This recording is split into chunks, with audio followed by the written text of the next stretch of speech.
Everybody, welcome to Makeup Effects live at IMATS 2015. I'm Matt Winston from Stan Winston School, and I'm sitting here with the executive producer of IMATS, Michael Key. How you doing? I'm good. Thanks for having Good me, to Matt. see you. Thanks for having us. This is your party. We're just filming it.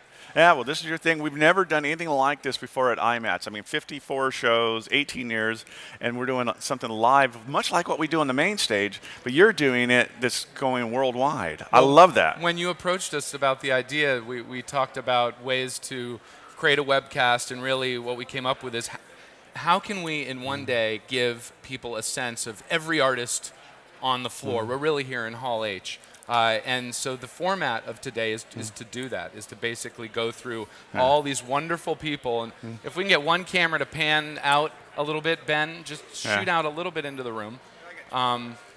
There's a whole bunch of people here, and throughout this webcast, you're going to meet them all, pretty much all of them.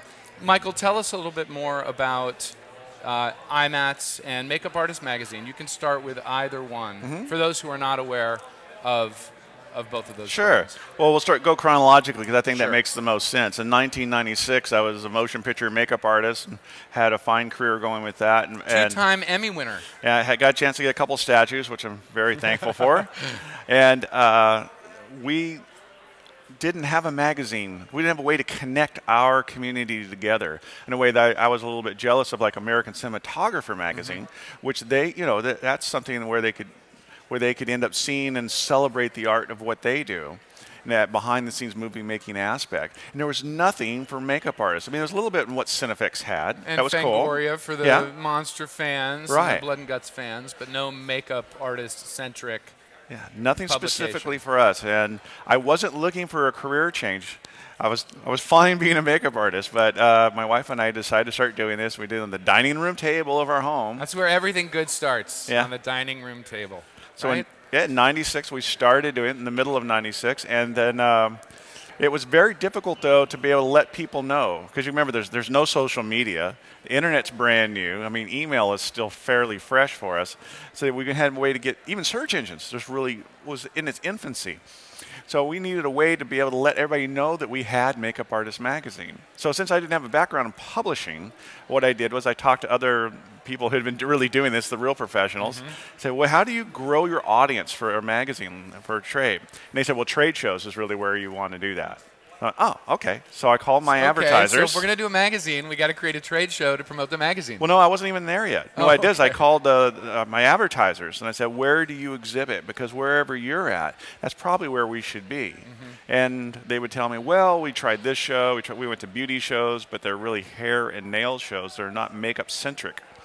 And they said, well, actually, we really don't do much for shows. After about the 10th call like that, I realized there's no show that it really takes care of makeup, which I thought was insane, considering how big makeup is. Not even just movie makeup, but just makeup in general. There's nothing makeup-centric. My wife loves makeup. Everyone loves makeup. Yeah, I love makeup. half the people on the planet are usually enamored with makeup. So there's no show just for that. And I realized we were really the best entity to do that because we were mutually beneficial to the entire industry. Unlike a manufacturer or a school or anything else that had competitors, we had no competitors at that time. So throwing caution to the wind. And you jumped in, and it started on your dining room table. And how many years later, here you are in this Pasadena Convention Center. That's where we are, by the way. Beautiful location. And you're seeing just a fraction of this show. This is Hall H. And then there's a whole giant airplane hangars worth of stuff going on in the next room. Actually, to be clear, we're in D&E. Oh, is it D&E? I'm sorry. H is where the museum is. Oh, H is, okay, got it. Yes. You will go to H later. I've been Exactly. teasing you about H. I don't want to let you be saying that all day long in H, No. and everybody's going, where the hell? I can't find it. Yeah. Well, congrats on the success of both the magazine and the convention. And there are IMATS all around the world. This is just the LA IMATS. But you know what's really great is that we only have 6 shows. I say only, but there's only 6 cities in the world where we do this. And what you're doing right now, you're getting a chance for really the rest of the planet to be able to join in and get an idea what's going on at IMATS. Well, and I love that. That's actually gives me a great reminder. All of you watching now, and I know this first chunk, you're all going to be trickling in from all corners of the globe. take a moment to type in where you are from. Already, we know we have viewers from London, we have viewers from France, North Carolina, a faraway country, North Carolina, Canada, Spain. I saw some earlier from Japan, Malaysia, viewers from all over South America. So take a moment in the keyboard. If you're watching this on the Makeup Artist Magazine feed, click the YouTube icon, and it'll take you to the feed where you can type in comments. Just tell us where you're from. And throughout the day, we'll give you shout-outs, and we'll give some promotion to your country. That's what this is really all about. That's promoting. Incredible. So yeah. That there's is people so all over the cool. place. I want to lay some ground rules for this broadcast before we jump into our first guest, Michael, who is Craig Reardon, makeup effects legend. Before we bring Craig in, a couple quick things. It takes a very cool team working very well together to pull off a live webcast. I want you to briefly meet them. So Johnny, will you be panning the camera? Once again, we'll start with Ben Saltzman. Ben Saltzman on camera, and we'll work our way around the room. That's Michael Key. You met him. You already saw me. I'm Matt Winston. I'll be kind of hosting today. Yeah. And we're coming around to the beautiful bearded Jake Borowski, also on camera. He hides things in that beard. And we have sales mistress Bonnie. And we have Eric Lidoff, co-founder of Stan Winston School. Peter Gould on sound. We have Megan Billingham interning with us today. And we have Teresa Loera, who is our live show producer, back there sweating it out. Andy Olek will be switching the feed and tech directing. And that about covers the crew. That's the Stan Winston School of Character Arts crew, and thank you all. So if you like what's happening today, it's their fault. If you don't like what's happening today, that's their fault as well. All right, so why don't we jump right into final thing. We encourage interaction from you guys. This is not a one-way webcast. You guys can write in, and we will let you drive the train as much as you like. So any questions you have about Michael Key, his career as a makeup artist, Makeup Artist Magazine, IMATS, please ask, and I will be texted, and I will ask those questions. Same for Craig Reardon. So Craig Reardon, why don't you get in here, dude? We'll get that. Ladies and gentlemen, makeup effects legend, Craig Reardon, and yes, you are a legend. Okay. Welcome. Well, thank you. To the webcast. Thank you very much. For those of you out there who know anything about makeup, he needs no introduction. But for those of you who are not aware, you certainly know his films. You've seen his work in How the Grinch Stole Christmas, a big part of Rick Baker's team on that. Poltergeist, a practical effects clinic from start to finish. Weird Science, Dick Tracy, Goonies, which I just rewatched with my kids the other day, and it holds up. Without a Trace, Buffy the Vampire Slayer, Star Trek. We all have Star Trek connections. Deep Space Nine. Thank God for it. Yeah. And he's this guy's an Emmy winner 2-time, just like Michael, for the X-Files. I think it's 3-time. It's yeah. 3. Well, I've got a daytime too. 3 I'll and a sneak daytime that and in. a daytime Emmy. So technically 4-time Emmy winner. Yeah. And you've done it all, and you've been around for a long time, and you're a very talented man, and we're very lucky to have you. Thanks a lot. Thank you, Matt. It was Michael's idea to have you on as the first guest. So Wow. why Craig, Michael? Out of all the people we had. Well, the reason for Craig was that early on in my career, Craig was generous enough to give me a job, and I got a chance to work with him in a small crew, which was really great. And that wasn't inspiring enough to be able to work with him on that. We've been able to work together over the years on Star Trek, on Grinch. You guys shared an Emmy And on a show Trek, called yes? Weird Science, where I had, I think, more fun than anything. Mike did something for one episode called The Steves. The Steves. They're all named Steve. They come from this planet, and they look like kind of like pigs.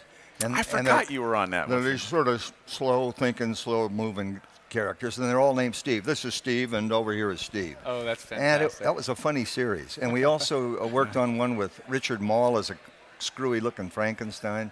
He doesn't need much makeup, which makes that's what's great with Richard Mall. He's big, scary guy to be and with. a great face. He's an actor. So I mean, he's sort of sedate, reads the newspaper, comes in, then comes out Richard Mall.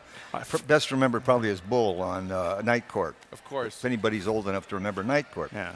And lots of genre films. Yeah, and always nice to work with Mike. I forgot we did those together. I will. Did that. That's just really great. And and get tired. this: at the time he did that, he's not only trying, he's already launched his magazine. So how does he do it? That's at least 3 things in the air. And now, I think Michael Key is probably the champ juggler of the century. How do you do it? A magazine, makeup career, and show. What? Yeah. How do you? Well, much like what you're doing here, you can't do that by yourself. You're only good as the people in your team, and I have an absolutely amazing team to be able to pull this off. To have thousands of people come be a part of this, the scale is staggering at times. Can I tell a story? Yeah. Could you just remind me of something that I've forgotten about that episode with the Steves? The Steves, yeah. Television things have to move so quickly, and making these aliens and the animatronics that are inside of it, and the servos, and all the things that are being done, and that's for a TV episode. Yeah. I painted all those aliens the night before. It was one of those things where we're up against the wall. So I'm up literally all night painting these alien heads. Paint at 4 a.m. So then hoping it looks good. Put them all in my car the next morning, go to Universal, put them in the trailer, and I'm blurry-eyed. And who comes walking in my trailer is Rick Baker, because he's shooting Nutty Professor across the way. I remember that, yeah. And he comes in, and Rick goes, ooh, aliens. I'm going, Rick, go away, Rick. Go. Because I painted all these in one night, so it's like, don't look too close. Go away, Rick. He says, ooh, aliens. Well, Damn it. You both have lots of experience with Rick, and I would love to get to some of those while we have you here. Sure. And I would love to jump in, since you've brought some eye candy with you, to some of the photos that you showed last night. Do you want to sort of remind those who weren't here last night what last night was all about with Craig and what you guys covered in a nutshell, and then we'll get to some photos. Sure. Well, I was very honored that Craig came, because he's a dear friend. He doesn't usually like to come to these things. He's a bit shy for that. And this is the very first IMATS show. I'm right in saying that, aren't I? This is the very first IMATS show. It's the first time after all the stuff that Mike's done. I was always reading about it, always just like, oh my God, now what has he done? But I didn't. I just not a big jillions of people person, So I was honored you would come and be a part of this. Oh, well, listen, I was very pleased. Well, I know the day is not over, and I don't want to put you on the spot, but do you think this will get you out of the cabin in the mountains? Will you come down more often and That's hang what out my with wife us? asked the same question. Yeah, sure. Yeah, it Good. is, it is that, you hit the water and you go, hey, not bad. It's nice. It's nice. We work together. We Try did pig-faced characters named Steve. Right. That's what we should do, a demo and do the Steves. Bring the Steves. If you want them to bring back the Steves, type in the comments. That's and right. We'll do some kind of special edition. Yeah. Well, this will be fun. I didn't get to see these last night because they were on the screen. Right. And we Nor couldn't did see I, them. So tee this up. What are we about to see, Craig Reardon? A taste of. Is your image good, fellas? Let's make. Oh, okay. There we go. There's what they're seeing right there. Did I ruin it? What's better? How's that go? Cool. Okay, I'll sneak in order to, without blocking this. Without blocking the screen. Well, this is. Matt, do you want me to narrate? Yeah. Whoa, he went away. Help! Yeah, go ahead. Help, technical people. They will. It'll go. Oh, thank you very much. Thanks, John. Yeah, that's. This is a makeup I did on my brother Jeff, in 1975, when I was 22. And there was a magazine called, it was actually a fan magazine called Cinefex. But it was a Cinemagic. Gosh, thank God Michael's here. Cinemagic. And it was published in Baltimore. It was a fan magazine. And, a guy named Don Doler, I don't even remember how I found out about it. There were some early contributors to Cinemagic, like Ben Burt, who's now like a multi-jillion Oscar winner sound expert. But these were people starting in backyard movies, really. I mean, and so to the point, Don accepted a couple contributions from me, and then he told me at one point, this was in the even earlier 70s, he said, I'm going to do a softcover book, see if you can think of something to do. So I thought, what'll I do? And I actually did a whole page full of sketches, all different kinds of characters, and I thought I would do a version of the god Pan, the satyr god, but make him look more like the goat whose characteristics he has in his behavior, something more than just the little horns, and went pretty goaty. And so this I did, and did it with just a simple shell latex. It isn't even foam latex. And put it together, described how I did it, and I tried to demystify it enough so that anyone enthusiastic about makeup might be encouraged rather than, oh my God, they'd say, oh, hey, well, that sounds simple. I think I'll try it. You know, that was my motivation. But what happened was Don didn't publish his book, and the thing went in the locker, and it didn't, I thought it would never see the light of day. And then it was published when Kerry O'Quinn had a magazine called Starlog. Of course. And then he published that on the cover 6 years later in 1981. And I've since received a lot of very gratifying feedback from some very talented people who told me that thing on the cover kind of leapt out at them from the newsstand, and then they read about it. And one rather than names one guy told me he dropped a career in advertising and decided to be a makeup artist. Who could get a more amazing compliment? That is, if your artwork can inspire someone else to jump into art, that's about as good as it gets. And the only regret I had with it being 6 years later is by that time movies like The Island of Dr. Moreau, with John Chambers, Tom Burman, Mike McCracken, beautiful makeups, and I thought, oh shit, it's just going to look like, a recycle, because I really, it's not that. Of course, you had the beautiful. The Beast in the French version of the Jean Cocteau Beauty and the Beast. So nothing's absolutely new.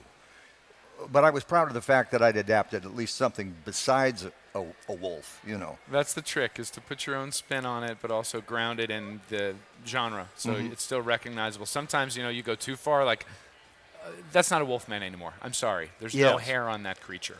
Yes. So it's like you have to find the balance. Yes, if you humanize them too much, and then we've all seen just a wolf. Yep. And that somehow doesn't click as a wolf man. Something's missing, the man part. Yep. So yes, it's the challenge is to put something together that will seem like a effective synthesis that'll look kind of cool in and of itself. And what is that thing? I don't know. And we don't know. But we try it, and we go with the old gut. That feels right. Yeah. It feels like it could exist in nature. All right, what else do you have to show us? Fellas. So there's other views of Jeff. And, this in brief, that's the actor Krueger, wonderful guy. It was a black and white movie, so the color wasn't really the thing. Klu was in an AFI film around the same time as David Lynch was making Eraserhead. A young man named, what's his name? His whole family has gotten into the business. Not Hunt Lowry, that's his brother. Dick Lowry had written a script, was going to shoot a black and white film about 30-minute long. He got Klu, who was a very, very active television actor and was active in films, and I recognized him, so I got on the thing. I prepared some bruise pieces out of gelatin. They melted. One of those. You're out in Lancaster. It's 119 Gelatin out. will do that to you. It sure did. And she's a fickle thing. Oh, brother. Agreed. So I had some mortician's wax. So what I did, I had to make this out of mortician's wax every shooting day and try to match it. But it looks suitably injurious and gruesome. Well, he's a dad that gets the hell beat out of him by some recalcitrant workers that he fires, and they come back and wallop him and embarrass him in front of us. It was a good little melodrama. So he had to look. The humiliation the character felt had to be, as the producer said, we've got to see that in the way he looks, why he feels that way. Yep. Craig, I hate to interrupt you. Our segment is is over. No. We have 4 minutes. We're going to count it a little bit. I will power through. So power through a few That's images, and then we want to send people over to where they can find you. That's the great Chris Mueller right there. Nice. He's the man that sculpted the creature from the Black Lagoon. That's Chris. And this is in 1977. I'm in the old, the second Universal Makeup Department upstairs. This character is something Chris did from a sketch I did. This was for Battlestar Galactica. I don't think they used it. That's something that I did for Battlestar Galactica. Get your hand off that girl. That was going to have a cat head, and I did the head, and unfortunately I haven't a picture of it. Not used on broadcast TV. They didn't use that either. I wonder why. Well, they were going to actually put a multi-bra on her. This is a couple of, one character from Battlestar. This is the original sculpt for the American Werewolf in London. Rick changed it later, but I did that original. You just ran by that. Hold on, everyone. Ladies and gentlemen. That's Craig Reardon was on American Werewolf in London. I mean, you were part of it was fun. One of these seminal films of all of our lives. It was a great opportunity. Rick knew it, and we all knew it. He had some younger guys than me that were barely in their 20s. I was in my late 20s. Steve Johnson, Kevin Brennan, Tom Hester. Who's going to be on the show later today, Tom Hester. Oh, fantastic, yeah. Et cetera, you know. And so this was huge, by the way. This head was that big, the shoulders very big. And but Rick, you know, is a perfectionist in his own right. He also decreed a costume. We're going to go to a costume party. You will all do a makeup. So I did this on myself. Nice. That's same during That's that you same under project. all that as a At 27, 27-year-old. yeah. Hard living 27. Craig. Yeah. Now this is a man in Australia, Arthur Dignam. He's made it for a movie called Dead Kids. He had to be disguised. So that's a hard face to disguise. So that's what I came up with. Well, Craig, I hate to say it, but we have to move on to our next segment, and you've just teased all of us. Well, with a few of them. I would like to say, ladies and gentlemen, Yes. that hopefully one day I'm going to have a book, an illustrated book with all these pictures and more, and some recollections. So Fantastic. now I can't give you a timeline, but I mean, you have to share it because it's history, it's movie history, and your window into it is so. Well, so was your dad, and I have to squeeze in. Stan Winston was one of the most remarkable people I ever met. I don't think anybody that ever met him didn't feel like they'd had a live wire in their hand. I was electrocuted a lot in my childhood. This man had no fear. Let me tell you. He had the confidence of the giant that he was. You know, I was like Michael Key. I saw Stan. He was already here, and he went right into outer space. Well, so it's a thank you, pleasure to Craig. say publicly what a guy he was. And you're a fantastic guy, too. Well, Matt. thank you, Craig. Now you're invited back after saying those nice words. Thank you. And I met Matt when he was quite a young lad. Probably 5. Over at Tom Burman. Burman's studio. Yeah, 5 years old. So now So we got to say goodbye. Thanks for Where coming, can my we friend. find That's you? a pleasure. Do you have a web presence at all, Craig? No. You live in the cabin God in the hills. forbid, yeah. All right. We will keep you in the loop on Craig's whereabouts to follow his artwork. For now, he is unreachable because he is a recluse. Yeah. And we're very happy to have him here this weekend. This is really exciting. My pleasure. Thank you. Good. Thank Catch up you with for you in a joining bit. us. And on your way out, question. Yeah. When were you least hopeful about your career, and how did you get over it? But you can only give a 2-sentence answer because this segment A couple is of over. years ago. A couple years ago, and how did you get out of it? Well, I tell you, you know, I mean, half joking, but how you get out of it is you just look at your past. You look at the fact you had a life and something you loved. What could be more rewarding? You know, you have to sometimes count your blessings, to use a well-worn cliche. But I've had enormous blessings. I've met some wonderful people and, you know, worked in the movies.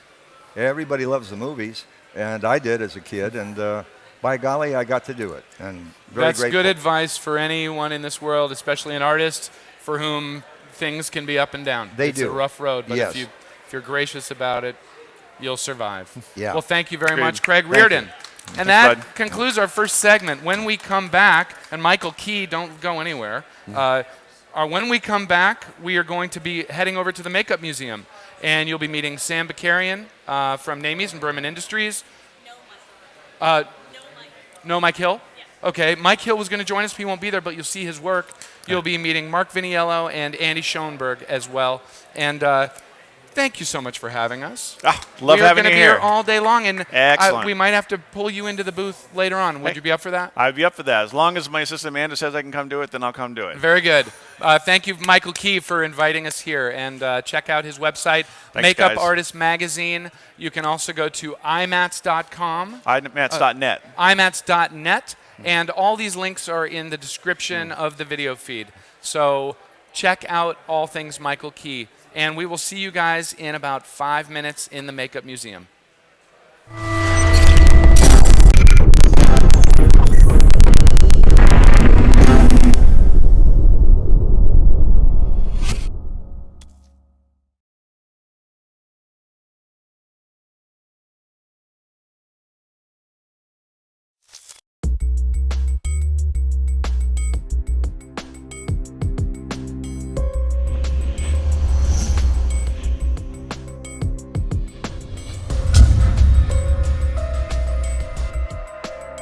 I am Neill Gorton, and I'm here with the Stan Winston School of Character Arts. I hope you can join me for my one-day live web course, Silicon Transfer Appliances, Age Maker.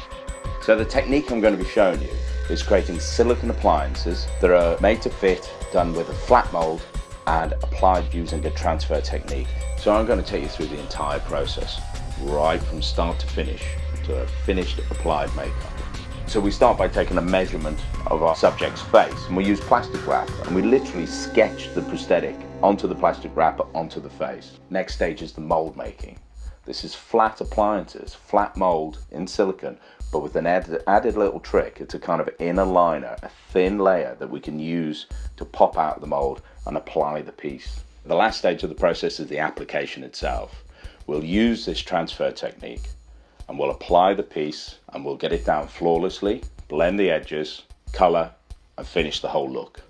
So I hope you join me for this one-day special class with the Stan Winston School of Character Arts. I hope to see you there. We're going to bring up the workshop soon. If you want to try and do some latexy build-up stuff or more refined version of that, I don't mind, that would be cool. Amy was wondering if she could use French enamel varnish instead of the Copic inks.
Hey everybody, welcome back to Makeup Effects Live at IMATS.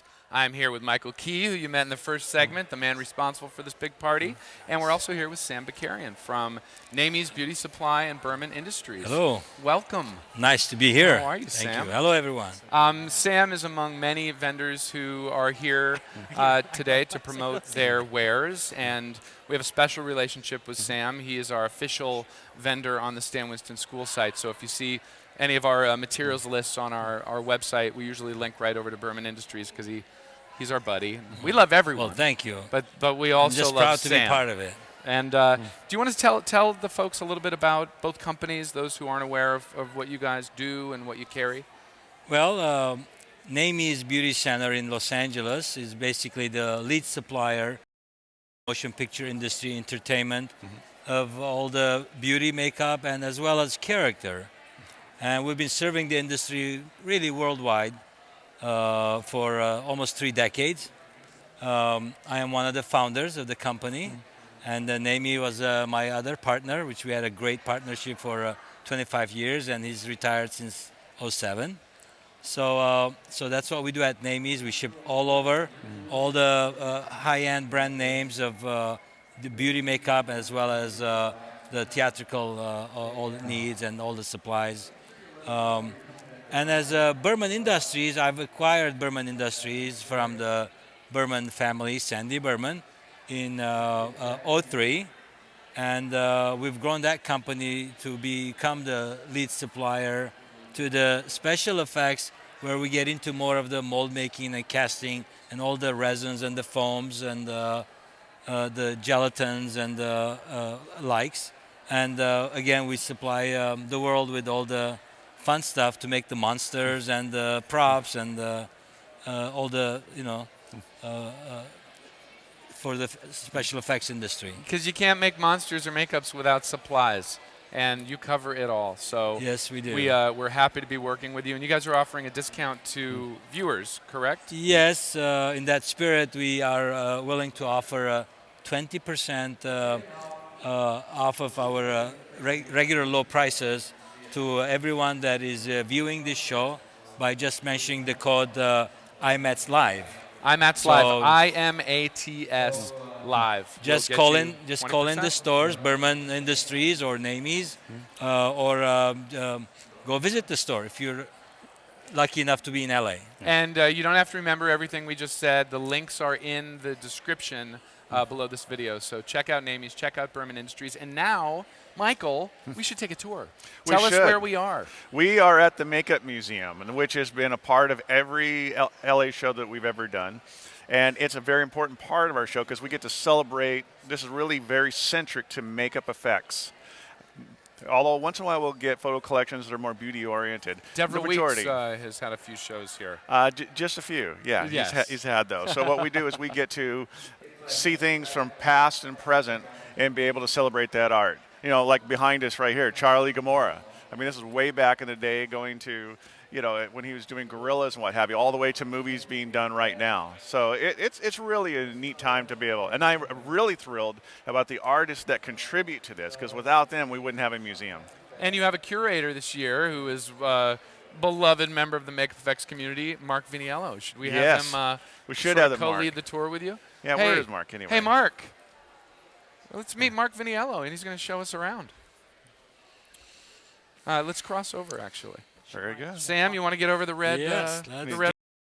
Do I look at you? You're going to look at the camera and us. So, ladies and gentlemen, we are here with Mark Viniello in the Makeup Museum. Mark is a makeup effects artist and mold making master and foam master and too kind. everything master. You're too kind. Who's also curating the museum. So, talk to us about how guys this year's collection and what you're excited about. It was great. I was back east basically on a holiday with my family, and Mike Elizalde from Spectral Motion sent me an email saying, "Hey, would you be interested in curating the museum this year?" And I'm like, "Yeah, sure, I'll give it a shot." And I talked to Michael, and it was really the first time I'd really spoken to him at length on the phone. And I said, I got all this stuff from Dick Smith. I was trying to get out there, and Mike's like, "Wait, you have the Dick Smith stuff?" And I said, "Yeah." He goes, "Let's get it out here. Let's get it in the museum." And it really, Michael Key is the reason that all this was able to come here, is because all this was shipped back east at great expense to get it here. I mean, we're shipping plaster molds and such. So that was the start of it. And then I started making some calls to some colleagues, and some people very generously donated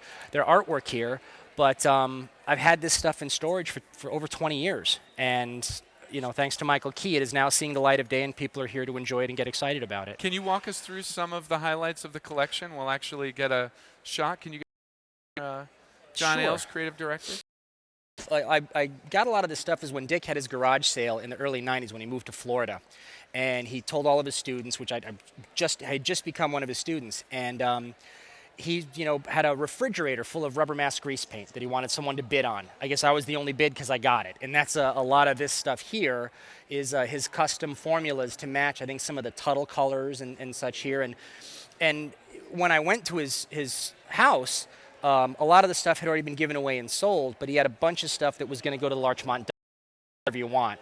So I basically filled my car with whatever I could. And so walk us through a little specific tour. Let's just go down the table Sure. and have a little tour of things. Well, right here we have a De Niro eye appliance mold that I can assume is from the Deer Hunter. I don't think he had a scar in Godfather 2, so I think that's the only time he worked with De Niro. Those two times. Brando, here's something interesting. This is labeled as Brando Scrooge Jowl. And I can assume that when he was first doing The Godfather, he talked about having appliances, and Marlon Brando didn't want to mess with the appliances. So that's how he came with the dental plumper and that iconic look.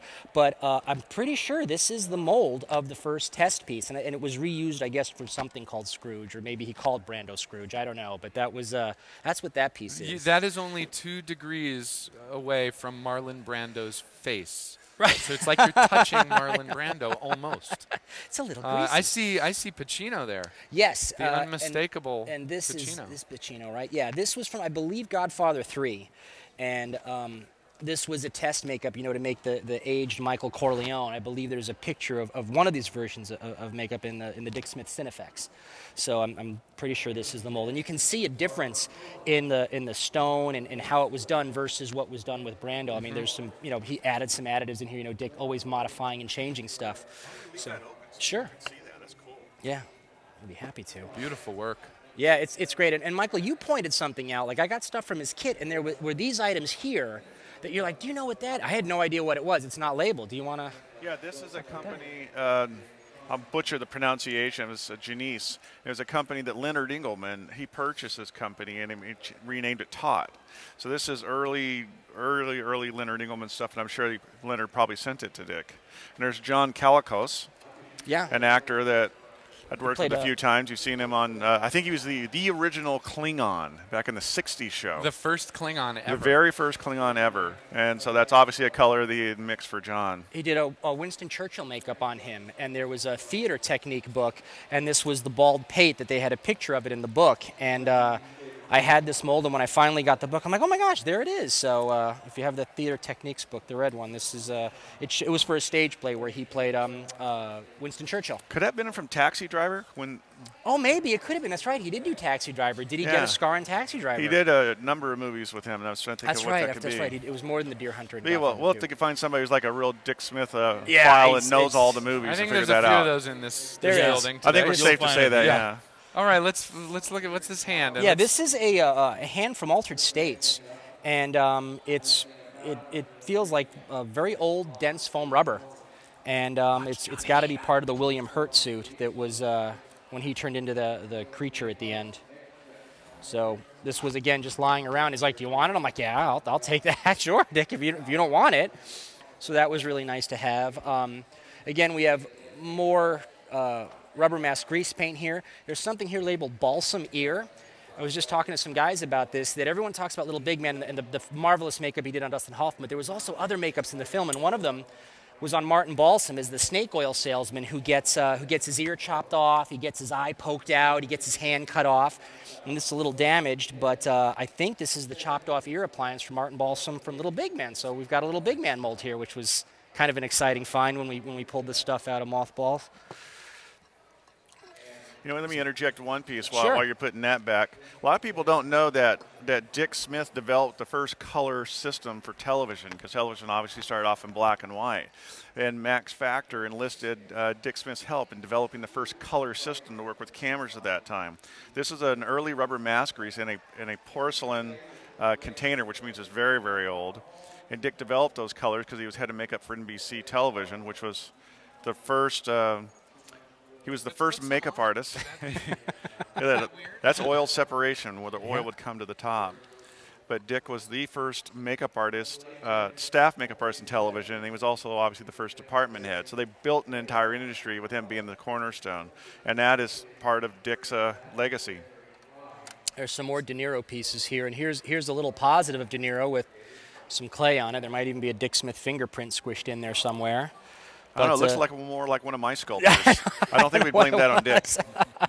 It was to look at something. I'm not sure what it was for, but it is Roma. It's probably hard You as don't a see Roma used that often these days. No, it's all Chavant No one likes nowadays. sulfur. I don't get it. Unmistakable smell. The Yes. odor that comes from that. The smell of my childhood. Yes. All right, let's move down. There's a very cool case down there. What's that? Dick was getting rid of certain cases. He had a variety of different cases that were used for different things, and I was fortunate enough to buy a couple of these cases off him. And this is a case he would take on location. Who knows where this case has been? Who knows what film sets it's been on? But there's stuff in here that he wrote on everything. He wrote notes on everything. So this tells you, strong pearl white, use water. So he kept notes even on anything that he had. Here's something I just saw. This has got to be from The Godfather, I think. It says Peach Talia Shire. That's something I just found. Just didn't even know I had this. So that's kind of interesting. We've got some Talia Shire. Again, we here. have Talia Shire DNA, ladies and gentlemen, guaranteed in that right in there. Pit. There it is. Cloning. Are we auctioning any of these? No, I don't think this is what. Will this be? Will all of this put on permanent display somewhere, or does this go I'm back going to talk to to Michael about that. I want to see what the options are, because it's important to keep it together. And people have said, "Would you want to sell any of it?" I wouldn't feel right selling it, but it is how I got this stuff. It was kind of the cast-offs. This wasn't even stuff that was like the Hunger molds or Father Marin, but I happened to get this, and everyone's really excited about this. I mean, if you had told me 20 years ago that people would be really excited about the cast-offs of Dick Smith, well, I was, so. But I didn't know there were other people at that time that would be as excited as I was when I got this stuff. Important information, we should point this out, is that nobody knew, at least I didn't know that Mark had this. And I think our community really didn't know. And when I asked Mark to be the curator, I had no idea he had this. And this out of that conversation, he was just going to help, curate. And then when he told us he has this treasure, and then it got out, we started posting some pictures, and it just blew up on Facebook. Everybody's going, whoa, whoa, whoa, whoa. And people are trying to buy it. They want to see it. People will say, are you going to bring this to the New York show, or are you going to bring it to the London show? And especially the New Yorkers, I think they're particularly jealous. Because it was there for 22 years. Yeah. I mean, I'd been out here, and it just never entered my head. It's such a shame we didn't have it I know, there. we didn't. Well, think now it's seen the light of day, and Yeah. let's make sure that find some way for others to see this over the years, because this is history. This is our industry's history. There's one other piece I would like to show here. Let's check it out.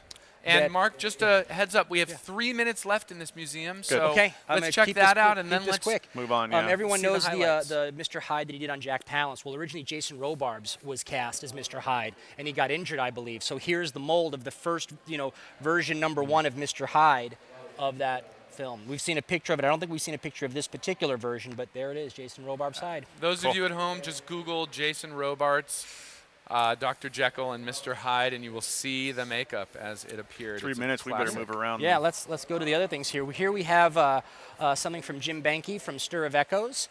This was the film about the girl that was murdered, and he was very gracious to pull this out. The foam is very, very old, and he allowed Chris, I'm going to butcher his last name, at the last minute said, is it too late to put something in the museum? So he made this specific piece to bring in the museum, which was very nice of him. Here?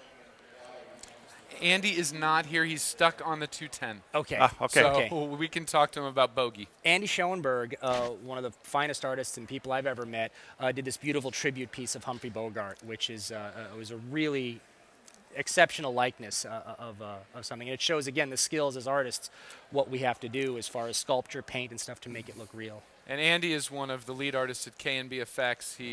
One of the supervisors on The Walking Dead, and in his spare time, he does cool stuff like How this. he does it. His Mona Lisa, incredible. Beautiful. And in the description of the video, if you guys scroll down, you can check out Andy Schoenberg's Mona project.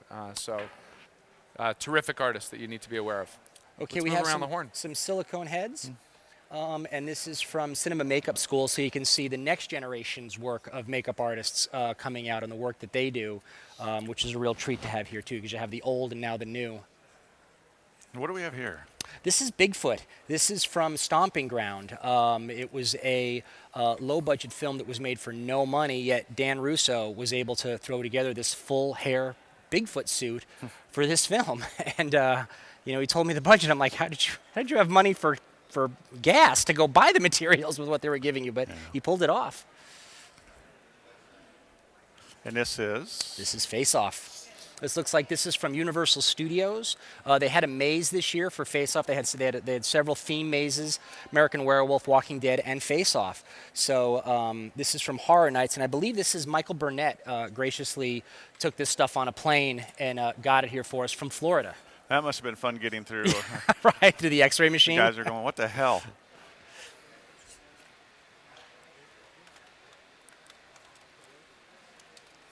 We good? All right, we're moving along. Okay. Mark, what's next? We have the Raccoon Soldier that was donated by Lee Romer. This was for a Disney show. It was a pilot. I don't think it got picked up, but he made like 4 of these things.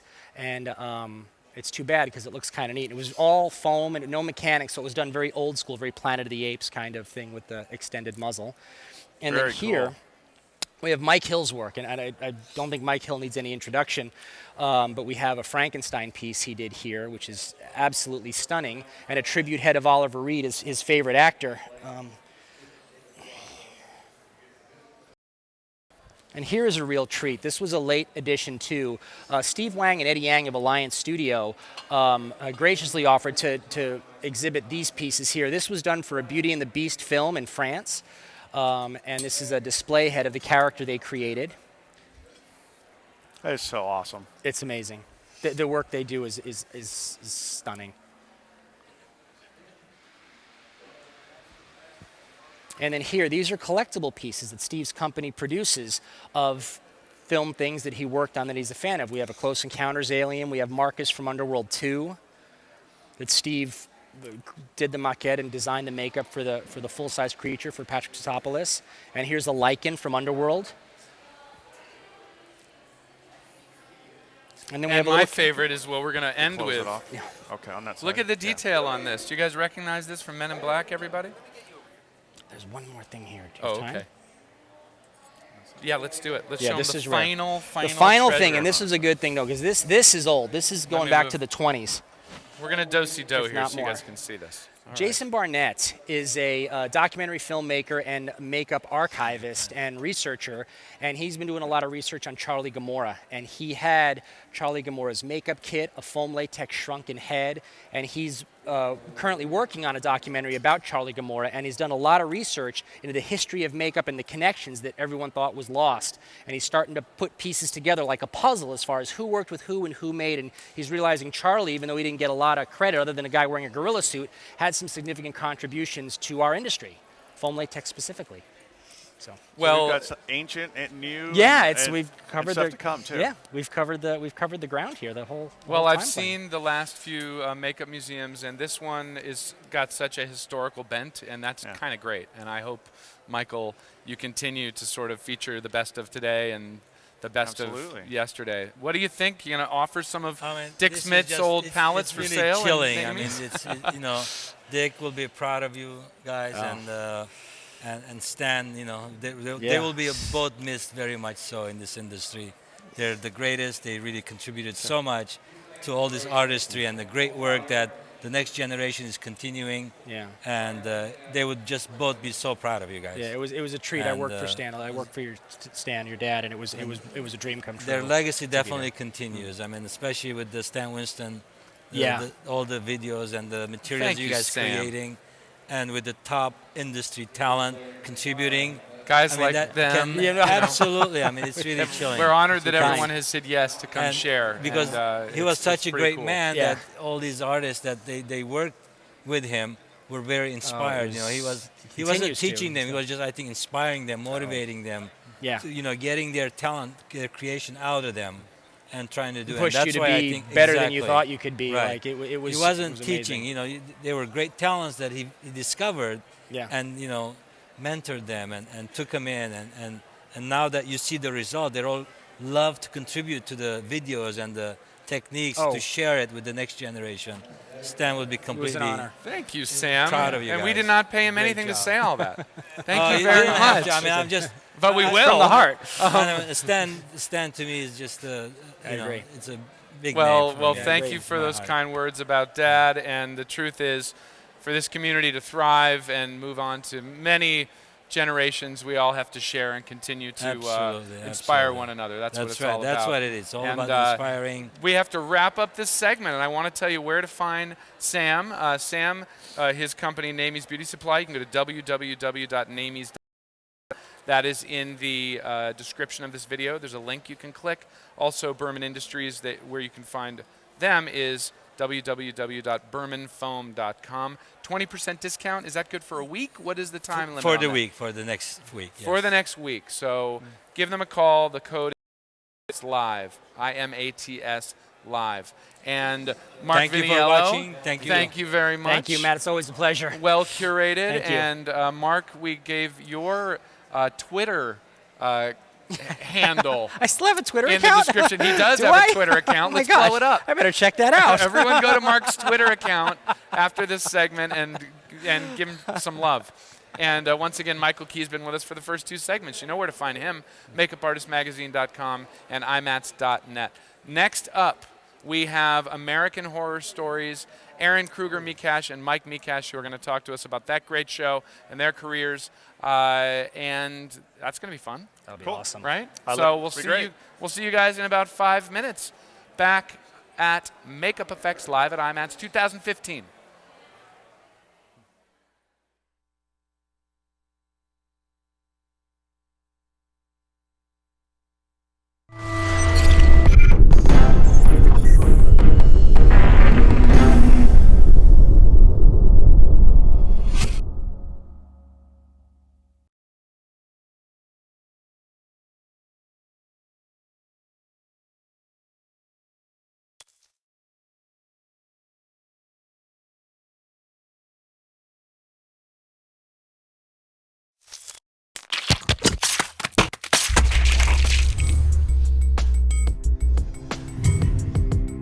This is Gary J. Tunnicliffe for the Stan Winston School of Character Arts. Welcome to day one of Blood, Guts and Makeup Effects.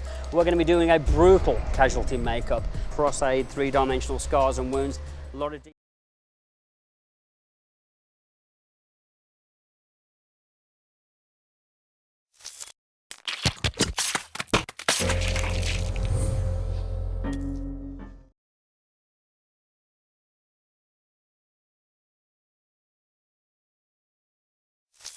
Hello, this is Mark Sawicki for the Stan Winston School of Character Arts. I hope you can join me for my 2-day live web course on visual effects in camera using forced perspective.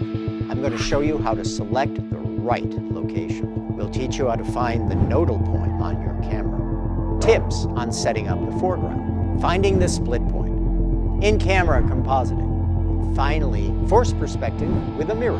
And I can't wait to see what you're going to do after you've learned these tricks. Hi, I'm Neill Gorton, and I'm here with the Stan Winston School of Character Arts. I hope you can join me for my 1-day live web course, Silicon Transfer Appliances, Age Makeup. I'm going to take you through the entire process, right from start to finish. We start by taking a measurement of our subject's face, and we literally sketch the prosthetic onto the plastic wrapper onto the face. Next stage is the mold making.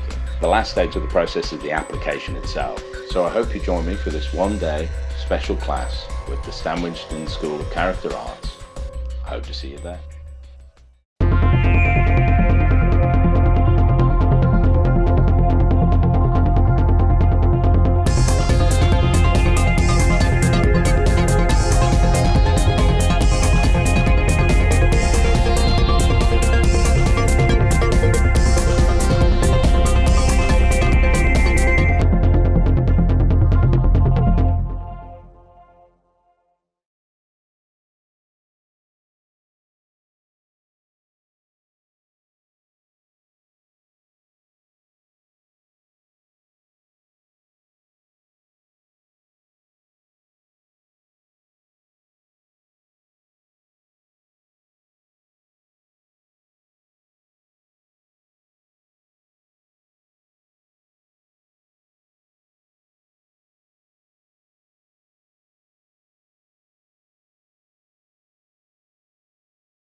This is Gary J. Tunnicliffe from the Stan Winston School of Character Arts. Welcome to day one of Blood, Guts and Makeup Effects. We're going to be doing a brutal casualty makeup for us aid 3 Damian.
Welcome back to Makeup Effects Live at IMATS 2015. It has been a crazy day already, and we're only 3 segments in. We hung out with Craig Reardon. We hung out with Michael Key, who's throwing this party. We hung out with Mark Viniello and Sam Bekarian in the Makeup Museum. And now we're hanging out with Eryn, Krueger, Mekash, and Mike Mekash. Welcome to the show, guys. Thank you. Thanks so much. Thanks for having us. How's it been so far? How's IMATS 2015? Great. We got to see Craig talk yesterday, which was Yes. terrific. I was there. And it's so good to see all friends that we haven't seen in so long. So it's really great. It is a big family reunion. Yeah, these and it's very set up so cool. I haven't been in a couple of years because we've been out of town. So this is terrific. Michael changed the layout. I know, I like it. He's he's really a party planner at heart, and he was looking for the right flow. And I think this show is the best so far. Yeah, it's good. We're very happy to have you guys on. We're so happy to be here. Those of you in the know about Eryn and Mike know their credits, but there might be some of you who don't know how awesome they are. So I'm going to give you some highlights of the shows they've worked on. We'll start with Eryn, ladies first.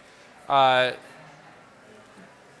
of Our Fathers, Running with Scissors, American Horror Story, The Normal Heart, Glee, a long relationship with Ryan. Yes, you guys 12 have. years. Nip Tuck, again, with Ryan. Everybody Loves Raymond. You have an Emmy win for The Normal Heart. Yes. And a whole lot of nominations. Yes. Too many nominations.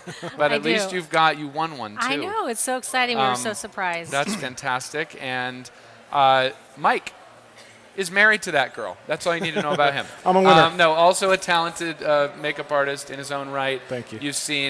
You will see his work on Mad Max Fury Road coming up soon. Yes. We're all very excited about that. Teenage Mutant Ninja Turtles, Iron Man 2, Eat, Pray, Love, Crank High Voltage, Prom Night, American Horror Story, of course, and The Normal Heart. And you shared that Emmy win for The Normal Heart. So yes, I almost poked him in the eye with the ends of the pointy. Who got to carry it out of the event, or did you? I did, but Of then course. but then everybody got them immediately backstage. Oh, good, so. good. So you had your own. Walking off stage, you gave it to your wife. We don't have to fight for them. Good. So needless to say, they know what they're doing and are very talented and are working on one of my shows, my must-watch shows with my wife, American Horror Story Freak Show. Yes. And that's Twisty. That's Twisty. Let's talk about Twisty. Let's. And give a shout out to David Anderson and those folks. Let's talk about amazing. Dave came on this year to do our prosthetics and quite a few of our gags as well with Justin Raleigh. And so there was so much work this year, we ended up splitting between 2 shops. And Twisty is directly from the creepy and genius mind of Ryan Murphy. And the same guy who does Glee comes up with this. Yeah. That's really weird. I know, it's you always get surprises from Ryan, all the years I've worked with him. And he was, Ryan came up with the design as he always does with everything. It's all about what he, how he wants things, and he's got these crazy inspirations. And this was inspiration from the Lon Chaney movie, not He Who Laughs Last, but the Slapped one. The title is Slapped. Anyway. Yeah. If any of you at home know what she's Can't talking remember about, it. please write It's it in one the of the comments. Lon Chaney movies. Where's Chris Nelson? But it's Chris Nelson would know. It's but it's kind of based on that, the 3 tufts of hair, the ruff, and the creepy smile and everything. But Ryan wanted it to be incredibly scary and horrifying. And Twisty had some crazy moments in his past where he manipulated himself underneath there. Do you want to take that off? Oh, yeah. Let's take a look at what's under Twisty's mask. For those of you who know the show, I think you know what's coming. It's, For those of you who haven't seen the show, this is a spoiler. Yeah. That's Twisty underneath the mask. Yeah. And the cool so thing about... you can't really blame him for becoming a murderous maniac. Yeah, he and can't wearing even, he someone's can't even scalp kill as a himself hat. correctly. Yeah. So Yeah. it's pretty crazy. But Mike and Chris did the application. I kind of came up with the procedure of how to make the makeup last in our horrifying humidity down in New Orleans. Mm-hmm. And this was, for the reveal, manipulated with visual effects by Fuse Effects, who is Jason Piccioni. He's been on American Horror Story all 4 seasons. Excuse me. And he is very, very hands-on with the makeup department. He always wants us to create something for him to, if he has to manipulate it, he's always on our side. He's always sending me pictures. Do I need to correct this, or do you want it to look like that? Like, really Gives amazing. them something to work with. And I'm hearing more and more of this sort of nice reunion or dance happening between VFX I'm very and lucky makeup that way. effects. And it's no one's at odds. We all want the same thing, which is the greatest result. And I love to hear that. And he was just nominated for the Visual Effects Guild Award for the creation of the Twisty's mouth talking, and it's so well done. But it was based on this maquette. And what was David's contribution specifically, so we can give him his proper shout out to this? He sculpted all of it. Sculpted this, I think one of, maybe Glenn Eisner did the sculpting. I think so. But it was Dave's design. The head was made directly off of John Carroll Lynch, who is brilliant. Such a good actor. And the mask? And the mask was made by Dave as well. What is this material? Is this some kind of... It's like an epoxy, I think, right? Epoxy? But like anything, as soon as we get it to set, it kind of, it's really worked out on the first day. Of course. Like, we didn't know what color the hair was going to be until we got to set, and Ryan said, okay, do this. And well, it's a team effort. I mean, anyone who wants to work alone, stay out of makeup effects because it's a team effort, and stay out of filmmaking generally because it starts with Ryan's idea, and then it goes here, and everyone adds to it until you have something fantastic at the end. It's all about being able to work together that way too. You have to find the right people that are cohesive, and everyone. I always ask everybody, like, what do you think about this? How should we make this happen? A lot of our schedule is so fast that you're getting ideas like maybe 4 days, sometimes a week beforehand. So when it comes down to like 3 steps in, you're like, how are we going to do this? Let's figure this out. So it's just... And you have a team of geniuses around you who can help make you look good. And that's the secret. Yeah. Just for example, that body that was cut in half this last episode was made like a day before. Oh my gosh. I mean, it was a Chris, polyfoam body. Chris did all the... he cored out the body and did everything right there on, right there, like that day, and did all the guts, figured out the guts falling out. And we had James McKinnon in, Luis Garcia, Mike, all those guys did that stuff. That was horrifying. I know. grew up around this stuff, and that one made me sick. It was pretty bad. Ugh. We have a question for you guys Yes. from Fondolin. Thank you for writing in, Fondolin. How did you guys get started in the business? I got started, I was in college. I'd always taken art classes. I've always loved monsters and film, horror films and everything. And then when I was in college, I found out about Sandy Burman was doing this school for a little while called Hollywood Film School. And I went there during like my weekends at college, and that's Beautiful woman, Sandy Burman. so amazing. Mother She's of Rob Burman coming up, mother of Barney Burman, ex of Tom Burman, Yes. and founder of Burman Industries. And we Yes. just talked to Sam, so Oh, very good. we love Sandy. Oh, I know, I do too. It She's started with amazing. Sandy. That's yes. And I, it was a course kind of touched on all things makeup effects, like casting, sculpting, mold making, foam running. So I had enough to like get in the door to sweep up stuff, basically. So I went that summer and applied to a lot of makeup effects shops, and John Beekler hired me, and I worked for him for 9 months. You gave many his start. Everybody. Oh, yes. So many people. I mean, Ted not Haynes, everybody, were you with but Ted Haynes back at Beekler's? yes. Yeah. John Criswell worked there, Criswell. and Ken Hall and Tom Flouts, and like a ton of people. There was a huge shop. It was Can you name check some projects you worked on while at Beekler's? Ghoulies 2. Ghoulies 2? Was my first one. Woo! Ghoulies 2? That was my first one. Spellcaster, I think, was one, and Garbage Pail Kids. Garbage Pail Kids. Yeah. Awesome. I did a lot of running work, like shop runner, and then he would give me little things to do, and That's how then it works. Then I started running foam. I was doing all the, whatever he told me to do, I did it. Of course. And it was great. And then I just kind of started moving on to different shops. I left college. I was like, this is what I've always wanted to do. There's no reason to finish my degree. So I'm doing what I love. What do I I know. need paper for? It's true. That's how I got started. Hey, stay in school, kids. We're not encouraging you to I drop agree. out. But if you feel like dropping out, go ahead. Makeup So- effects. Makeup effects. For makeup effects, yeah, maybe. I'm going to get in such trouble. We're supposed to be a school. We're supposed to be encouraging education. Well, this is a Mike, school that's cool. Yes. You can to Stan learn. Winston School's great because you can just log in whenever you want. Exactly. While And- you're in college, kids. While you're in college. Woohoo! Mike, how about you? How did you start? My background is graphic arts, so I used to do snowboard and skateboard artwork. And So that's very similar to this. yeah, it's all Right? art. So actually, I moved down to LA and I started working in Christian Tinsley's shop when he came down with the idea to make tattoos. I did that for a very long time, and once I got into the trailer and saw the dynamics, I was like, I want to do this. I want to be in that trailer, and so I learned a lot from Christian, and I learned a lot from Eryn, and I picked up. When she was just Eryn Krueger. Yes. And then you Yes. made her Eryn Krueger Mekash. I did. And you continue to learn from her every day. I learn from him all the time. I wanted her to He's take an my amazing name. artist. Originally, I Amazing. wanted her to take my name, and it was going to be Mike Krueger, but she was against the idea. I like that. Well, That's funny. We not met too on a late. movie called Alpha Dog. We were doing a ton Yeah. of tattoos on it, and Christian's shop was doing all the tattoos, and I'd never met him before, but he'd been doing tattoos for me for a few years, and I didn't know. They kept me in the back room. Tell us about your first date. What was that like?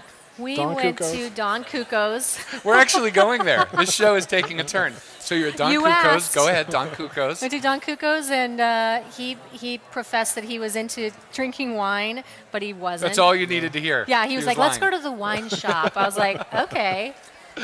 And then we started dating after that. So it was. After Don Cuco's. Yeah, it was that It easy. started at Tinsley's, then Don Cuco's, then marriage. Yep, pretty much. 3 steps.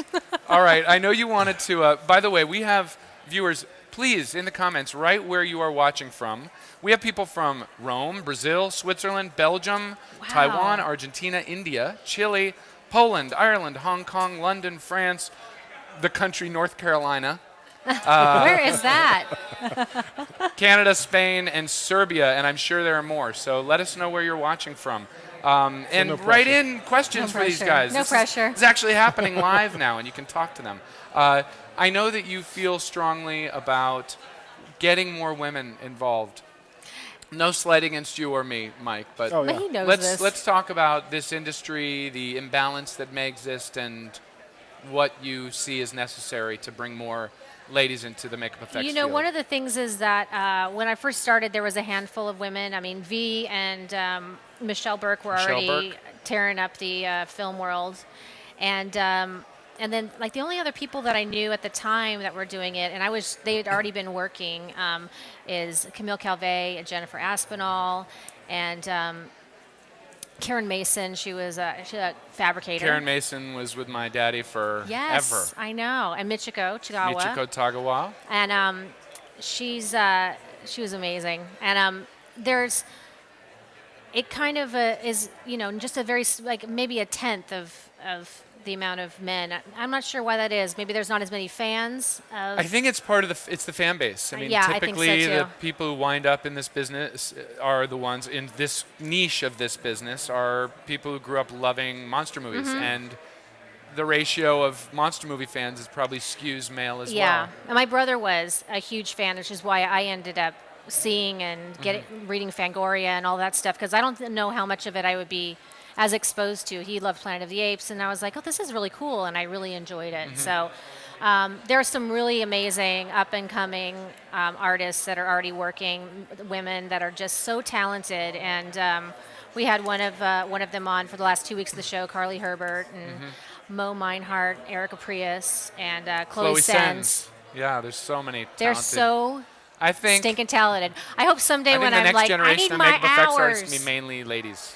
I think there's a lot So- of women. It's really great, and I always want to hire people that can do beauty and effects, because I need to be able to send people to especially on American Horror Story. There's always like 2 units shooting, so I need to be able to send people wherever if I need So to at the piece last of minute. advice for those of you out there who are interested: know your beauty makeup, know your character makeup. Character That's makeup. huge. Most makeup effects, the new generation, they're learning the makeup effects side, and they're not taking the time to learn the beauty. Well, you Right, have it's to really do it all. important. You It's all have the to. same thing for the Yeah. most part. It's Yeah. the same ideas, shapes. It's just painting a different way. Yep, What you'll cover exactly. up in a beauty makeup, you will enhance in a prosthetics makeup. You know what I Yep. mean? You'll take the blues out from around the eyes in a beauty, and you'll add it into a prosthetic makeup. So Could you guys do a beauty good. makeup demo on this twisty Yes. head? We'd Well, have we to were have gonna a do a really maybe makeover. one of Pache's really big hair sprayers. We could cover it all. Later in the I show, don't know about the hair, we're going to though. do a makeover on Twisty. We got to talk to Pache first to show some beauty Exactly. makeup techniques. I don't know about the hair. We might have to put some bows in it or something. I'm not sure. He dresses tricks of the trade. We have a question here from Sherry. Hello, Sherry. Dr. Sherry Smith, makeup Dr. Sherry Smith. How long does the makeup application take each day? I'm assuming the Twisty makeup application. Well, we can go through a few of them. Yeah, go through a few for American Horror Story. Twisty takes about, it would take about 45 minutes, but we love John so much that we like to have him sit in the chair a little bit longer. He's a really funny guy. He was singing Bohemian Rhapsody one day, and it was really hard to do the makeup. But that's about. It takes about an hour or yeah. so. And how about the hands? The claw hands. Claw hands. I think Chris Nelson does those. Not I think Chris Nelson does those, but I think it's about an hour and a half. Yeah. He got it down to about an hour and a half for both hands. He I was applied very those sad things when like- those hands were cut off. Oh, I yeah. know. But then he got the wooden claw The hands, and I wooden. wanted to cry. Chris Nelson was not sad. He's a claw hand again. Chris applied those hands probably 80 times. And I Easily. looked down at the other end of the trailer and just, And he did and he also did Evan's character makeup, which is all kind of a sunburned tan, Yep. well-worn thing. Who laid or who did the lace work for Kathy's beard? Victoria Woods did. Fantastic I know, beard. really great beard. And then Kim Ayers applied it every day, and she was constantly having to pull all kinds of Fritos and things because Kathy was always going to craft service, and so. No, she's in character Baltimore. That accent is so Isn't it perfect. She's so I know. amazing. She's amazing. She's amazing. And then Justin Raleigh was leading up the twins. Yes. Correct. He And I'm did. trying to think of any other major. he did the We Mordrake had head too. There was a puppet head. The for Mordrake head, Mordrake. which was basically yes. kind of like incorporated into a wig. It That was really scary cool. Yeah. face on the- They Ugh. had a puppet of that as well. Well, I saw him here last night. He does really beautiful work, and is another Stan Beautiful. Winston alum. Yes. Where are we at time-wise, guys? Is my producer yelling? Teresa? Are we good? We are ready to wrap up. All right, well, we have to wrap it out. We have to tell people where to find you. We have some links in of the video. for both of you guys, Eryn Okay. Krueger Mekash, Mike Mekash, but where would you like to send people to follow you and connect with you? I'm on Facebook at Eryn Krueger Mekash and also at Frank and Queen on Twitter. Okay, and I think we have one of those links in the... Yeah, I'm at Mike Mekash on Facebook and the same on Twitter. Excellent. Yeah. So follow them, follow their careers, get to see their work week in and week out on American Horror Story, and anything else Ryan does, apparently. Now we're going to be doing, Dave and I are going to be doing Scream Queens in March, and then we do American Crime Story, which is about the O.J. Simpson trial. Is that another from the- Ryan show? All three of them. Scream Queens, American Crime Story, and the new season of American Horror Well, Story. he is, and it's all got practical makeup effects in it. Yeah. How great is that? I know. He's a huge proponent of makeup effects and having everything be glued on and very little visual effects. So I feel really, really so grateful. Shows. Yeah, He's really a good. champion of our industry. Watch Absolutely, his shows. absolutely. I want to thank you both for being Thank here. you I so know much it was for short having and us. sweet. Thanks for bringing Twisty. Of course. Thank you, Johansen, for your work on this and the rest of your amazing crew, including Chris Nelson. Yes. And watch American Horror Story. Next up, we have Adam Johansen and Damian Martin from Odd Studio. These are two creature effects dudes Yes. from Down Under. Amazing. And they Amazing. do incredible work. They will be up in our next segment. Thanks again for being here. Round of applause. Thank you so for these. much. And you can type clap in the comments for these two. And we will see you later on at Great. the show. Thanks so much, Enjoy the Matt. It was show. so Thank much you, fun. Matt. All right, we'll be back in 5 minutes for more Makeup Effects Live at IMATS 2015. Stick around.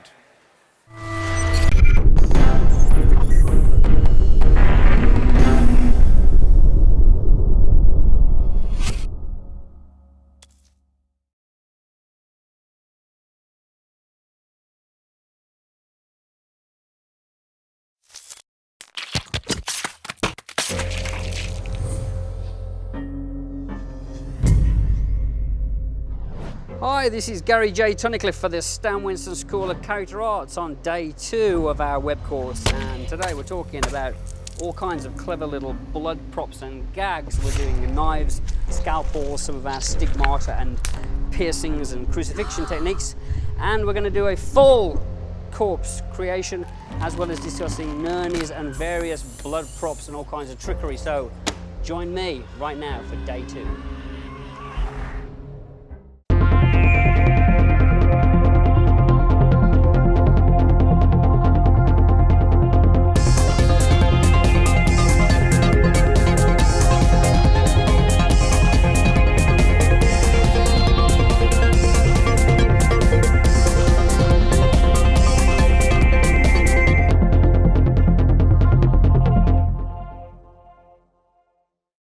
Hi, I'm Neill Gorton, and I'm here with the Stan Winston School of Character Arts. I hope you can join me for my one-day live web course, Silicon Transfer Appliances, Age Makeup.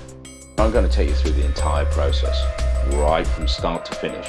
We start by taking a measurement of our subject's face, and we literally sketch the prosthetic onto the plastic wrapper onto the face. Next stage is the mold making. The last stage of the process is the application itself. So I hope you join me for this one-day special class with the Stan Winston School of Character Arts. I hope to see you there.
Chair. Hey, welcome to segment 4. We're trucking along here at Makeup Effects Live at IMATS 2015.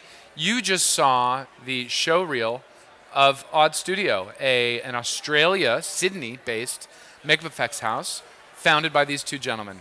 We are joined by Adam Johansen and Damian Martin. Howdy, howdy. Welcome to the webcast, guys. Thank you very and much. welcome to America. Thanks for having us, everyone. How's your jet lag? I know you guys flew in yesterday. Yeah, we landed yesterday morning at 8, so we're still lagged. Still feeling it. We're slowly getting ready for Coffee is your our friend. demo, which is happening in a few hours. Indeed, That's yeah. right. 3:30 today on the main stage. So that's when we'll probably really hit the wall then. Just in Good, time right to in the go middle off of on the demo. stage and then fall down. Crash and and the burn. brush goes into the actor's eye, and Glue on the demo lap. is finished. Ta-da. Well, welcome to the States, guys. Yeah. We're fans of your work at Odd Studio. We posted a chimp makeup you guys did, sort of Planet of the Apes inspired chimp makeup that was so amazing. It went viral on our wall, and the work you guys do is really top notch. So welcome. very much. For those of you who don't know Odd Studio and don't know Adam and Damian's credits, I'm going to tell them to you. We've got Babe Pig in the City. That's you, Adam. Superman Returns.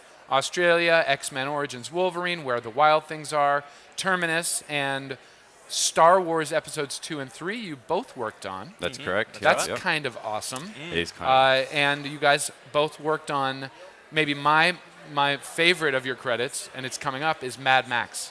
Yes. The new Mad Max. Fury Road. Who wants to see Mad Max Fury Road? We all do. We do. Yeah. And you guys got to work on it. Indeed. Yeah. Yeah. So- That was epic. So you guys have been very busy, obviously, and you've got some great stuff coming up. What's it like? What is the makeup effects industry in Australia, and Well, where does Odd Studio fit into that? Sure. I think, Damian and I first met on Farscape. You guys know Farscape. Of course. Sci-fi. Big Tons sci-fi. of great makeups. Yeah. So we did that. We met on that. We did that with Dave Elsey. And we had like 4 years. It went for 4 years. It was like 9 months in a year each season. So Yeah, 4 seasons. 22 episodes a season. It's huge. It's fantastic. And it was... Boot camp. Boot camp, absolutely. yeah, New so- creature every week, just high turnover, a lot of imagination, a lot of freedom. It was a beautiful place to work. That's And great. And the TV schedule. Once you've done that, Absolutely. films are like, if we you have can- how much time to prepare? Although that's changing. It's turning changing into massively. TV schedule. Exactly. Absolutely. So we can We've fall gone back back onto, hey, there. we did Farscape, we'll be okay. Yeah, We're good. 2 We're days, good. no worries. Yeah. Yeah. Well, that was amazing. It was great to be part of that team. And so I just did Babe 2 before that. We went into Farscape, met on Farscape. And in between the seasons of Farscape, it was when the Aussie dollar was really bad. It was really quite low. So there was a lot of Hollywood films coming over. So in between the seasons of Farscape, there'd be things like Matrix that we worked on. There'd be The Matrix. How could I not have mentioned The Matrix? They 2 got and to work 3, on the yeah. Matrix 2 and 3. Yep. trilogy. How cool Indeed. is that? Very cool. Yeah. Did you work Briefly. with Hugh or Hugo? Or is Hugo, leading? yeah. Did you work with him? Yep. Yeah, I yep. did a lot of Actually, work with, doing the rows and rows of Hugos for the Fantastic. fight scene The into big the Hugo rain. fight, Yeah, you fitting guys worked mask on after that? mask after mask. That's yeah. great. Yeah. Yeah. So that was, And then you decided, let's start our own studio. What Yeah. possessed you to start your own? That was after. Well, also in between, we'd be lucky enough there'd be a large film, but we've been contacted to work on a commercial or a small job in between, which meant setting up a studio for this short job, pulling it down again, and then going back to Farscape, and then again set up a small studio, and there were enough contacts coming through independently for the smaller jobs that were just at the end of Star Wars. I was working on last Man Star Thing Wars, at the end of Star Wars. I jumped ship. We just sort of got together and thought that that there's enough. We're pulling in enough work as individuals to warrant setting up a studio. It'd be worth saying that's something I've always wanted to do. Damian's Oh, always absolutely. wanted to do. We were fanboys, grew up with the original Star Wars films, just being obsessed with, Dark Crystal, Labyrinth, American Werewolf, all that kind of stuff. So we'd always had that. We want to have our own business and, try and take It was in the control bedroom of, since we were destiny. tiny, and you always want that space. And then when That you was have it. the opportunity to have your space. Your space where We'd you be can making stuff anyway. It's like, we Yeah. may as well get a studio. Yeah. Put a name to So it. who's and, the business head? Who's the art head? Or are you both business heads? We're a bit of both. There's a crossover, definitely. That's a rare thing because it artists, generally speaking, Yeah. business is not the thing. Yeah. And No. if And you that's- can marry those two things, That's great. And that was something we had to learn because now it's not just about the work. You are running a company. Yeah. And the you have to do webcasts. machinations of that. You have to do webcasts like this to promote yourselves. So I was you're really doing happy well. behind the camera. But now it's Is the buzzer we implanted in that chair bugging you? Yeah, He's trying to keep you on your toes. It's great. hurting now. Good. It's a good pain. And tell us about your shop. You guys are full service. You don't just do makeups. No, we don't do. We do everything. We do models and props. We do animatronic creatures, full creature suits, prosthetics. I mean, the prosthetics and creature effects are what we specialize in. It's what we grew up with. It's what we love. And I would say it's a big part of that. Recently, we've been lucky enough to be getting a lot of. It seems like there's a lot of prosthetic jobs coming through, both in commercial world and the film and television world. For a while, when we first set up shop, there wasn't that volume of work for that. Just somehow, there was, and it just went through this a bit of a lull. So we're forced to diversify as well, just to keep the work coming through. Another good thing for any artist out there. Absolutely. Get a business hat on, and also be a diversified You have to artist. diversify. You have to. There's so Whether much it's crossover. working on a model kit in your spare time, or doing a line of paints for whatever, Absolutely. or you have to do it all. And fortunately, there's lots of opportunities to do different things with this skill set. That's which right. is Absolutely. I mean, we found that we not only did we not really want to just pigeonhole ourselves as one. We love doing everything, but it's more diverse. So it's fun. it's like and you have a client base who eventually you build up that just think you can do anything. Anything. So they call up and say, you don't want to disappoint. So when you need a magician, go to Odd Studio because I think they do everything. They make Sometimes great we get calls, it's pancakes. Like, no, we Oh, don't. yeah. We don't do that. I guess we Okay. do. All right. Let's find someone that can do that. So tell us about, Beyond Odds, I interrupted you. What were you about to say? No, that's fine. Damian? No, Tell us about the scene in Australia generally. Obviously, we have some great Peter Jackson, New Zealand or he's New Zealand. New Zealand, but so still he's wetter. close. We Practical effects junkie from the beginning with his early films. Yeah. Is there a love of it down there? Absolutely. Generally, I do you think feel there is a love. There's an amazing, because it's not a huge community, it's not a huge population, but there is a big base of fanboys, people that are into it, that are out there, and they pop up at certain times when you're not expecting it. There's underground. And you have your George Millers that are just, cult classic. Mad Max just loves practical effects. Yeah. And then, the new Mad Max film, it's just tons of stunts in-camera practical stuff, like real stuff. Shot in an actual terrible desert, environment. With real vehicles. With real vehicles, explosions, with real humans with real hanging stunts, off them. with real humans. Awesome. It is. It's awesome. Yeah. It's like the most expensive independent film ever made. No slam against CGI because we love CGI. Absolutely. What it can do for us, And but there's showing up on a set where it's real costumes, real props, real vehicles, real danger is thrilling. Absolutely. Thrilling. I have a question for you guys. I don't want to exclude the viewers.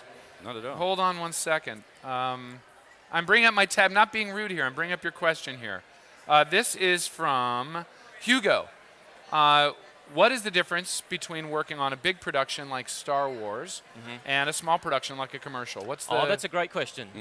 Well, it's great working on both. A big film is like Star Wars. It's thrilling to be a part of. We all grew up with Star Wars. That's great, but you're part of a huge team. There's so many elements to a film, as you know, production designer all the way down. Your part can sometimes be quite small or quite watered down, which, it's okay, that's fair enough. Often we find the smaller projects, we've carved a bit of a niche for ourselves at Odd Studio in Australia for doing lots of old age makeups and simian makeups. And do you also do old simian makeups? We have done old simian. Married to? Absolutely. That's important.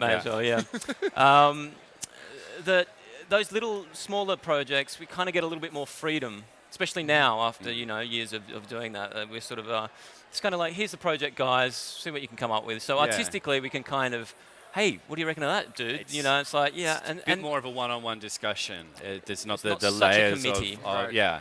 The 17 executive producers who Well, have to absolutely. sign off on Yeah, every. yeah. And you no think slam against executive producers. absolutely None at not. all. None You at bring all. the money. Would never and do that's that. good. Yeah, but it but, does. yeah. It's a lot of cooks. The more, Yeah. exactly, Yeah. exactly, and being able Having to said deal that, with. the commercial world's becoming a little bit more like that too, but Gotta not to that same scale. So, yeah, the smaller projects can be artistically sometimes a little bit more You're satisfying. that little bit direct. You're having that direct conversation with the director, Yeah. whereas sometimes it's that chain of command that things, just by the nature, not every department head can have the director's ear at all times. And sometimes having the budget constraints forces you guys to be clever. And That's Absolutely. right. That's right. Yeah. I think some Yeah. of the best innovation comes from not having the I agree. resources. That's Yeah. right. to do Yeah. it. Yeah. How many? What? Yeah. 2 weeks? Yeah. This is like a 2 month. We can't do that. All right. All right. Well, we have to do Yeah. this. Like, let's come up with it. And Damian and I love that. We love inventing stuff, creating stuff that Yeah. drawing on other industrial industries and things like that to And come we up both, with. starting in our bedrooms, and in Australia, where there wasn't an Alcone, there wasn't anything like that. You guys when were we really little. freaks. We just had to make. There was you had no to one find- like you. No, there were I mean, others like makeup us. effects fans are freaks in the U.S., but in Australia, You got to they're like, you got to "You hunt like- high and low for you stuff. like Yeah, yeah, yeah. I Mike, can't get that, Yeah. so yeah, let's try this. go wrestle a crocodile like a good Australian boy. That's what you guys do, That's right? that's Don't right. do And kangaroos. makeup. Come Yeah. on, kangaroos and shrimp on the Barbie, and let's just do it all. That's it. And that's not a knife. Yeah. So what are your strengths? Who's artistically are you more the makeup guy? Are you more the makeup guy? Are you both? we're both the- Mechanical side? What is the sort of breakup of skills? Yeah, I think from the start of a job, I mean, we both apply makeup. We both love applying makeup and seeing it right through. And we both do both things. But Yeah. I think the way we work best is I sort of do the designing and sculpting and sort of mold making, and then Damian does a bit of the mold making, the casting, and the art finishing. And yeah, it's So you are sort of leading the application phase, or leading the? I'm more the coloring. The Got coloring, coloring, finishing. You're the finisher. You're the finisher, detailer. You're the detailer, make the sure color, it's the color perfect. match, the do And all you don't have that. the patience for it. No, You're the designer, the absolutely not. sculptor, and now you finish it. No, he's got Make it look real. plenty of opinion on that. Just like when he's sculpting, I have plenty of opinion Yes, on that. exactly. So, my finishing yeah. comes in the clay. There's- Good. Yeah, And There's So then you definitely- shouldn't have any finishing to do. yeah, just a color wash, walk away. Well, Yeah. that's good that you guys have that dance. Yeah. Oh, that's There's I think it so works. many Yeah. crafts But there's also that are required to get a simple makeup done, as you mentioned, from Yeah. the sculpt to the mold Yeah. making to the running it. Yeah. To know all those things makes you guys good bosses, because you know if can- your employees are doing it right. yeah, Yeah, that's absolutely. right. Yeah, Yeah. get out of the way. So this guy is how you actually do can it. make a yeah. mold. We're Right. control freaks. We're pretty. I don't know. I think we're nice to work for, but we're told we are. But I think we could be quite annoying as well. But That's If it. you work for Odd there's a Studio way. and you're watching this webcast, please write in the comments Are we- whether or not they're good to work for. Let's be do that. transparent Don't do here. that, no. And only say good things Yeah. because we know your names. Yeah. Okay, we have a question from Dimitri asking where that incredible chimpanzee makeup came from. What was that for? That was. I think you're talking about the Hyundai chimp, which is Yes, I the one that posted got all that Yeah, love. yeah. That well, actually, that was a good story behind that. It was a commercial that we were approached to quote on 3 animals, and they all drive vehicles. The chimp drove a. And there was a hyena on a motorbike, and there was a big ox that was a truck driver. Yeah. It was a really silly commercial, Stereotyping. but you know, Yeah. it was really Managed to fun. offended a lot of people, but But The ox community. yeah, Yeah. yeah. way knows how to Up in join. Yeah. horns, yeah.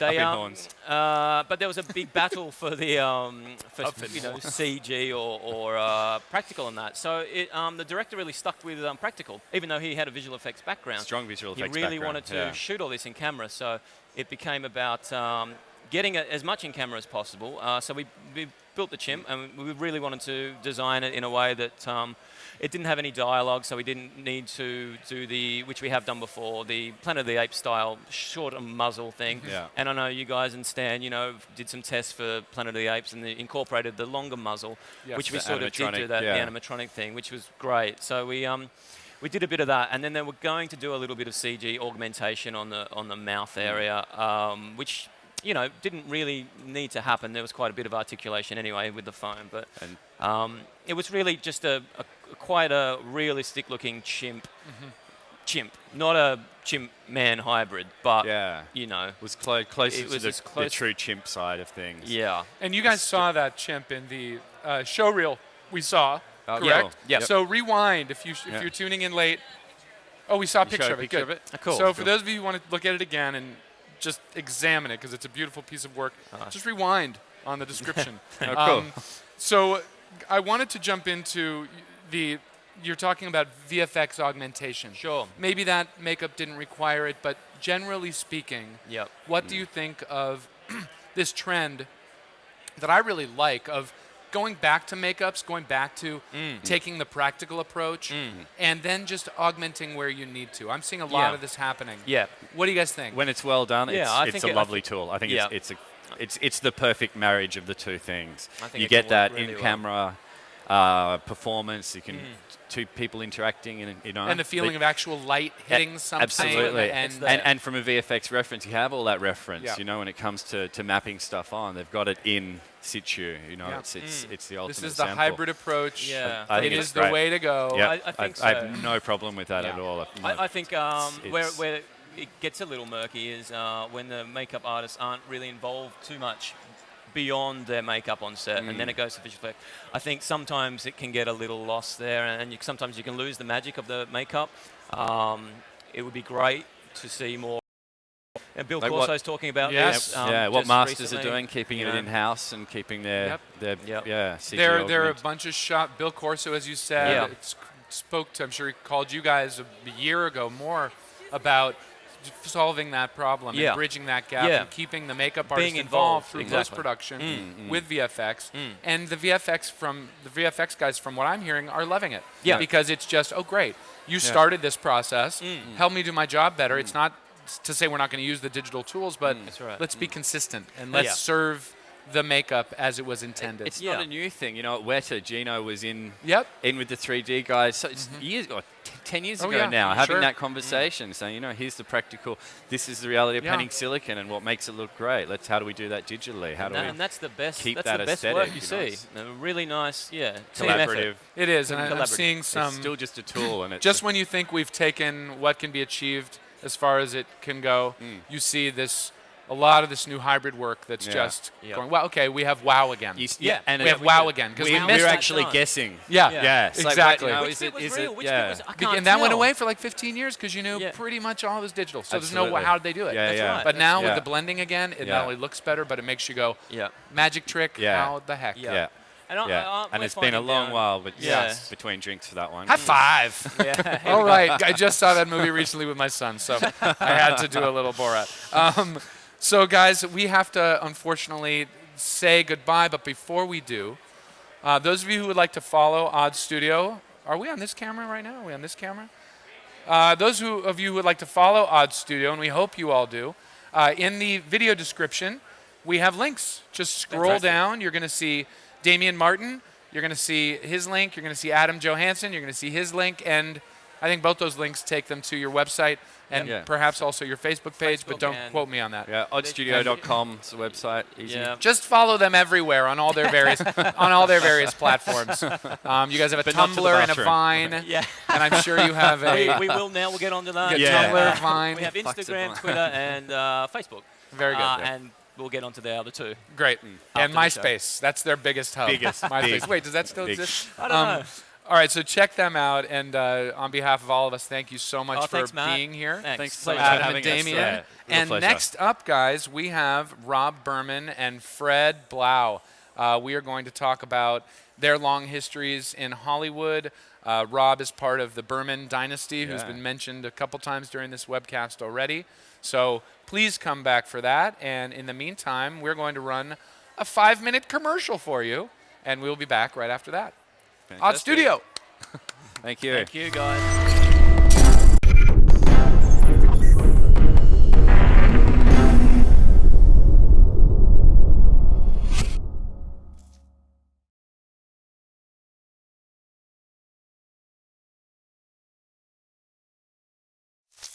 Hello, this is Mark Sawicki for the Stan Winston School of Character Arts.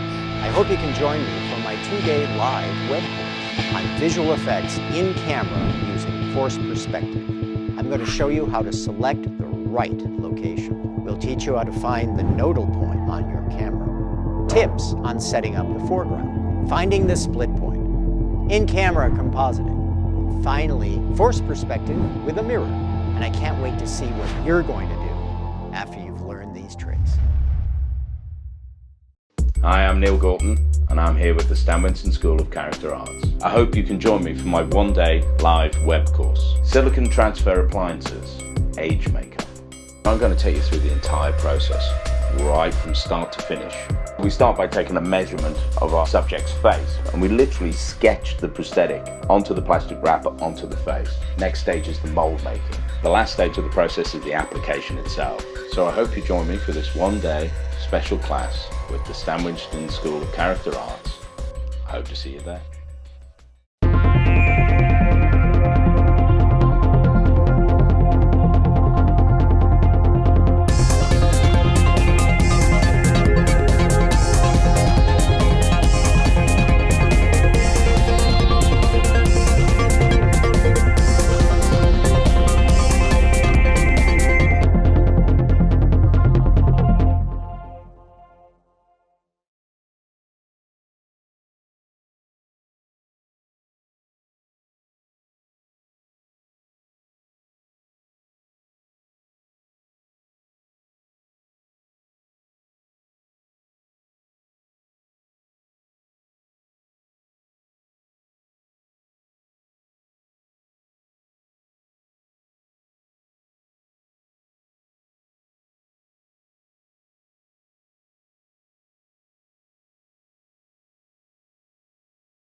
Welcome back to Makeup Effects Live 2015 here at IMATS. And we are here with G.I. Jerry, who is an elderly soldier. He's very vigilant right now, and I would not be trying to rush this booth because we've got G.I. Jerry here to protect us. G.I. Jerry is actually Michael Segovia. It's a makeup done by Rob Burman. Hey, Rob. Hi, how you doing, Welcome Matt? to the webcast. We're also joined by Fred Blau Thank you, Jr. Matt. How are you, Fred? Very excellent. To the show, and welcome G.I. Jerry. Hi, where am I? You're at a makeup trade show, the International Makeup Artist Trade Show. Oh, makeup. My Are there wife any puts that on. colonies? Your wife is into the makeup. How old are you, Jerry?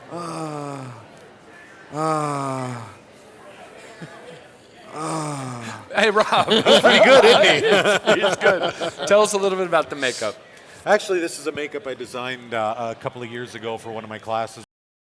And I decided to recreate him another step and make him something else. And I thought a great mashup would be, what's G.I. Joe look like in his doting years, you know?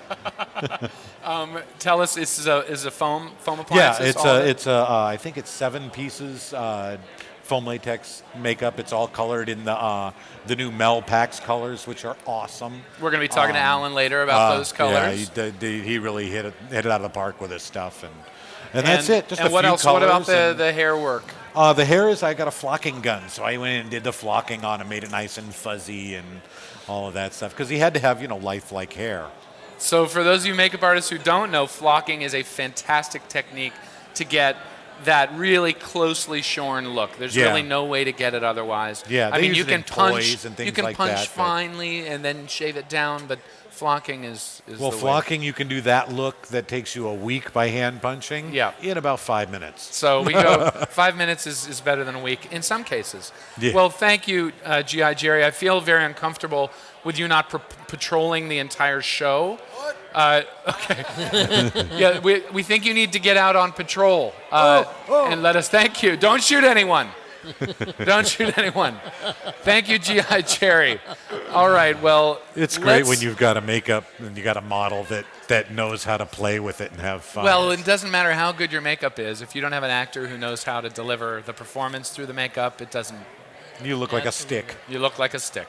Yeah. And you two, I think, sort of the theme of our time here, because we've got some new blood in the makeup effects industry who've joined us. You guys are definitely not new blood. Yeah. You have been in this business for many years.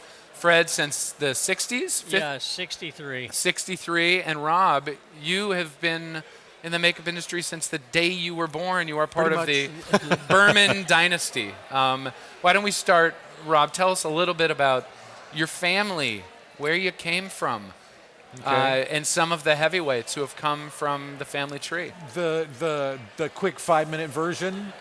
My grandfather came out from the Midwest, and one of his first jobs was making the cane that kills the Wolfman in the original Wolfman in 1941. That's where it all starts, people. He met Jack Burmans Pierce. were there. Jack Pierce says, "Hey, you sculpt and mold and all that stuff, don't you?" And my grandfather said, "Yes." He says, "If you don't tell anybody, I'll have you make all my stuff." So kept my grandfather busy Why for a couldn't long he time tell doing anyone? that. Well, because Jack was secretive. He didn't want people to think that somebody else was doing his work for him. I see. You know. And so then my father, when he got out of the Marine Corps in That's Tom Burman. For those of you who know anything about makeup, Tom Burman, one of the pillars of the industry. He got out of the Marine Corps around early 1960s, and by 1966 he got an apprenticeship at Fox. And he was there, and they had a big show coming in. Oh my God, they got to get this, and who should we get? And my dad suggested John Chambers, and okay, well, let's call John and get him in here. And they started on a 4 table the entire Planet of the Apes franchise. So by the time I got out of high school, I'd played with enough clay and hung around his shop long enough that I just kind of stayed there and cleaned and did all the work and did sort of the Karate Kid training, wax on, wax off, and don't touch that. And, you know. Tom's nickname was Mr. Miyagi, I remember. Pretty much. I remember. And then in the end, I just stayed with it, and so since 79 or 80, I've been full-time Monster Maker. And since then, you have been a very busy. Seen Rob's work on Star Trek, Ghostbusters, The Fly, working closely with Chris Walas. Yeah, that was on fun. that one. Enjoyed it. Super Mario Brothers, super fun. Scrooged, Howling 2, The Thing, another benchmark of. The Thing, what's that? Yeah, The Thing. I think if I've you heard love about The that Thing, type in "I love The Thing" in the comments, or just clap. And Cat People. You have won. You have a Saturn nomination for Best Makeup for Super Mario Brothers. Yep. And you have your own company, Rubberware, which we're going to talk more about towards the end of the segment, and we'll give people a heads up where they can find your stuff. Sure. That's Rob Burman. That's me. And sitting next to him, as I mentioned earlier, is Fred Blau Jr. Fred, you've been knocking around forever. You do brilliant, brilliant work. Thank you, man. And you also have Real Creations. Yes, I do. Where you have your own line of products. You've seen Fred's work in Apocalypse Now. Yes, he worked on it for a year. You were on that show? We were in the Philippines for a year over a period of 15 months. So you basically went to war for real. Yes. In the Philippines on that movie. Really. That was amazing. The Quick and the Dead, Blade, How the Grinch Stole Christmas with Rick Baker. Planet of the Apes again with Rick Baker, Addams Family Values, and way back, Who's Afraid of Virginia Woolf? And that classic film with Elizabeth Cool Taylor. Hand Luke. Cool Hand Luke with Paul Newman. Wow. Yeah. You have touched Paul Newman. You have touched. Who else have you touched? Famous people. What's your language?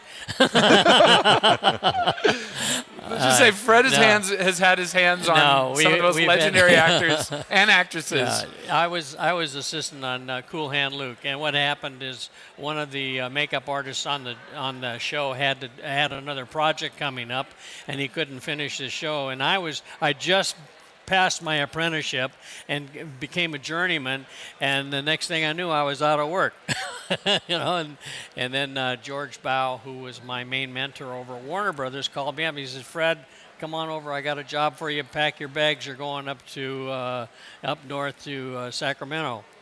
And then Bob Blau, his son, was the head man. He was doing Paul Newman, and then I did all the other people. And such a fantastic movie. It was really good, and it was where I did my first tattoo for a person on the screen, and it had to be done in grease paint. It was a nightmare.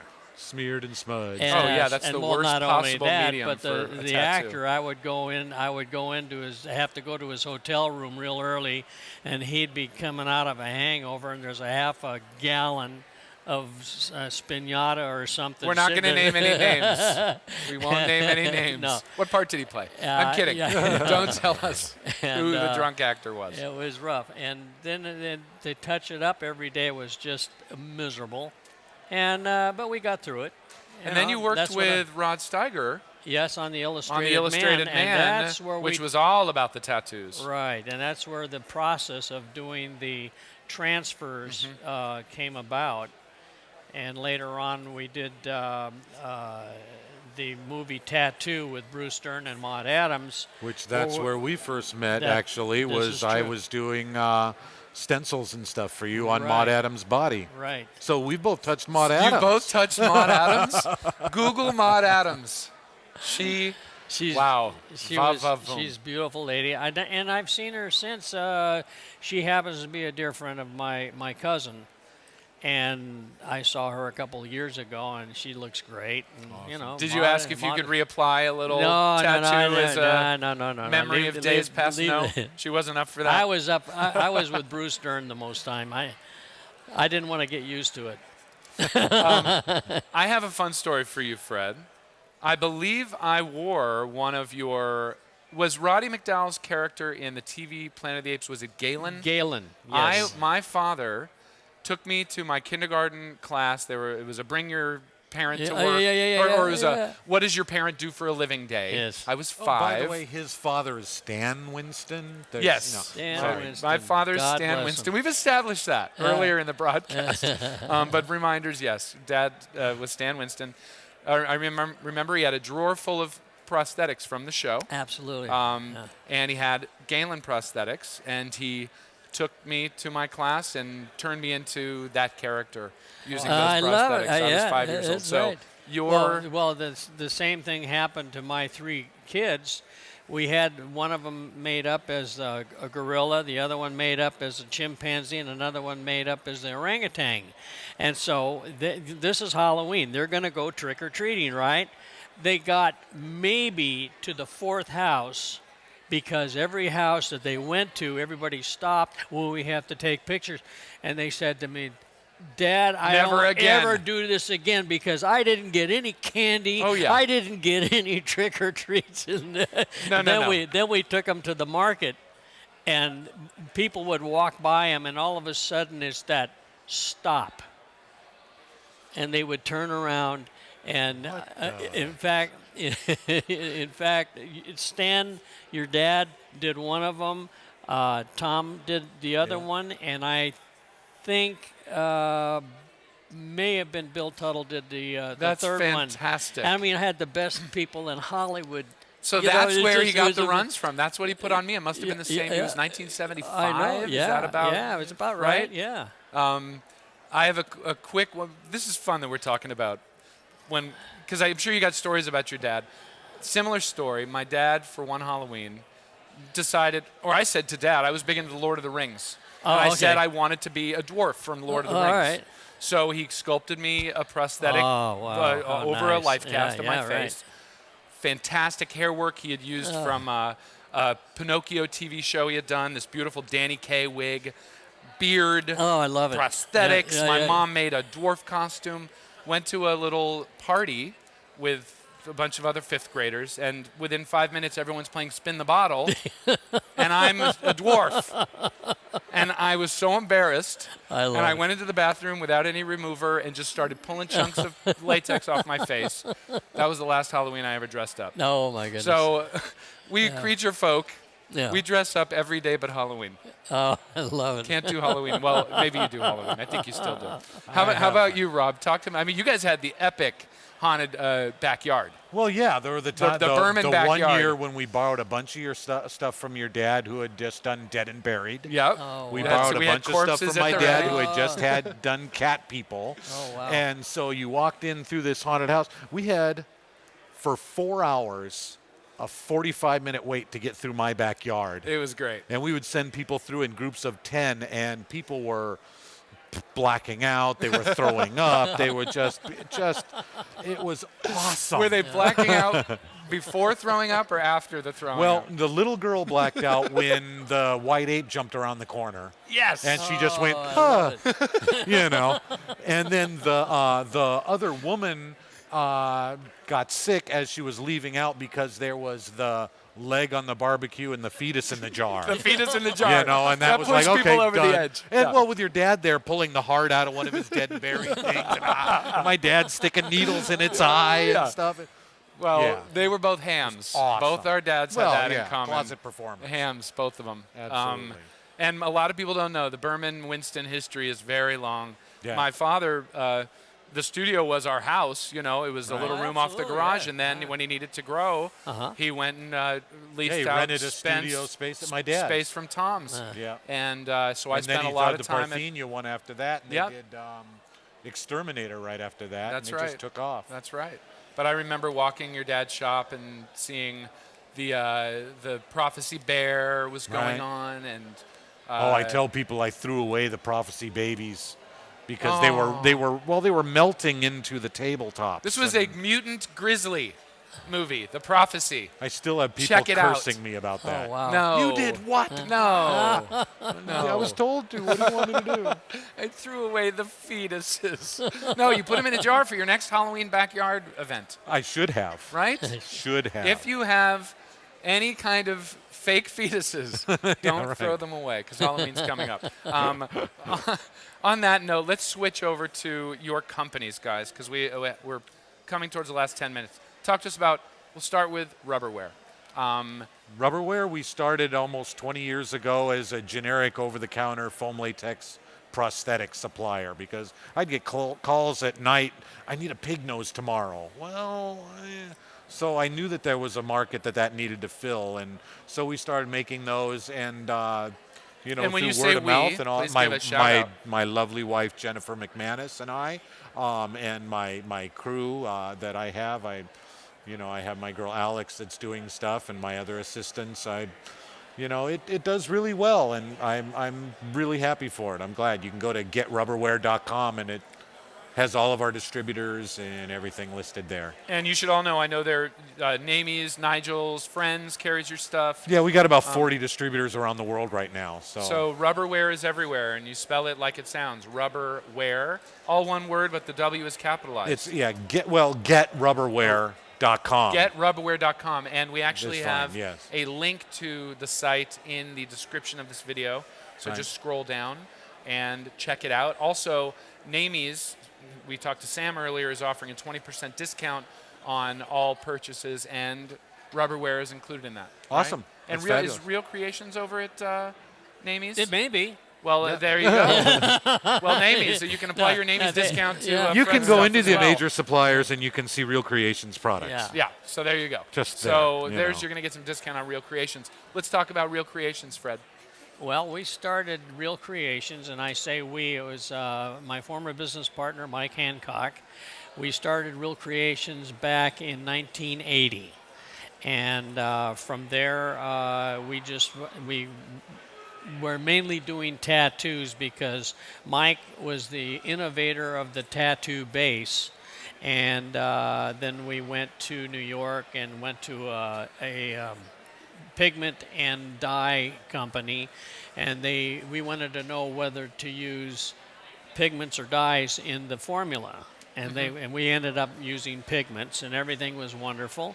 And what happened when we first started using the product on the movie Tattoo with Bruce Stern and Maude Adams, the inks held up so well that we literally saved them 1 day shooting. We got everything done in 3 days instead of 4, which would have gone over the Memorial Day weekend. And so you can save a film if you use yes. Real Creations products. Yes. I think that's what we're it saying. lasts. It just lasts. And what is the web URL so they can check out? Our website is creations.com. Great. And those, I believe those cards for both of your companies, or I think we brought you on a little later in the broadcast, but at least for Rubberware, should be in the next commercial block.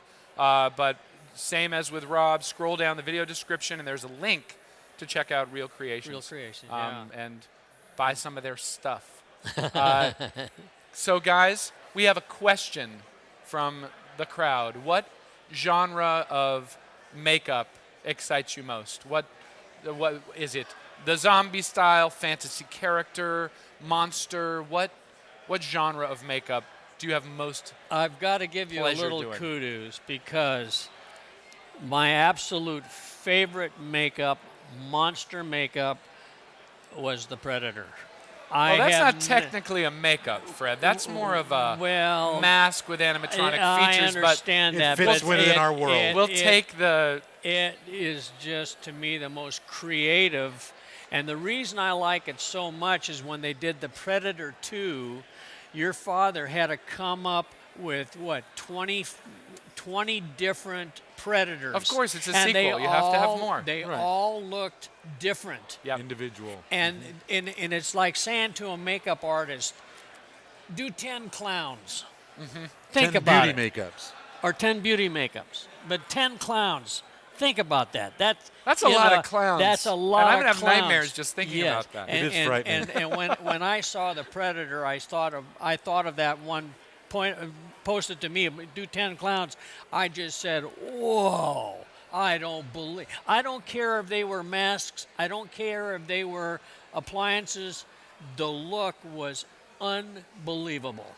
And Well, I really had to, that's major creations. Well, Dad had obviously his own creative genius, and he surrounded himself with so many brilliant artists. Absolutely. And as with everything in this industry, it was a great team effort, and that one has stood the test of time, and I think he'll always be associated with Predator. Yeah. So, thank you guys. Others, so, yes. Anything that you want to point out, highlights of the show for you guys so far? You've been here for a couple days, so. Oh, the Rubberware booth and Real Creations is pretty impressive. I hear that's where it's happening. Yeah, a lot of people are coming by, and it's very nice. It's very nice. Good. And a lot of people don't understand it, and so when you explain it to them to show them what you've done, it really works. We have one guy that he does a marathon type race. Like an Iron Man thing. Yeah, it's an Iron Man thing, and his wife paints him with our inks every time, and every race he's in, it's a different race. And so it holds. And it holds up and stays. He's going through mud, he's going through fire, he's going through everything. And swimming, and it's quite My a product thing bounces. So, okay, to wrap up the segment, if you want to run a marathon with or bounce, you get in touch with Fred and Rob. That's right. And once again, it's Real Creations and Rubberware. And thank you both so much for agreeing to be on the show. Thank you, Matt. Really appreciate it. Really enjoyed Anytime. that. And next up, we have more fun. We have Norman Cabrera guest hosting a segment. There you go. And he's going to be talking to Tom Hester, who's one of Rick Baker's original bunch, worked on American Werewolf and so many other great films. Norman is going to be geeking out with Tom, and that's coming up after the break. So stick around. Don't change that YouTube channel. Keep watching, and we'll see you soon.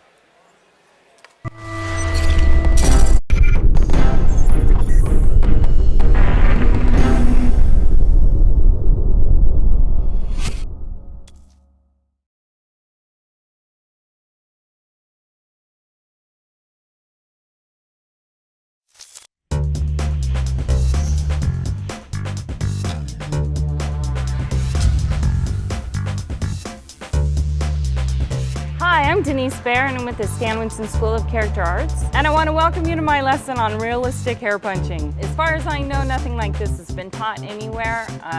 We get requests all the time for, how do I learn how to punch hair? So I'm going to be teaching all kinds of techniques in this two-part course. So in part one, we're going to be teaching you about a hair ring and how to use one. We're going to talk about purchasing hair and some of the suppliers that I use. I'm going to teach you how to make a proper punching needle. We're going to go over different kinds of textures. We're going to talk about animal hair. We're going to punch a mustache and an eyebrow. I'm going to teach you how to do 5 o'clock shadow, some eyelashes, nose hair. So obviously we've got a lot to cover in a short amount of time, so let's get started.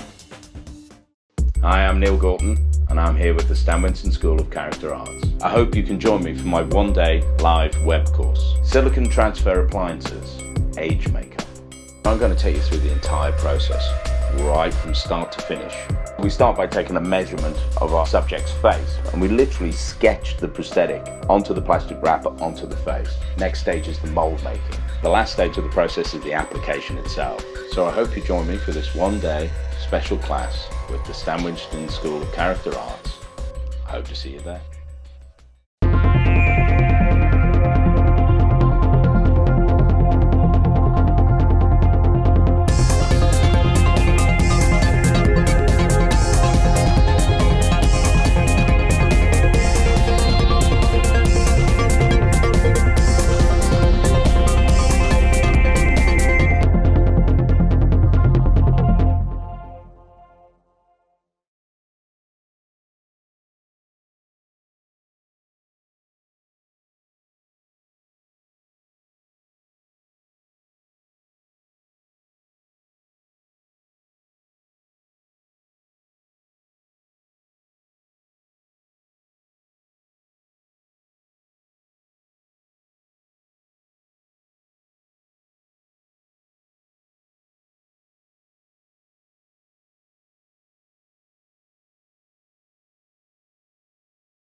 Welcome to Makeup Effects Live at IMATS 2015. We are chugging along. What a day it's been here at IMATS. And we have two new guests, as promised. To my right, we have the great Norman Cabrera. Put your hands together. And we have Tom Hester as well on this segment. And both of these gentlemen have been in the business for many years, been a part of some amazing stuff. A lot of you know them already, but in case you don't, Norman, this is the end. Drag Me to Hell, Hellboy 1 and 2, Kill Bill Volume 1, House of a Thousand Corpses, The Time Machine, From Dusk Till Dawn, Gremlins 2, The New Batch, Coming to America, Harry and the Hendersons. And you've got an Emmy nomination and 2 Online Film and Television Association nominations for your work.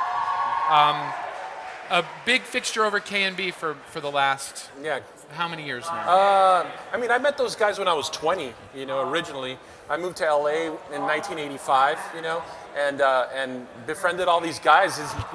Tom was one of the first people that I met when I came out here to work for Rick Baker, Did you ever think that someday you'd be sitting at IMATS at a table talking to Tom? No, I didn't, yeah. Tom, as a matter of fact, I had come to visit Rick when I was just, we were corresponding and stuff like that, and then you guys were working, it was like right after Thriller or something like that, and then I was like, like all of us Monster Geek fans that wanted to be, work for Rick Baker, and I eventually did get a job in '85, and one of the first guys I met was Tom. So Tom, for those of you who don't know Tom's illustrious career, as Norman said, you were a key member of Rick's team and worked on Harry and the Hendersons, Gorillas in the Mist, American Werewolf in London, Gremlins 2, The New Batch was also Rick, right? Yeah. Because Chris Wayless did the first. Yeah, he did the first one. We did Gremlins 2. And just tons of incredible stuff. And when I asked, you should know, I asked Norman to be on the show and said, Norman, you're kind of got to guest host it. Who was your dream guest? Yeah. And you looked at the roster of who's going to be here. He said, Tom Hester. I said the first person, honestly, the first person that popped in my head was Tom.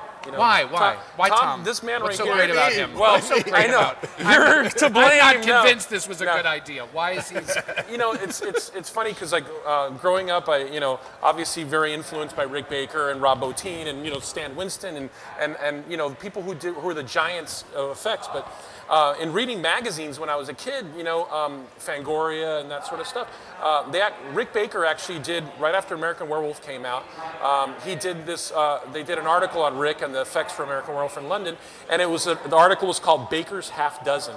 And it was in Fangoria, and it showed the 6 guys who were like the 6 core guys who worked for Rick on American Werewolf. But better than that, it showed their original work too.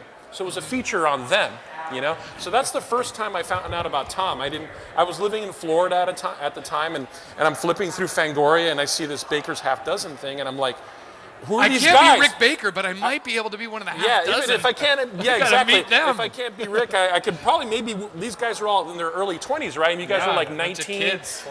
21 when I started. 21, and so I was like, what happened at that moment, I think, is that it made me realize anyway that you didn't have to be the older guy with horn-rimmed glasses and a lab coat and a tie. You can be like these guys in a T-shirt with long hair, and like these guys are making monsters for a living. And then you see their work that was in there, and there's Tom's early work, like this lion guy that you did, and a California condor mask, and this stuff is just beautiful. I'm like. This guy is amazing, Let's name check the other 6 while we're thinking about it. The other 6. The other guys were the other 5. Sean McEnroe. Sean McEnroe, Kevin Brennan, Steve Johnson, Bill Sturgeon. Who have I got? Let's see. And then, Elaine was Rick's first wife, was working with us. Right. And Craig was on your crew. Craig Reardon was on American Werewolf. On American Werewolf, with us. Yeah. Craig Reardon. So what was it like? I mean, you're the guest host here, but I got to know. What was it like being one of those half dozen when that article came out? It was phenomenal. I mean, it was just because this was American Werewolf was my first film. And so I just fell right into this thing, and it just blew me away that all of these people love doing the same stuff I like doing, and they're also so good at it. And it's a good movie. Oh, and it's a werewolf movie. It's a werewolf movie. And we It get was to do a zombie well, it kind was of so dead cool guy that character. Rick gave me the opportunity to do so many sculptures for it, which was just Now which you blew did me away. the elongated body. Yeah. That was one of your This is- pieces. this There's is the, actually you can see on the screen right now. They're showing the crew. Now that's in England, right? Yeah, it's a crew in England. Yeah, that's an amazing picture. All we were the in parts a that were made old for schoolhouse there in in Making werewolves Richmond. in a schoolhouse. Yeah. Yep. And now you sculpted the elongated body. Yeah. And you sculpted the elongated hands, correct? Yeah. Right. That Yeah. most famous. all the moment hands. ever. I have pictures and stuff in here. Yeah, if there's you want to see I think some of that. you Yeah, go let's through that. scroll through We'll just go through But it. if you want to go, maybe chronological order, I actually wouldn't mind asking him about before he started American Werewolf. We'll go to the beginning. Show me. Let's see. Oh, there's the stuff from American Werewolf. Some of the pieces that he did. You can see Jack's hand up on the upper right. Jack's the hand, elongated hands from the transformation. And then the elongated body, which has absolutely beautiful sculpture. I remember that was printed in that article in Fangoria, and I remember thinking the anatomy of this thing is so amazing because it's not cartoonish. It looks dead real to me. You know, if a guy was turning into a dog, that's what it would look like. You know, so that photo just blew me away. Now, what was? Let's see some of the early stuff of yours. If they I can think show some of the very beginning. I don't know if she can go right how to the did you, first. How did you? While he's queuing that up, what was the first thing that inspired you to do a creature or monsters or whatever? I think I got to a family friend got me to go on Post Senior. Okay. And so I met him when I was about 13 or 14, and was just absolutely blown away. Yeah. And while I was there, he made a life cast of my face, which was really cool. And so and he showed me, okay, here's a life cast. Then you take clay and you put it on here, and you can make whatever shape you want, and then you can make a mask that fits you. And was this the mask that he made? No, for this you? was the very. This was. I was a sort of a problem child, I guess I'd say. And who are you choking? Who's that blonde? This is my older brother okay. behind me. Yeah, who's stuck behind the seat. Yeah. So that's kind of probably where the problem started. Masks. Everyone started with masks. Masks. And I John always liked Post masks, inspired more careers. It's so Yeah, true. oh, Like, absolutely. I talk about that a lot with Jordu, Schell, and myself too. Like rubber. Halloween rubber masks is was like the start for so many people. Yeah. Now, after you did that, what was like? You had there's some more. If they just early cycle work, right? through it, might be let's easier cycle to through just. the photos. Yeah. Let's do Okay. it. I saw this. This was was the lion guy that you did. Yeah, that this you was had in done. high school. Yeah. Or just after high school, I think. Again, it's beautiful. It's like it has a great character. The paint job's amazing. And you were how old when you did this? I was about 18, I guess. That's excellent work. 17 or 18. You know how to photograph it. So many people can do a great makeup, but if you And this don't was on a photograph friend it of well- mine. This was That's also in high really school. excellent. Yeah. And again, Planet of the Apes, a That big really, inspiration was a for massive a lot inspiration. of people. Yeah. I also got to go meet them too. Yeah. Meet some of the guys. Now tell me about that for a second. How did you met people on the crew for Planet of the Apes? Yeah, I got to meet them. It was just for the television series. I went down and met them. And I don't know, your father, Did you meet Dad on that? I Or think you just I working did on because those? I met this guy, he came up to me, and I was just this little kid. Yeah. And but he, said hi, and it was just. And then looking back, I'm thinking, I bet that was Stan Winston. Yeah. Did he have a big old Jewish afro? He had curly hair. Yeah, Because in the curly hair. 70s, he had a giant A afro. lot of people have perms. Like He would remember have been Brady the only Bunch? white. He was the only white man with an afro on the set. So if you can remember that, that was my dad. Well, I wasn't much of a. I hadn't really been, following the fans or the films that much.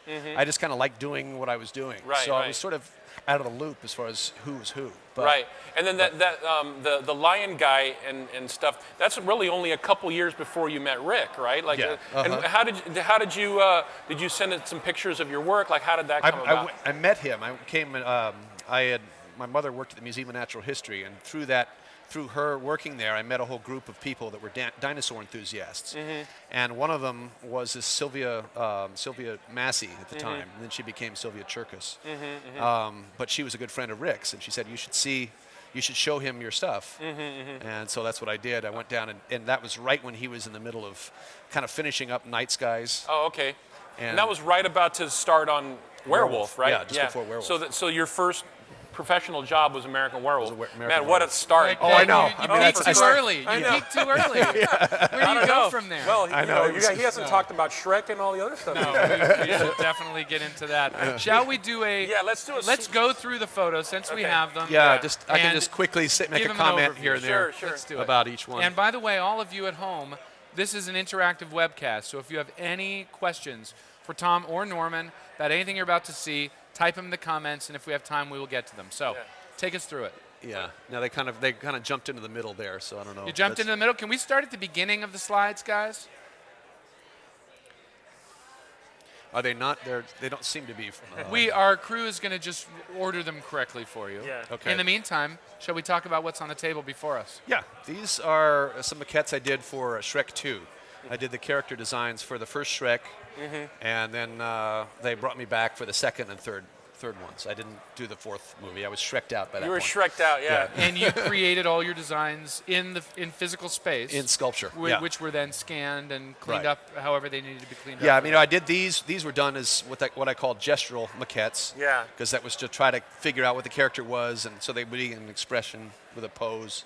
Yeah. But then once the director liked it, then we do a neutral These are version. beautiful. I mean, they have such a strong. That's sort of the thing about. I always talk about Jordu and him and everyone that when we geek out about sculpture, how important form is. Oh yeah. Form is everything. Details because detail is cool, and if you can detail something and detail it wonderfully in rendering, but get the form down first. You should be able to look at something from across the room, and it makes a strong impression. You know what I mean? And something like this, it's just it's gorgeously rendered.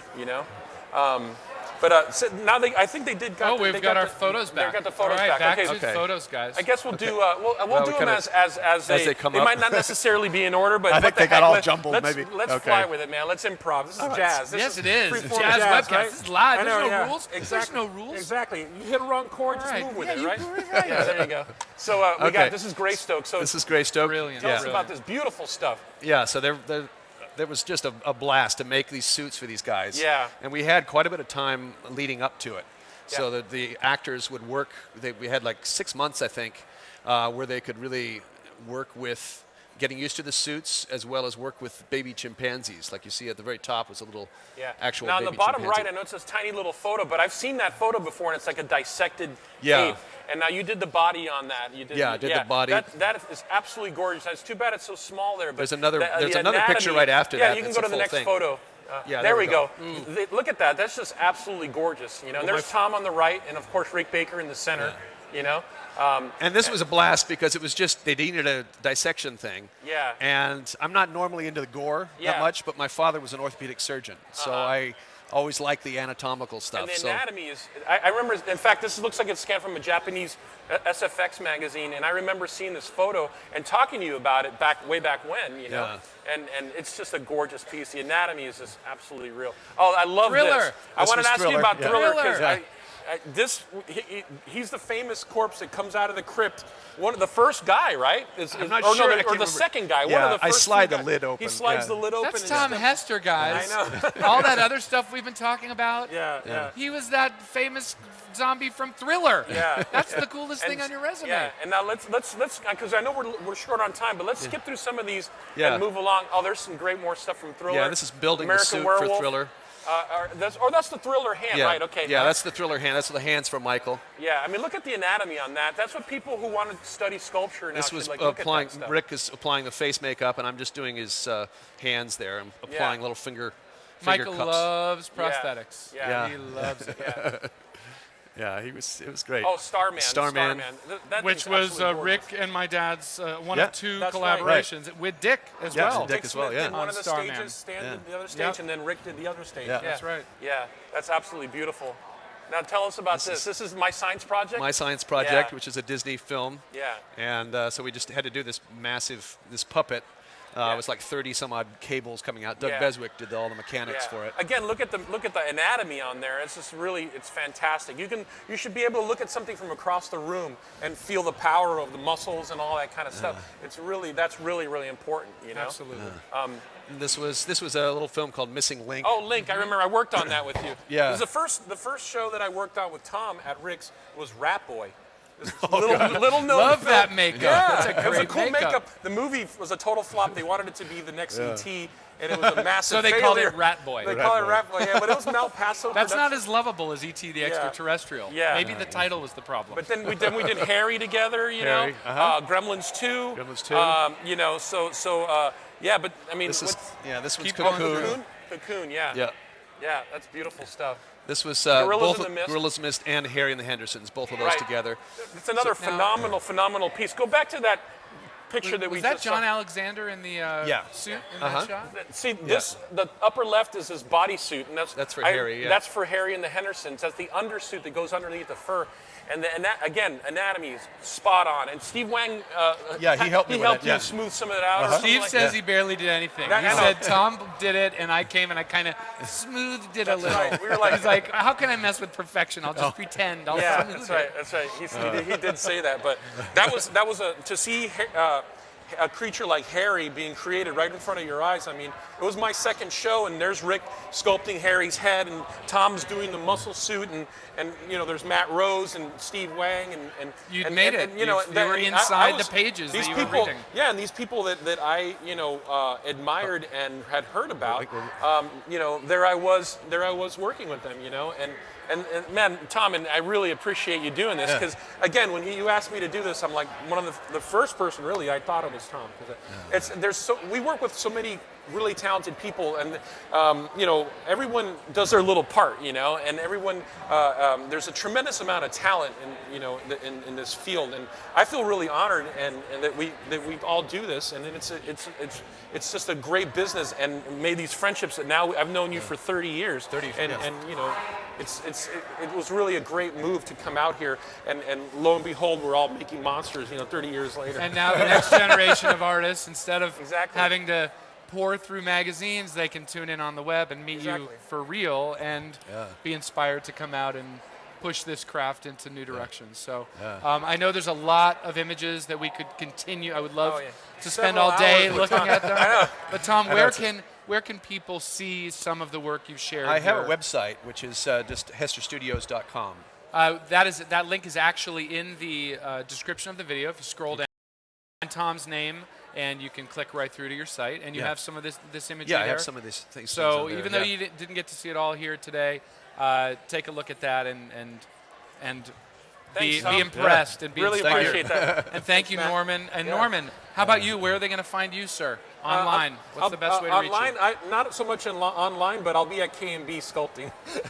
So to reach Norman, you have to break into K&B. Exactly. Yeah. Choke out Howard and Greg. Exactly. Greg. Knock out Corey. Put a sleeper hold on Greg, and then you can talk to me. Or Carrie, rather. Or Carrie Jones. Carrie will knock you out, so don't try it. Yeah, exactly. You cannot reach him online, but you can reach Tom online.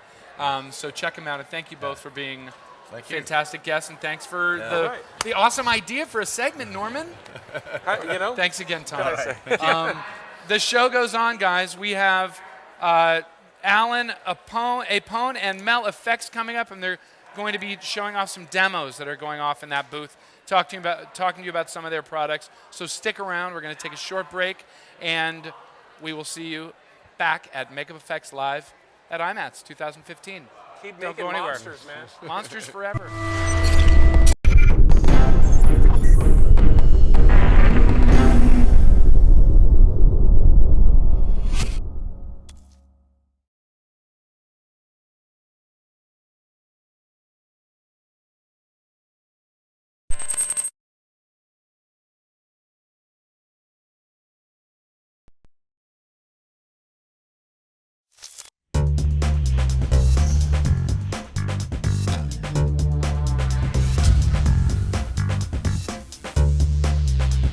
Hi, I'm Denise Baer, and I'm with the Stan Winston School of Character Arts, and I want to welcome you to my lesson on realistic hair punching. As far as I know, nothing like this has been taught anywhere.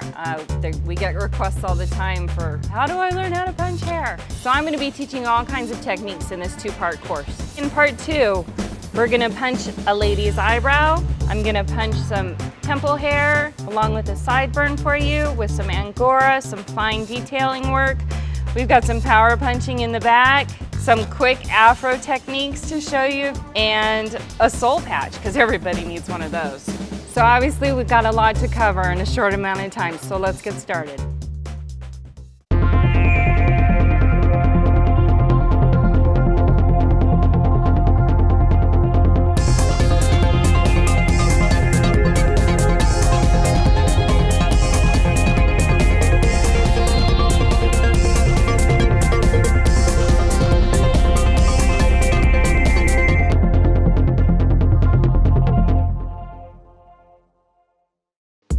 I'm Neill Gorton, and I'm here with the Stan Winston School of Character Arts. I hope you can join me for my one-day live web course, Silicon Transfer Appliances, Age Makeup.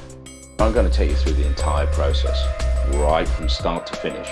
We start by taking a measurement of our subject's face, and we literally sketch the prosthetic onto the plastic wrapper onto the face. Next stage is the mold making. The last stage of the process is the application itself. So I hope you join me for this one-day special class with the Stan Winston School of Character Arts.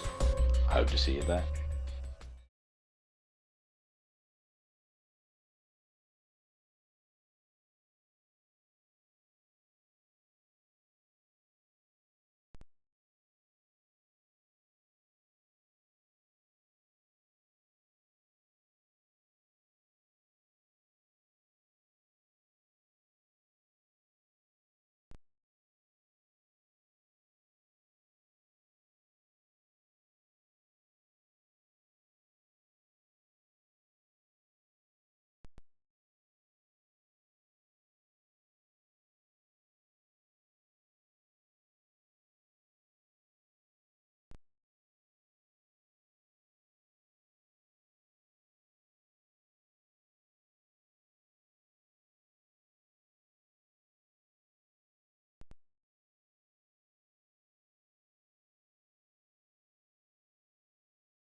We are still here at Makeup Effects Live at IMATS. It has been a heck of a day. And been a wonderful day. We have had a round robin of some of the leaders of the makeup effects field, and now we're joined by Allan Apone. Well, hello. How are you, Allan? You know, if I was any better, I'd be you. What? Is that a compliment? That is a huge compliment. Well, I'll take it. That's Thank a you. huge compliment. Thank you very much. Thank you for joining us. A pleasure. Such a pleasure. Allan, in addition to being a brilliant makeup artist, is also the owner of MEL, which stands for Makeup and Effects Laboratory. Yep. And you guys are known for your line of PAX.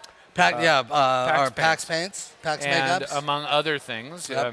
In fact, who was it? Rob Burman gave Right. you a nice shout out earlier. Yeah, Rob Burman did on the makeup that he did, and also Steve LaPorte. Steve LaPorte, and we'll be seeing that up next, I think. Yeah, he did used our packs on that as well. Very cool. Beautiful. Both those makeups are incredible. Well, it's because of the paint. Of course. Exactly. I don't want, so if you like those know. makeups, it's Mel. It's That's all right. Mel. It's all Allan. Has nothing to do with the incredible talented artists Never. that did them. It's the products. It's all about the products. Exactly. For those of you who don't know Allan's history in Hollywood, it's a storied one, and I'd like to talk you through some of this man's credits. Let's start back, and we'll work our way forward. Okie dokie. Friday the 13th, Part 3. Yep. My dad worked on that movie. Yep, exactly. He did. I worked with your dad on that movie. Yeah. Very Steve exciting. Miner directed, correct? Yep, Steve Miner directed. Super Mario Brothers. We also had, who else worked on Super Mario? Rob Burman. Rob did. Rob Burman. Gettysburg, Three Kings, Unbreakable. Yep. Snakes on a Plane. Snakes on a plane. Snakes on a Plane. I'm tired of these on the plane. Yep. Django Unchained, Iron Man 3, Avengers, Age of Ultron, and on TV, Pushing Daisies, Star Trek, Deep Space Nine. Yep. I think everyone at the show has worked on Star Trek Everybody's at some worked point. on Star Trek, exactly. And the band played on. He is an Emmy nominee twice, correct? Yes. And also has received a Cable Ace nomination through the Hollywood Makeup Artist and Hairstylist Guild. Right, and the Guild Award. And I'm nominated this year for the Guild Award. And nominated this year. For Captain America Winter Soldier. Fantastic. Well, as you can tell, this man has seen it all. He's done it all. Done almost everything. Let's talk about your history in this business. Where did it all start for you? Well, it all started with me wanting to play third base for the Yankees. And it led to making makeup. When I realized I didn't have that kind of talent, I ended up in the hobbycraft world doing, actually just doing a varied number of jobs. And through that, one of the guys I was working for, or with actually, his uncle is Tom Burman. Right? So the Burmans gave you your entree into the industry. Tom Burman is the one who really pushed me into, or got me started in effects. Is this around 77? This is 70. Yeah, this is Prophecy. Right around when my dad had when your his dad space was there. So Yeah. I actually apprenticed for your dad and for Tom. How did they treat you, Allan? They killed me. They killed you. Well, And you're your sitting dad, here, so you're not. Your dad. There was a product we used to use to make molds called Grey Tuffy. Oh yes. Right. Which I'm sure you know. Spent about. a lot of time with that stuff. Well, yeah. So your dad asked me to mix some Grey Tuffy. So I said, okay, I'll use it. And he goes, and I got a stick to mix it. He goes, no. Use your hands. I said, my hands? He goes, hell yeah, use your hands. So your dad. That's the oldest one in the book. Exactly, and I fell right for it. Don't mix stone with your. Don't mix Grey Tuffy. Grey Tuffy with your hands. That's there. If you take nothing else from this webcast, do not mix Grey Tuffy with your hands. So they hazed you for a while at Burman Studios. They did at Burman Studios. And where did you go from there? And then right after that, I had met while I was on that film. I was the set liaison, so I was on set on Prophecy. And while I was there, I met the makeup artist on the show is Ron Snyder. Mm-hmm. Ron Snyder and I became really good friends. And Ron asked me one day, he said, would you want to work on somebody living? for a change? For a change. I said, I never thought about it. And he goes, well, do you want to learn makeup? And I said, yeah, okay. He said, well, you come in every morning with my call and I'll teach you on the stand-ins. So for 3 months, I had sort of a private instructor, and he taught me how to do makeup. And right after that show ended, about 2 months later, he called me up and says, what are you doing? And I said, nothing. He goes, come here, I'm doing a show in Pasadena. I want to talk to you. So I drove up to Pasadena and met him, and he hands me a phone number name and a phone number on a piece of paper. He says, call this guy. It's a movie. I told him you'd do the movie. And I said, oh, is this the guy I'm going to be working with? He goes, no, that's the production manager. And I said, well, who am I working with? And he goes, nobody. It's you. You're going to do the show. And I said, I've never done makeup. And now you're the department head. Now I'm the department head. Oy. I said, how am I going to do that? He goes, I've seen what you can do. You can do it. Just go do it. And I said, I can't. He says, look it, just go call the guy. You're going to do it. So I went and I said, okay. So I called the guy and he says, yeah, come and do the show. And it's in Macon, Georgia. It's on location. What was the show? There's a movie called Wise Blood. Mm-hmm. And then I find out that it's directed by John Huston. The legendary John Huston. John Huston. You are now the department head of a John Huston movie, and you've never department headed before. Never. Not only not department head, but never done makeup for film. Everything I'd done was on a stand-in in the makeup department that didn't go on camera. So I have no idea. And you pulled it off. I pulled it off. And the rest is history. Yeah, and that's how I started. And obviously you kept very busy as a makeup artist. Yep. And when did Mel come about? Right when did after you found that. the company? I did 79. Founded Mel with Douglas White.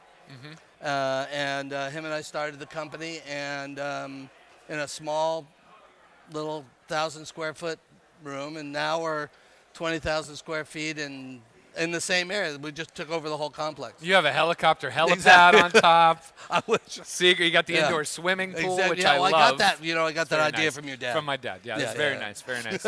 Well, it is great to see so many at this show. Obviously, so many makeup artists who have founded companies to serve the business. Because who knows better than a makeup artist what the industry needs? Yeah, and that was really the whole idea behind the product line. Because I started out with Brad Look and I decided to, I told Brad I wanted to do packs because it was very limited what you could get. And I use packs a lot when I work for a lot of different things, tattoo covers especially, but for a lot of the things that we do. And so Brad and I sat down and we came up with 64 colors to begin with, and now we're over 140 colors. But the whole thing had to be something of ease of use for makeup artists when they work, and not just for us on set, like for people who that do brides and they're personal makeup artists for other in other crafts and stuff. So the whole goal was to make sure that we did things that were usable, easy to use, and were cost effective as well. And PAX is one of those products. I mean, Dick Smith originally developed PAX, Dick Smith developed Prosade and acrylic paint, right? And it's still the best, one of the best solution for a lot of things, for so many things. Yeah, and what we've done is we've taken Dick's formula and gone further with it and made it more into almost like a cream makeup. So the ease of use of it is amazing. So you guys, you got to check out the Mel site. If you look at the description of the video you're watching, scroll down to Allan, and you're going to see a link to the site. Check it out. It'll be melproductsusa.com. Mel Products USA. Check it out. And we have some demos. Now, I don't know that the demos are ready. There should be. Do we want to check in? We have 2 demos coming by. Done by Nate Bright and Drew Talbot from Drew Face Off. Yep, from Drew. Drew's from Face Off. Amazing artists. They did beautiful work. Everything's, in fact, on Nate's, he's using the new product that we have is metallic packs. Metallic packs. Yeah. So, and his makeup's done with the metallic packs, and it's outstanding. Well, let's look at it. Let's look at it. First, before we bring them over, we need someone on the Stan Winston crew to go over, check the booth, check the status of the Mel makeups. Peter Gould, Jake, anyone from the crew, go check on the status. We want to bring them over. In the meantime, while we're waiting, you're Sam Jackson's guy. I have been for 17 years. Samuel L. Jackson calls one man when he needs his makeup done, and that's Allan Apone. What is it like to work with Sam in the makeup chair? What is it? Tell me about that experience. Well, let me tell you, Sam Jackson is one of the best actor you could ask for because, one, Samuel loves characters. So whenever he takes a role, the first thing he looks at is, how can I change? What can I do? What is going to embody this character? So him and I will talk about it. and I will do some renderings, some computer renderings, or he'll just say, this is what I want. I want this, I want to do a nose, or I want to do, I want to change my color. Probably for Django, we originally, his original color was, we were going to go blue-black. We were going to go very dark. But unfortunately, when we did the test, the thing that we found out, because of the way that Richardson was shooting it and the way Quentin wanted it, we didn't have enough light to shoot that. So we changed them, and so we were sort of like a midnight brown mahogany raven color. So what you see now is and he's wearing prosthetics in that. How is he with the application process? He usually goes to sleep. Goes to sleep. He'll sit there and, but it's really funny because you think that he doesn't pay attention, but if I forget a step, he'll go, hey, what about the nose? You forgot the nose. You forgot. Well, it's really funny. One day when we were doing Captain America Winter Soldier, we were chatting. We were just having a good time. It was very fun, craze that day. Got him all ready, put all his prosthetics on, and he walked out. And all of a sudden I'm sitting there and I'm going, I forgot something. There was something I didn't do. And all of a sudden I look on the thing. Maybe? No, it was his beard. So oops. I went, holy crap. And as I go out the makeup trailer, he's walking in and he goes, the beard. You forgot something there, Allan. You might want to have a checklist on the mirror next time you work one out. Of those things. Well, we have your first demo here. We have Nate this Bright. is Nate. Yep. Let's invite him in and introduce us. Allan. Come on, boys. Hey, Nate. Hold on. I've got a microphone to hold up to your face. Fantastic. That's for you, Nate. Welcome to the show. I appreciate being here. Thank you. We understand that you have a demo you're doing for Allan over at the mail booth. You want to tell us about it? This is actually a 3-piece foam that I had the pleasure of putting together and painting. Kind of went in, no concept, and pulled it out. Really pleased with it. Happy with the color and everything. Had a blast. I want to thank Mel and everybody for giving me the opportunity. Absolutely. Allan and Lewis, definitely. What do you think of the Pax paints? Oh, love them. Mel Pax paints are fantastic. Yeah, this is the new metallics. You did a spectacular job with them. They're fantastic. Great concept. And it's still got some translucency, which is nice. And talk to us about, you got a backstory for this character? I actually don't have a backstory. I feel kind of bummed. No backstory? I didn't get a chance to build one up real quick, and I hate corny backstories, so I don't want to come in here and just go off the top of my head. I have an idea. So if you're watching this webcast, take a good look. Would you do a rotation for us? And come up with a backstory for this character. Is he a bounty hunter? Is he an accountant? What planet is he from? And we'll give Nate some ideas. Oh, that sounds fantastic. I can't wait to hear everybody's ideas. What do you think of the show so far, Nate? Oh, I love it. It's fantastic. Today's been even better. I'm glad that I can walk around now and get to meet people, and so I'm really How is it doing a demo with all eyes on you? Nerve-wracking? Not so much. I was afraid at first. Yesterday I was definitely afraid. Today, not so much. It took me settling in, and I did that, and it's... Watching him work, it was great. Because I was in the booth with him, and just like total focus. You can sit. When you watch an artist, and they, even if you're not sure what you're going to do, once you get that total focus, and he was just right there in the zone. In the zone. Share that mic for me for 1 second. Tell us the name of your model. We did actually just go with Bounty Hunter was the name that we... Oh, it's Bounty Hunter. We decided on originally, yes. Oh, good. Oh, you mean his what's the name of your model? Gregory. Gregory. Okay. Hey, Gregory. Hello. Can you breathe at all? Very little. Very little. No, so you've got really a good 10 minutes in the makeup before you die. Yeah. Very good. This is really good. He opened up that nose hole so I can breathe really well through it. I love that. This is my favorite interview so far. Can't speak, can't eat, can't drink. So tell us how you came to Hollywood. Let's hear your life story. Oh, God. I'm kidding you. We can't hear a word he's saying, but this is fantastic. You know what I love is that you didn't worry about his comfort. I think actors' comfort is overrated. Generally speaking. Generally speaking. Let's let the actors suffer through it, please.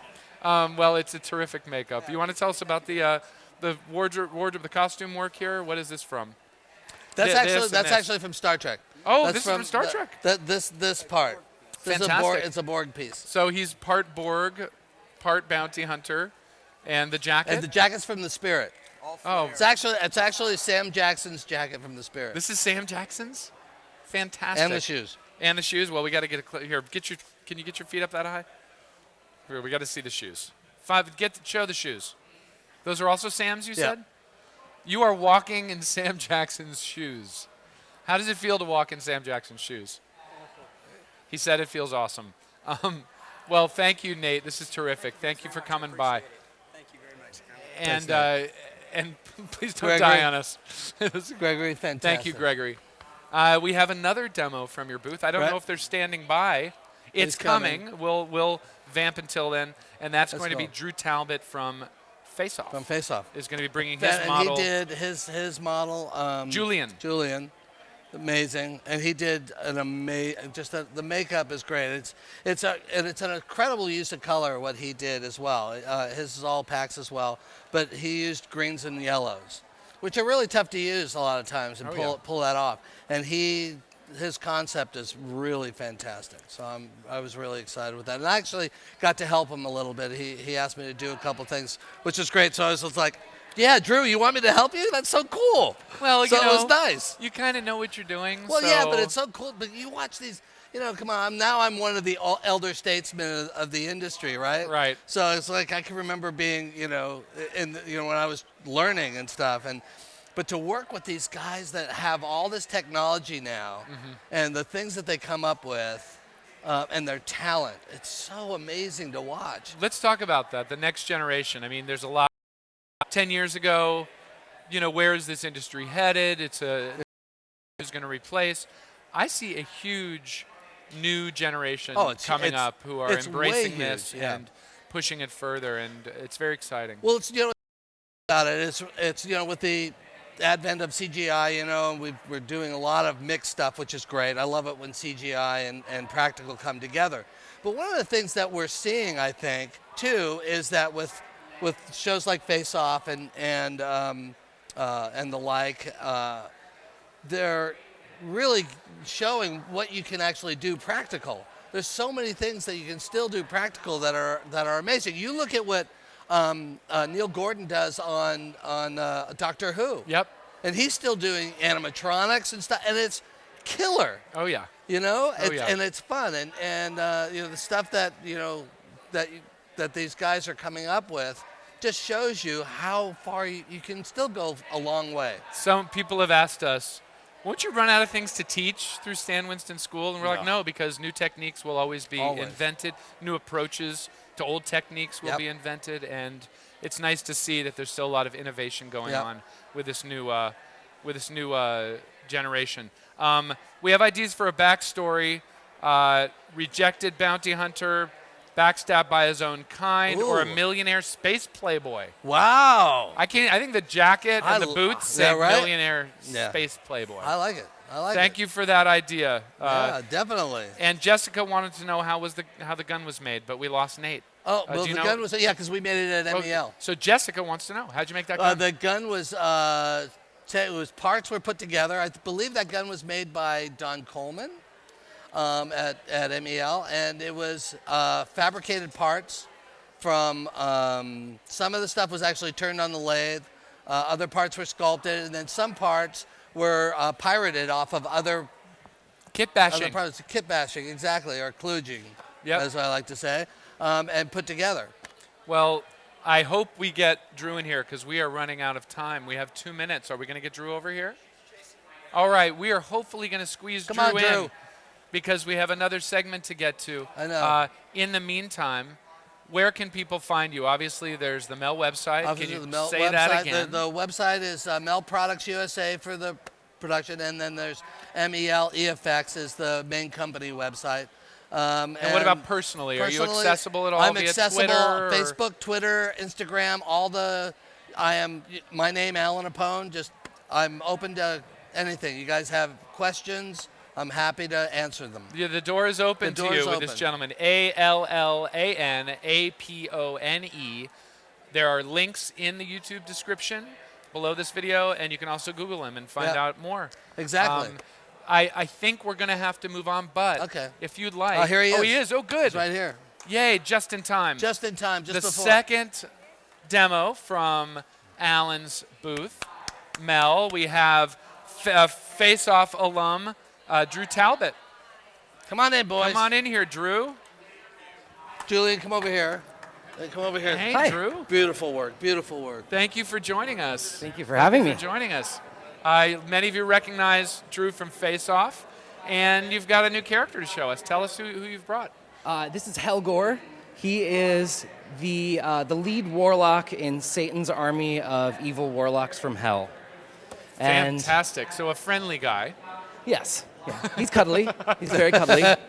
And you've got a lot of great paint detail going on in this makeup. Oh, great fingers. You get your.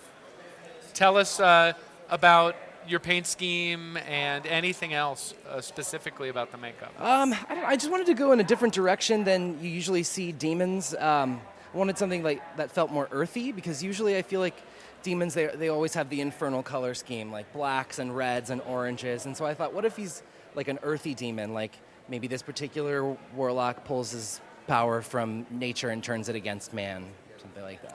And what is the name of your model? This is Julian. Here, Julian de la Sille. Yes. Yeah. Julian de la Sille, one From of the the stars Fosters. from the Fosters. Well, From the let's say hello. Fosters. Can I borrow that for a second? How are you, Julian? I'm very good. Can you get into your demon character for a moment for us? Yes. And how's it feel? Oh, there it is. Oh, it's very good.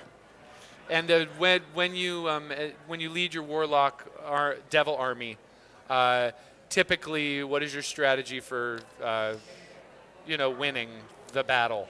Well, you know, it's very different when you have little people and big people, and you have to kind of go through and say, you do that, you know. So delegation is the biggest Delegation, issue. it's all democracy, really. That's tough. That's tough. So we have those issues in hell as well. Exactly. Hello. Oh, it's very prevalent, yes. How is Satan as a boss, generally speaking? Oh, I'm the boss. No, but you're the boss above Satan? Of course. Does he know this? Maybe not. Did we not tell him that? No, well, you and Satan have some talking to do after Yes, this definitely, webcast. definitely is. And tell us more. I mean, obviously, this is a head-to-toe situation. You've got body painting going on. You've got the prosthetics.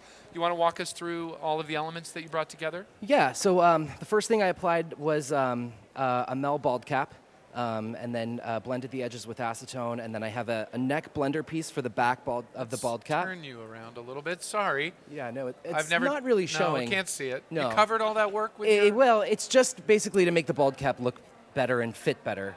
And then a full facial prosthetic, 4 individual horn prosthetics, individual ear tips, and then a waist-up body paint all the way down the arms. Do you mind? No, not at all. Yeah. This is great work.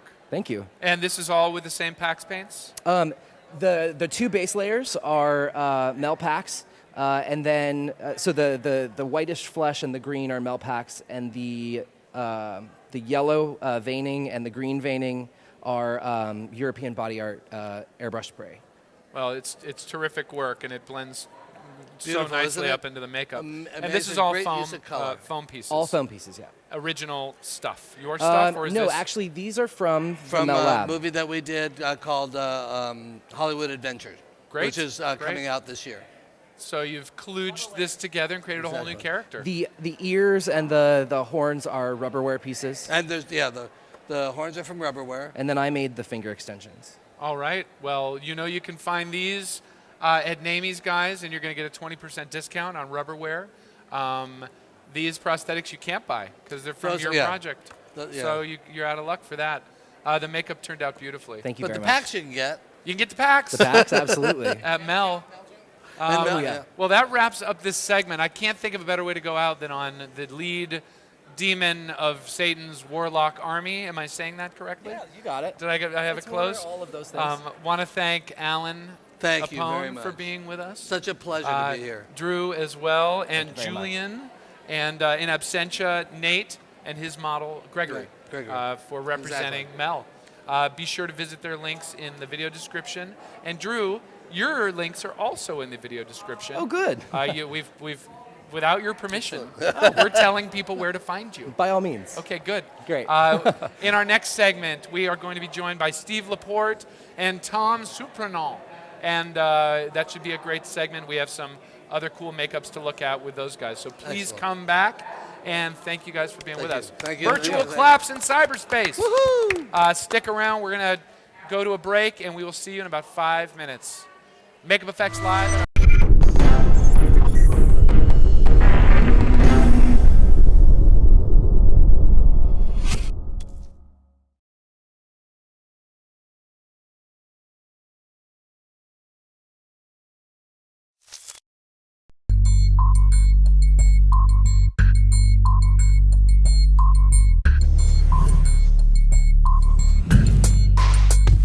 Hey guys, Shanks here with the Stan Winston School of Character Arts, and I'd like to invite you guys to my live web course, Practical Magic, the art of in-camera visual effects. Now in-camera effects are pretty much exactly what it sounds like, in-camera. We're not adding any CGI to any of these elements, and it's going to create a look and feel that you can't get anywhere else. The great thing about it is that these effects cost a fraction of the price that big budget Hollywood effects cost. All it takes is a little bit of an imagination and a desire to make some movie magic, and you'll be able to do it. If you've seen some of my Shanks Effects episodes, they only go into minor detail where you can get an idea of what I do, but you're not going to get the amount of information that you are with this course. So if you really want to master these kinds of effects, this course is going to be perfect because I'm going to be able to answer questions. We're going to be able to talk through everything, show the process of me setting up when problems arise, how do I fix certain things. So it's going to be the only way you're truly going to be able to do these effects is taking this web course. I really hope to see you guys online. My name is Joey Shanks with the Stan Winston School of Character Arts, and long live practical effects. CGI is okay though. We're gonna bring up the workshop soon. If you want to try and do some latexy build-up stuff or more refined version of that, I don't mind, that would be cool. Katie was wondering if she could use French enamel varnish instead of the Copic inks.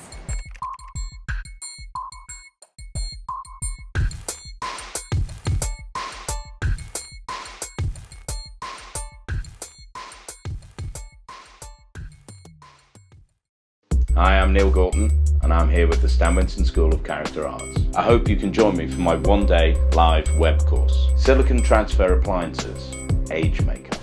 I'm going to take you through the entire process, right from start to finish.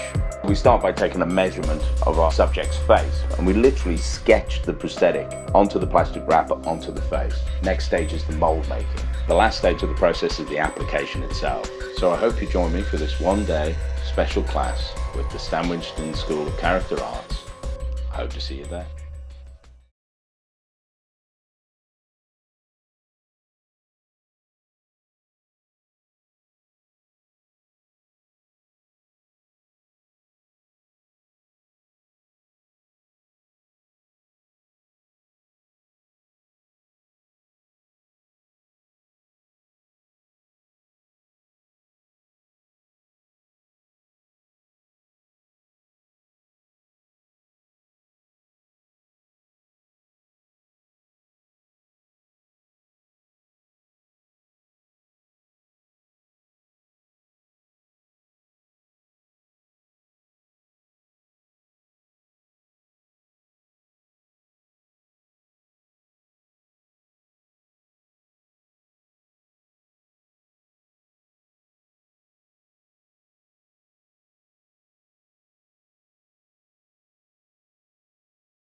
to Makeup Effects Live at IMATS. And this is the Big Kahuna. And we have a fire issue here in the convention center. Let's say that again. How are you, Big Kahuna? I'm great. Don't tell the fire marshal. His head is literally on fire, and this is the work of the great Steve LaPorte. Welcome to the show, Steve. Thanks. Nice to be here. It's great to have you here, great. and we love your demo you did for the show. Well, it was a lot of fun. You want to tell us a little bit about the makeup? Yeah, well. Why don't you have this big coconut tell you about it?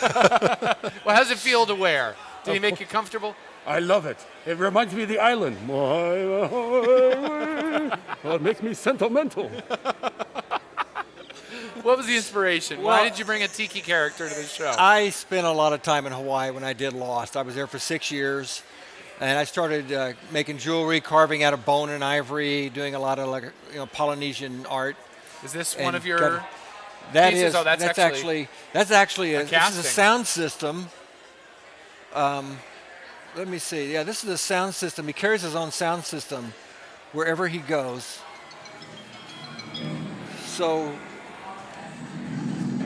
you get into Hawaiian art. You get Hawaiian art. And you pay homage to the islands. Yeah, I've got a few tattoos while I was over there and stuff. And can you show them? Are they in places that you just can reveal? little places here and there. Right. So they grew. So you going to Lost, it's sort of, and your shirt is the shirt's more Hawaiian. Asian. Yeah, Asian. I have 1/2 size of my closet is Hawaiian shirts and stuff. Well, eventually you just got to make it back to the islands and live there permanently. Right. So like to bring people up to speed on who you are. For those of you who are not aware of Steve LaPorte, many of you are. Those of you who aren't, he's done so many amazing things, and I'm going to talk you through some highlights. Let's go back to the beginning. Worked on The Lost Boys. Did some of those great vampire makeups on The Lost Boys. Won an Oscar for Beetlejuice with Neill. Yes. Fantastic work on that. Galaxy Quest, again, with Neill. And my father. Did you get to work with my dad on that? Yeah, I worked with your dad, and also on the Terminator films with your dad. On Terminator, of course. On Terminator 2 and 3. 2 and 3. 2 and 3. Yeah. With Jeff Dunn as well. Yeah. How the Grinch Stole Christmas on Rick Baker's team. Yes. Terminator 3 Rise of Machines, I see it here with my daddy and Jeff Dunn. Yeah. Van Helsing, Pirates of the Caribbean on Stranger Tides, again with V. Actually, V stepped off. I did that with Joel Harlow. Joel Harlow's show, okay. X-Men First Class and Abraham Lincoln Vampire Hunter, just a few highlights. Also on TV, Longmire. And as you mentioned, 6 years on Lost. 6 years on Lost. Also currently for Amazon Prime, a new show called Bosch. On Bosch, how do you spell Bosch? Which will be at B-O-S-C-H, like the tools. Check out Bosch coming up. Michael Connelly books, detective novels. They're very popular. A lot of people have read them. It'll be out in February on Amazon Prime. On Amazon Prime? Yep. Very and cool. Longmire just got picked up by Netflix, so it's coming back. Look at what the era we're in when it's not CBS, it's not NBC, it's not even cable, it's Amazon and Netflix. Yeah. I love it. It's just, there's so much more content and you can be a bit riskier and it's great. What's great about Longmire, too, is I only do the makeup effects in the show. So whoever gets dragged by a horse or knocked down and beaten up, I get to do that. So I focus on that. I have a lot more time to put into it. I set up a little portable makeup lab. I throw in my truck, drive to Santa Fe. They gave me a space behind the sound stage, so I just turn stuff out as I can. It's a living. It's a living. A fun one. Yes. You need someone dragged by a horse today? Yeah. I should mention you've also won an Emmy for The X-Files and a Saturn Award for Beetlejuice as well. And well, most recently, for the final episode of Breaking Bad, I did the application on Bryan Cranston as Walter White. Canby made the prosthetics, and I was tapped to go in and take over. And for the last 2 shows, took care of that transformation on Bryan. It was silicone prosthetics and hair work and a lot of fun character work. That's my wife's favorite show, honey, if you're watching. Steve worked on your favorite show. Yeah. So it's kind of impressive what I get to do here. I get to talk to Breaking Bad people. Hopefully it's a lot of everyone's favorite shows. What do you think of this man's impressive list of credits, Big Kahuna? I'll tell you what, they call me Big Kahuna, but he's Little Kahuna. Very impressive. Yes. How does it feel to have your makeup done by an Academy Award winner? I didn't know that. Now the pressure is on. Just kidding. He has soft to the touch. He knows how to push the right buttons, and he doesn't glue your eyes shut. What else could you say? But he does set your head on fire. It's And- Oh. You're not aware of that? No, that's just an everyday Okay, thing. let's get a blanket over here and put this out. Thank you. Fire extinguisher. This is a combination of about every material I could think of. Talk us through it. What have you Well, used? because we're in an educational arena, I wanted to make sure that I covered all the bases. So this is foam latex, polyurethane foam, electronics, silicone encapsulated prosthetics on the hands, and a little electronics even down to the props for the music that he wears around his neck. Talk us through where one starts and the other stops. We've got the big dome head, take a turn around, Kahuna. This big dome piece here is all polyurethane foam. I did that because of the size of the mold. Yep. I didn't want to have to bake a piece. I also needed the rigidity of it, but also flexible enough to put the electronics in. As it turns around, then this entire piece here is all very soft foam latex. It's in two pieces, a big piece here, and then one chin piece that goes on that allows me adjustments. Because as anybody knows, a big mask is a little, if it gets off, it's off. Yep. This way I had a little more control putting it together. The bone is a little separate little prop I made to go in there. And these you've And, definitely stolen from some device. Where'd you take These are from? actually lights that go on a bicycle spoke. Perfect. And I just came across them magically one day in Home Depot. And I wanted him to be able to really draw attention to himself. That's where the flames and the LEDs in the head. Let's talk about that for a and second. that, Did you yeah. MacGyver the whole rig up there? Yeah, I MacGyvered the whole What rig. kind of fan did you use? I used, actually, I built from scratch my own system with a fan from a computer. Is it visible if we have him Yeah, tilt his tilt head your head forward? down. Big Kahuna, we're sorry. Assume the position. Ouch. Thank you. But what I found out was the design of the airflow required more work than I had time. So I cannibalized one of those Halloween flame bowls. Sure. And made an extra ring and added some additional LEDs in here. The flame bowl, in and of itself, it's a complete separate unit. Looks this, the whole thing pops out. Look at that. Easy to service. Easy to service. Get right in there. It all plugs into place. If Well, you used so many up. techniques in this makeup. That's kind of fun, and Yeah. I'm sure you felt like a little kid. It was great. If I had another 3 weeks, it would have been great, but it was a crunch to get it done. If you think what he brought to this show is great as is, please show us in the comments your love for Steve LaPorte. I think this is one of the standout makeups at this show. I've never seen anything Great. like it. It's really fun. Well, great. And you have a great performer, and that is huge. He sells it. This is, by the way, this is Blake Johnson playing the Big Kahuna. I won't ask you to get out of character, Blake, but I want to mention that you're not actually a tiki. There's an actor inside It's there. against my contract. I can't talk about it. Okay, good. Very good. An actor who stays in character. Awesome. Yes. So we're going to let you wander the floor Perfect, and thank you. and go enjoy the show. As they say on my island, I'm only on honor, which means see you later. Pleasure to meet me. Rodney Dangerfield of the Islands. Yeah. Well, he's supposed to be great. kind of a lounge lizard. I you love know? him. I love him. That was Blake Johnson, the Big Kahuna, Steve's Yeah. makeup here at the show. Let's talk about the show in general, Steve. Sure. What do you think of this show and this collection of legends who, Well, who you know are what's, gathering you here? know what's great, because I've been coming to IMATS since the very first one, when it was at a little room in Pasadena. I don't know where it was. It was just some tiny little room around here. And it slowly got bigger and bigger. And I found that I like performing in front of people. I started off. You started out with Ringling Brothers. I started off with Ringling Brothers. That's as something we as can a talk clown, about. yeah. He went to clown college, Yeah. this man. So I was a circus clown for 4 years. I walked high stilts, made props. And you were the boss and clown, the youngest ever. Eventually, I became boss clown. I was the youngest ever at the time. I was 21, telling people what to do who are much older and much more experienced. But you were wearing stilts. But I was so you looked a just lot part of the taller time. and they respected Yeah. you. So I found that I like getting up in front of people. We're in a people business. We touch people's face all the time. We have to deal with people around us on the set. And as I progressed in my career, I felt that it's time to start giving back a little bit for education, because I can't do this forever, nor do I care to. and there's time to take a rest and let the next wave take over, and hopefully you can instill a little bit into them, where to go, pick it up. But what's interesting about IMATS is that it started small and grew, and then you'd go from a little makeup demo over here, and it just got bigger and bigger and bigger, and now it's like every booth has some type of demonstration going on, which is great because you can actually see the products you're buying used.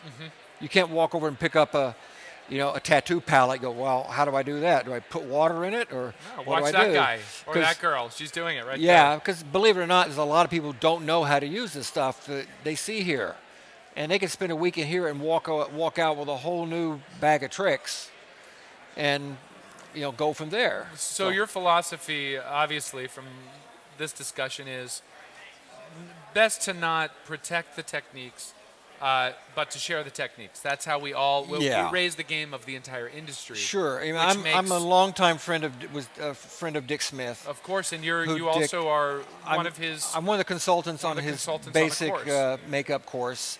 The students will do a makeup and send it to David Smith, and he'll forward it to me, and I'll critique it, just to help them along, help them decide if that's where they want to, further themselves. A lot of people aren't cut out for this business for many times.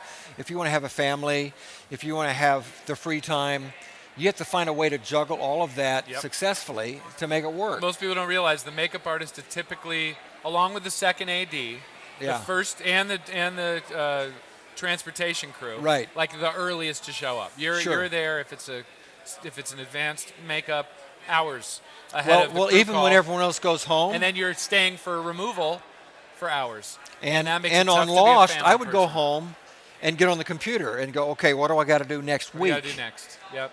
So I do a lot of unpaid hours off the clock. And my wife is always saying, well, how come you're still working outside? You should charge them on the time card. I go, well, I can only do so much because I want it to be that much better. Yep. And it's about raising your own bar and you're really evaluating yourself as you go. You want to get better. You always want to improve every way you can. Well, and this is how you win Oscars and Emmys, Steve. It's that attitude of excellence. And it's also, you could also be crazy ADD about it. You don't have to be. I mean, I find a barometer. I have somewhere in between here. Yeah. The makeup is good. Right. It doesn't have to be like doesn't way have up to be here here. because you work on a makeup for days. Once in a while it'll reach there, but you have to have a barometer or you'll drive yourself crazy. Yep. And if you find that moment to just give it that extra touch, that raises it. Yep. And save it for the close-up. Because you That's don't have right, to do it in the wide shot. That's right. You don't have to be do it a in the good wide friend shot. with the AD. Find out when your closes are. Pay attention. Yes. Do it when it's necessary. Yep. Don't run in every 5 seconds to touch something up that's nothing on more their annoying back. to the crew or to the actor. Yeah, and we're going to be joined. Yeah. This booth is going to get more fun. Hey, Tom. Bring up a chair. All right. And we're going to see your makeup. Okay. This is the second half of this makeup. This segment. We're bringing Tom in. Cool. You know Tom. Yeah. How you doing, buddy? Good to see you. Tom. We've how's met a it few going? times. I don't see Welcome how to the you- segment. Welcome to the segment. Oh, thank you. This is Tom Surprenant, and he's brought his demo, which is called, I don't have the name of it. What's this demo? It's a Giger-inspired Cthulhu. A Giger-inspired Cthulhu. Fantastic. Will you come up a little closer and do a little rotation for us? I love the light in the mouth. Open. Can we see you? Oh, hold on. Another good use of lighting. So how are you achieving that? That's placed in the yeah, it's the dental encapsulated. prosthetic Yeah, it's at the top? encapsulated many little LEDs, and then battery pack ran through. And is this all foam? Yes. This piece? Everything's foam, except the teeth are, acrylic. Are you good with us just flicking you in the teeth like that, Cthulhu? and then we've got a little, homage to Giger in the back. It's Here, how let's see the everything back. Nice. becomes a little. Don't bend, just stand straight up. A little biomechanical there. Yeah, biomechanical, this is kind great. of, also a little phallic. And all of this is, Yes. if it's Giger, it's phallic, right? Exactly, yeah. Is all this, these are all Yeah, foam these pieces? are just, foam, scrape mold, flat mold blender pieces, just to kind of break it up. And did you tell me the name of your model yet? Patrick Devine. Hey, You can Patrick, turn around. You can't really hear or see. Hey, Patrick, how are you? Good. Can you breathe? Good. He's not killing you? You know, are these all prosthetic muscles, or is he really this muscular? He's really that big, yeah. Yeah, I hate you. Physically fit people annoy me. Yeah. And what is your base here? Is this PAX? This is my prosthetic paint. It's similar, this is your prosthetic paint. paint. Yeah, it's similar to PAX, but it's cosmetic pigment and dye. It's beta bond based with additional tactifiers. It's been used on tons of feature films. People are using it for tattoo cover because it holds up. And yeah. Well, can you say that again? Beta bond tactifiers? No, beta bond is its base, but additional tactifiers to give a little bit more bite to it. A little bit more bite. Yeah. It's the first time we've heard the word tactifiers today. Thank you. I didn't know that was a word. Yes, I should. You just call Merriam-Webster and get that in the dictionary. I know, it's smarty. We don't like smart people. Just so you know more about Tom, I've had the pleasure to work with Tom on a Michael Jackson video my father directed called Ghosts. But the man has worked on many, many cool things. He won an Emmy for Star Trek Deep Space Nine with Michael Key, who we had on the show to open the show. Oh, excellent. Also, lots of great work on Buffy the Vampire Slayer, Halloween H2O, which we also worked on. Not the same film, scene. but not together. Right. That was directed by Steve Miner. Right. Directed Halloween H2O, right? Yeah. That was the 20-year anniversary. How the Grinch Stole Christmas. Everyone in this building worked on that movie. The Grinch was great because it was a melting pot. You know, you go into the soundstage and it's wall-to-wall makeup and hair artists. And we actually all got along on that show, which was great. At least that's the story you're telling on this webcast. And the cult classic, Donnie Darko. Very cool movie. Thank you. As you mentioned, you have your product line, Yes. the prosthetic paint, and it's just great to have you, dude. Thank you so much. Tell us, have a seat, get comfortable. All right, I'm gonna slide you over, Dark And Patrick, you can wander and terrorize the people here if you like. We're gonna have a little conversation. Can you see out of those little eye slits? Just slightly? just burned a little bit out. Yeah. We're gonna wrap this up a little bit, but Steve was talking about, and I think it's a good thing to go out on, the importance of education. And I know, Tom, you've been an educator for a long, long time. Yes. And how we guarantee the survival of this industry we all love by sharing. So what are your thoughts? Yes, I think coming from like my personal background, having family in the film industry, and like 2 generations before me, kind of like saying, well, this is the way it used to be. This is what's happened. This is the way when I got in it was, et cetera, et cetera. And so one of the things I like to focus on with education is our past.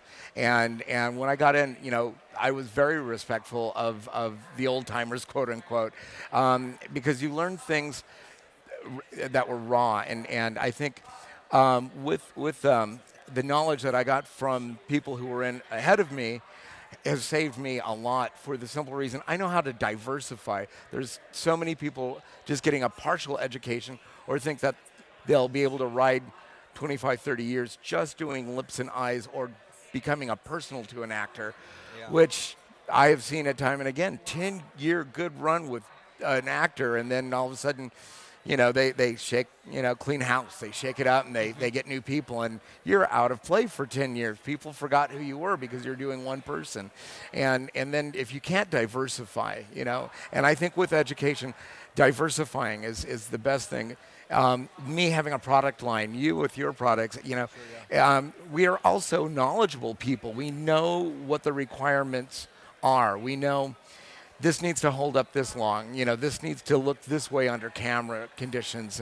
And so, it's really good to take a great deal of interest in your work and keeping it as diverse as possible. And it'd be like just eating vanilla ice cream when there's 31 flavors. So. And there's even more than 31 ways to approach makeup. There's hundreds, and that's such a great point.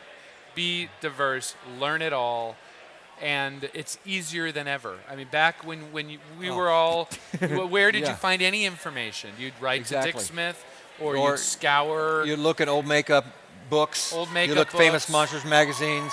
Later on, Fangoria magazines, wherever there was an article, you would scour it, you would look at it.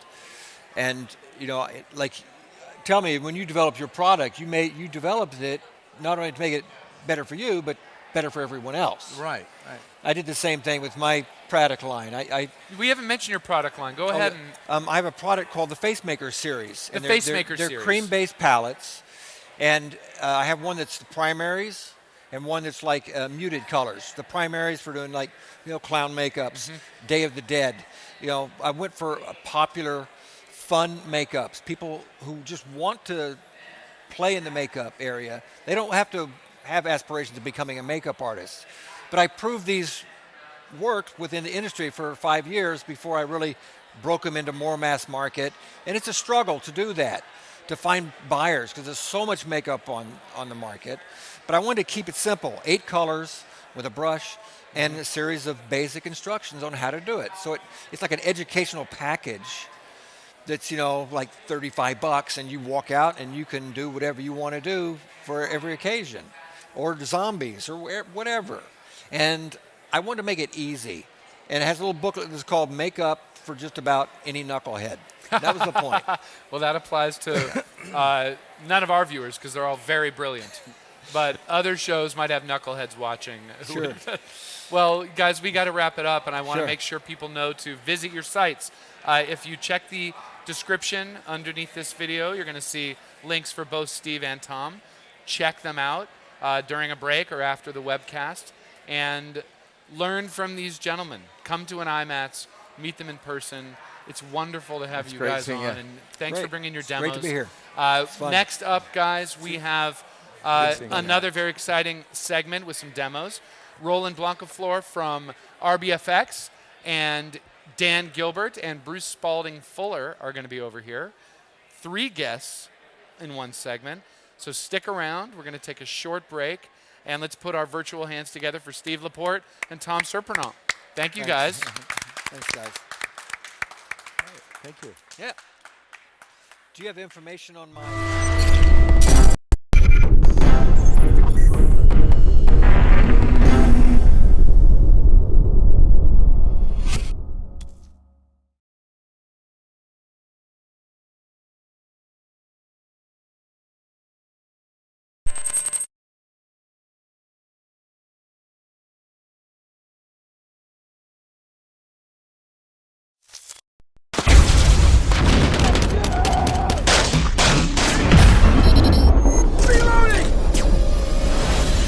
To the outpost! I'm Eddie Yang. And I'm Jabbar Raysani. For the Stan Winston School of Character Arts. And we hope you can join us for our one-day live web course on production design.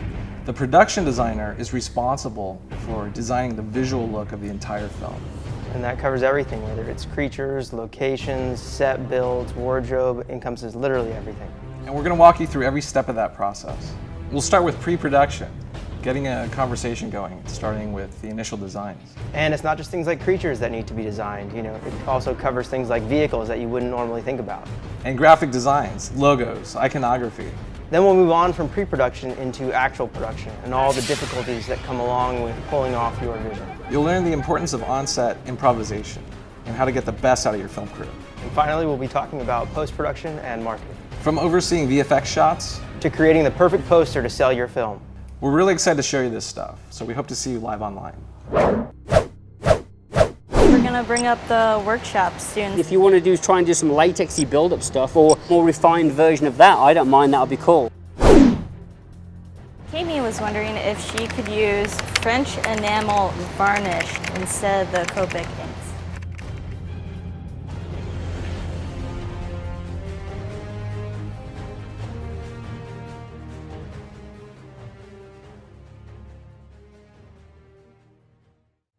Hi, I'm Neill Gorton, and I'm here with the Stan Winston School of Character Arts. I hope you can join me for my one-day live web course, Silicon Transfer Appliances, Age Makeup. I'm going to take you through the entire process.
outpost! I'm Eddie Yang. And I'm Jabbar Raysani. For the Stan Winston School of Character Arts. And we hope you can join us for our one-day live web course on production design.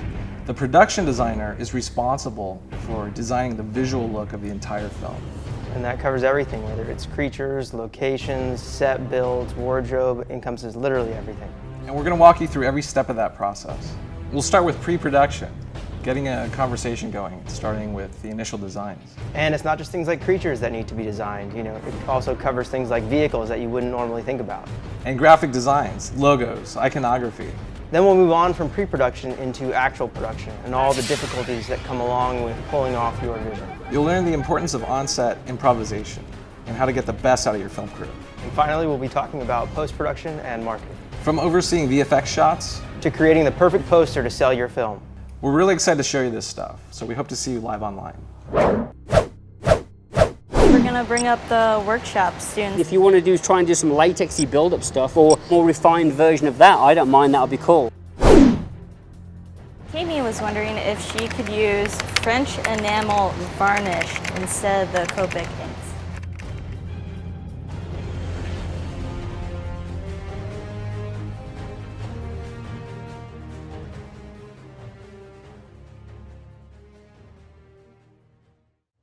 Hi, I'm Neill Gorton, and I'm here with the Stan Winston School of Character Arts. I hope you can join me for my one-day live web course, Silicon Transfer Appliances, Age Makeup.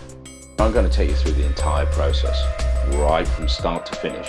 We start by taking a measurement of our subject's face, and we literally sketch the prosthetic onto the plastic wrapper onto the face. Next stage is the mold making. The last stage of the process is the application itself. So I hope you join me for this one-day special class with the Stan Winston School of Character Arts.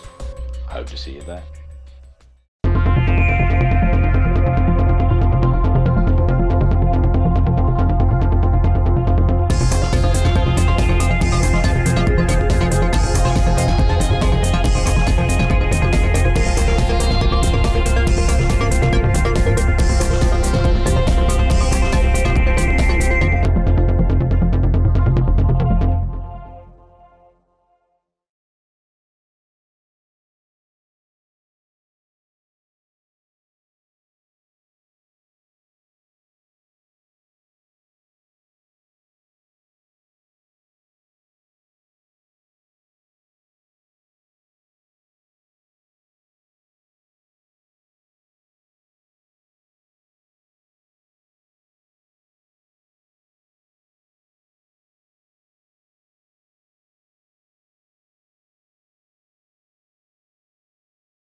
Countdown. We're live. Welcome back indeed. We are here with Dr. Muto. He's been giving us exams, and unfortunately, he's the only doctor who is part of my health plan. So thank you for that. This is the work. This is a kind of a tag team effort between our next guests here. We're joined by Roland Blancaflor from RBFX and makeup master Bruce Spaulding Fuller. And this is a combination of prosthetics from your line, RBFX. Correct. And you took those prosthetics and made that. Made that. I made that thing. What the hell was I thinking? So before we get into the specifics of the makeup, because we want to talk all about this makeup, I'd like you to know a little bit more about the guys we're sitting here with. They're both luminaries in the industry in their own rights. And we'll start with Roland. Roland, in addition to being the owner of RBFX, providing professional quality prosthetics made by pros. Yeah. You're also working professionals. a veteran special makeup effects tech. Yeah. With lots of experience in mold making and running appliances and life casting and all the stuff that goes on to execute an artistic vision. Correct. Some of the things you've seen Roland's work in: Total Recall, working with Rob Bottin. Rob Bottin, anyone? Let's hear your claps in cyberspace for the legendary Rob Bottin. RoboCop 2, and then with Greg Canham, Bram Stoker's Dracula. Cursed, The Avengers, Hansel and Gretel Witch Hunters, How the Grinch Stole Christmas with Rick Baker, along with everyone else at the show. Yeah. The Amazing Spider-Man 2, X-Men Days of Future Past, Alien Outpost, which I just saw. It's terrific. Cool. Directed by Jabbar Raisani and production design You put Cursed on your by resume? Eddie Yang. No, I didn't. No, we put Cursed on his resume. Yeah. It's on IMDb. It is on IMDb, but knows no, all. I didn't. Yeah. And, you know. Yeah, you can't escape anymore those credits that you don't.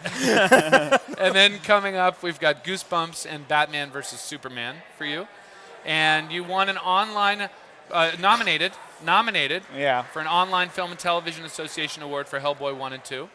Correct? I didn't know that. Is that not true?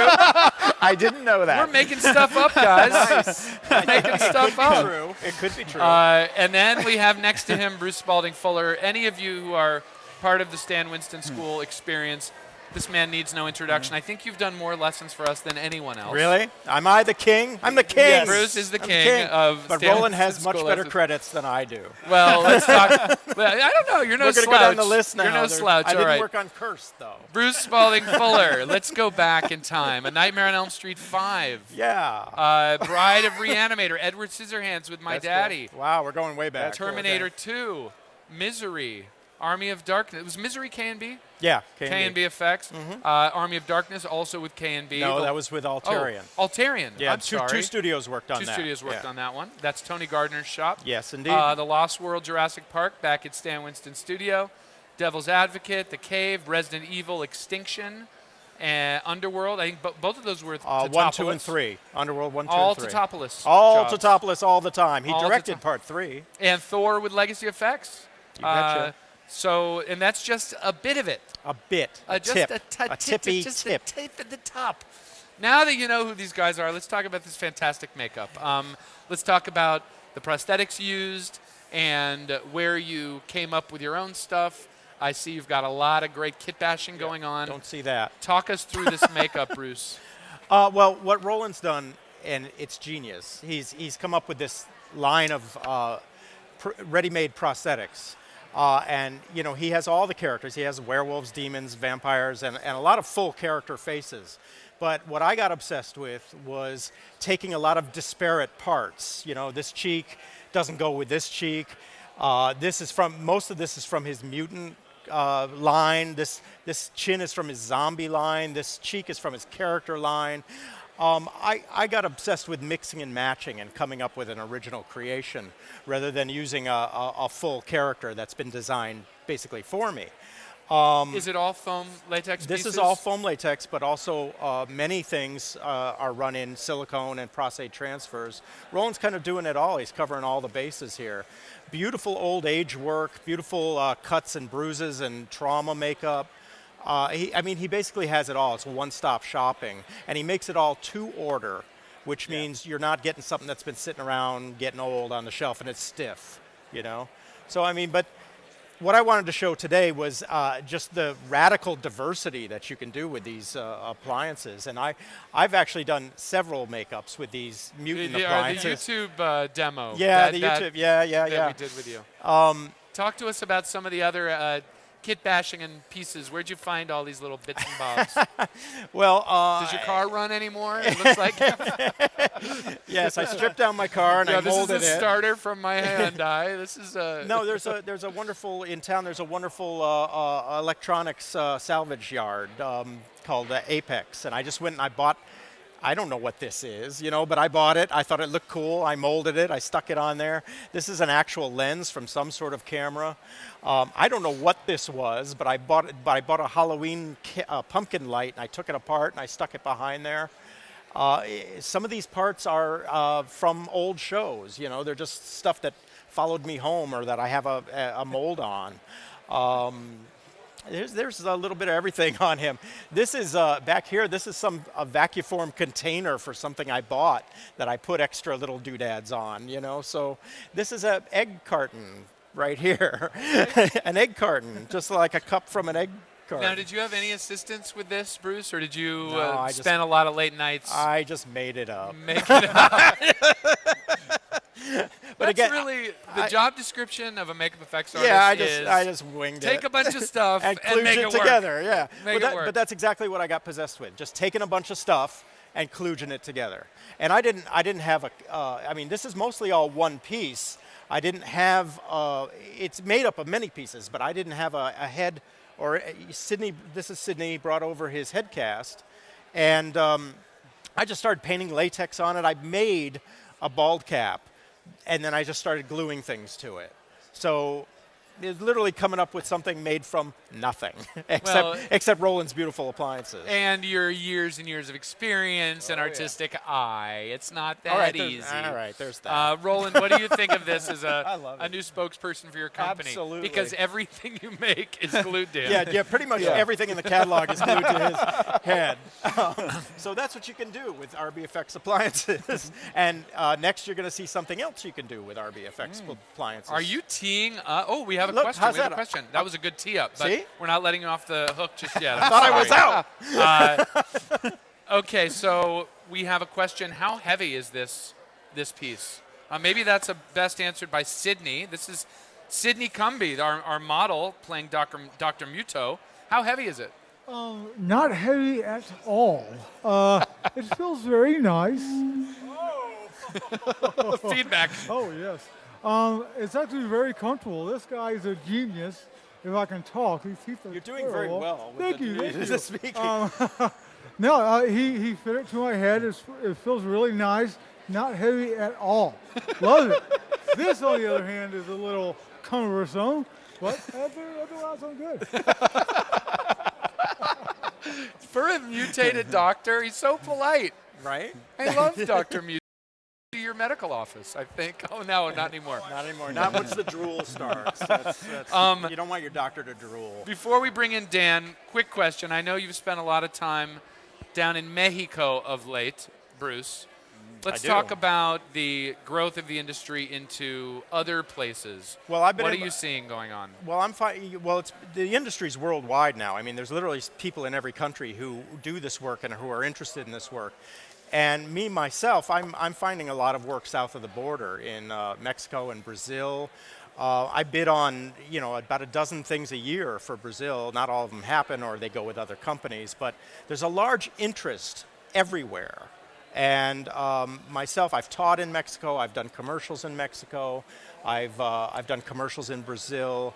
And they find me through, I don't even know how, but there's a great interest, and there's a great, Brazil is a burgeoning field of effects down there. I have friends down there through Facebook. I mean, the glory of Facebook is that I know everybody all over the world now. And, when I get a job in Brazil, I know who to call in Brazil and say, hey, what can I get in Brazil? What materials do I have to bring, and what can I get? And I've got friends who will help me. In fact, I had a friend do a life cast for me in Brazil and send it to me so I could make the makeup and go to Brazil and put it on. We have Brazilian viewers on this webcast. Hi, Brazilian If you want viewers. to be added to Bruce's list of Brazilian friends, be sure to go down into the video description. You'll have a couple links to follow Bruce on, I think I put up your Facebook link. I don't know what I put up for you. Something's on there. But get in touch with Bruce, and next time he's in South America, you might hook up. And we really love seeing that all around the world. We're seeing it all the time. South America loves makeup effects. Europe loves makeup effects. Yeah, for this CGI environment that we're all in, there's an amazing interest in makeup effects. This is the new shiny toy. Everyone's tired of just pixels. They want to bring this back, and that's thank good. goodness. That's what we want to see. So. Well, thank you, Bruce. We love you. We do. We're going to wrap up your hag everybody. makeup finally next month, right? With any luck, yeah. All right. For those of you who have been tracking the epic Bruce Spaulding Fuller web course series on the site, look for his next installment, his final installment next month.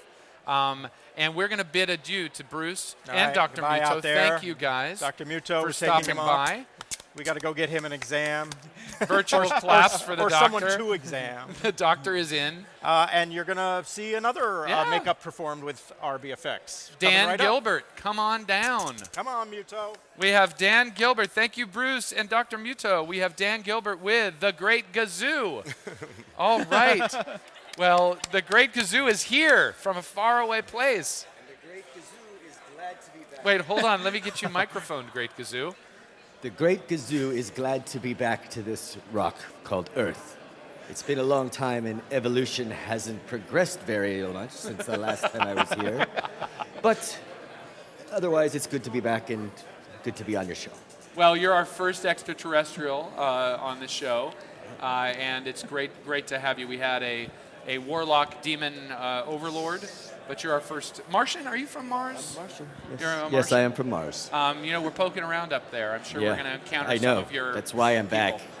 Got it. You want to back up a little I'm bit, Great poking Gazoo, back. so we can see this makeup? Dan, tell us about this fantastic makeup. Okay, I wanted to do something that's straight out of Roland's RBFX collection and just basically take his stock pieces and paint them. Not, show everybody the versatility of these pieces. And at first we were going to do this piece on somebody really tall and thin and go with like that style. And then I remembered that I have this really talented friend. And I was like, let's do something different and let's make him a little green man. And then we're like, let's do the Great Gazoo from the Jetsons, at least a play on that. So. It's the Flintstones. Oh, here, hold on. It's the Flintstones, dum-dum, not the Jetsons. Sorry, Mr. Gazoo. You've just been scolded by a Martian. Yeah, it's been happening all day. It's fine. I'm okay with it. Well, as you're being scolded, let's make sure the folks out there know a bit about who you are. We've been talking a lot about the next generation of makeup effects artists coming up, and Dan is among that group, I'd say. You've been around for a while, but, you're fairly fresh. I'm super fresh. You're fairly fresh. We've got a few projects coming out, Analog Days, Wish Wizard, April Apocalypse, and Necessary Evil Effects, your own It's my company. tiny little company. I've been doing effects for about 3.5 years professionally. You're super fresh. Yeah. Super. We can smell it on you. Yeah. I started on the other side of the camera. I make my living, performing and acting, and I kind of fell in love with makeup from being in makeup and sitting for so many amazing artists and going, hey, why are you doing that? And they're like, oh, you want to do this stuff? And I'm like, I like it a lot. And they've been super cool, opened up their shops, try this piece. And, generous people like Roland have really been really cool and gone, hey, you want to use this stuff? Try it out. And I, always send them pictures, and I feel like we're progressing. I'm progressing, but, it's a little by little. Have you gotten a sense that the old timers, the veterans, are eager to embrace the new generation, or looking at you guys as, hey, are you coming here to take our jobs? What's the vibe you're getting? I have had an incredible amount of support from pretty much everybody in this industry. From the like you say, the old timers. I hate to call them old timers. Let's say veterans. Let's say, look at me with my white hair. The veterans, the established. There's no shame in being an old timer. Yeah, it's better than the alternative. I think everybody has been really, really supportive and like crazy supportive. And so it's really allowed me to, like I said, I've only been doing this for a little while, but I think I've learned a lot because people have gone, hey, check this out. Here's how you do it. People like you had Steve LaPorte on earlier. You Yep. know, Steve would know I was interested in something and go, hey, Dan, I'm going to do some in the shop today. Come check it out. I'm like, and then a week later I get a call and I'm like, I'm going to do that thing that Steve taught me like, a week ago. So. Fantastic. And how about from your perspective, Roland? You're working with the whole industry now. Yeah. You're getting a cross section of veterans, people new to the party. What Both do you of 'em. think? What do you think of?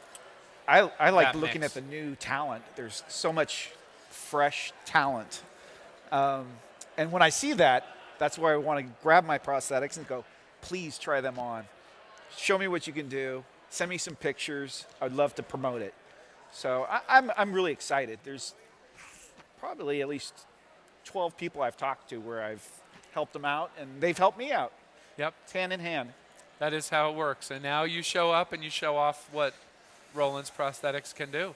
By the way, the name of our model today is Dave Myers. Hey, Dave. You can stay in character if you like. Okay, well, hi, everybody. We have a question here. Don't walk away, Teresa. A couple questions. Is this character airbrushed or hand-painted? And what is the base color you used on this? I did a little bit of each. I used Tom Surprenant's beautiful PAX paint. I believe the color was the mint is the base. And then everything else is painted with Skin Illustrator. And I had some airbrush, some hand-painted, some flecked with a toothbrush, some fan brushing, airbrushing, just a little bit of everything. A little bit of everything, yeah. And that gets to learning a lot of techniques. Don't have one method of painting up your characters. Learn it all. Yeah, I feel like, it's good to know a little bit of everything, and you never know when your airbrush you're not going to have it. You never know when you're going to have to hand paint something or go in with a toothbrush or whatever. So I learned from before I had any of this stuff, and I was just playing with a little bit of this, a little bit of that. So when you get the technology in your hands, then it's kind of nice, but you don't always need to rely on it. So what's a bit of advice from both of you before we wrap this up for someone new to the industry? Best thing someone could have told you 4 years ago, getting into it? I would say the best thing people told me is just practice. Just do it a lot.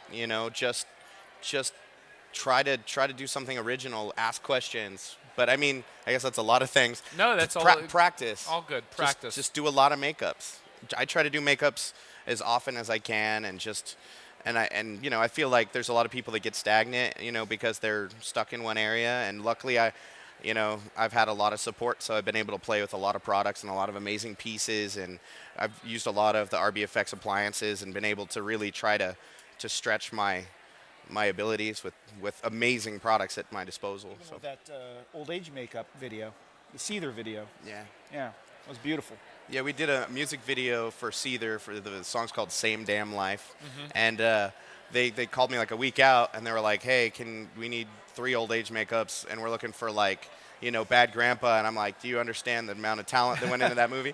And I said, there's one way we can do this, and I called Roland. I said, are your silicone old age pieces run yet? And he said, we could probably get him out to you, and he was really awesome, and the video is pretty awesome too if you get a chance to look at it. So if you get an impossible assignment, one that you never think you could pull off, call Roland, and he might be able to help you out. That's super true. Let's talk about a piece of advice from you, Roland. We were talking about the importance of teams. What do you want to say to those out there? What's your bit of advice? Network. Go for quality. Don't just make it happen when you don't make it happen. Don't say it's good when it's not good. Go for realism, because that's what everybody wants these days. Even with a fantasy character. Even with a fantasy. Make it real. It's amazing what you can do with a piece of rubber when it's painted well. Yep.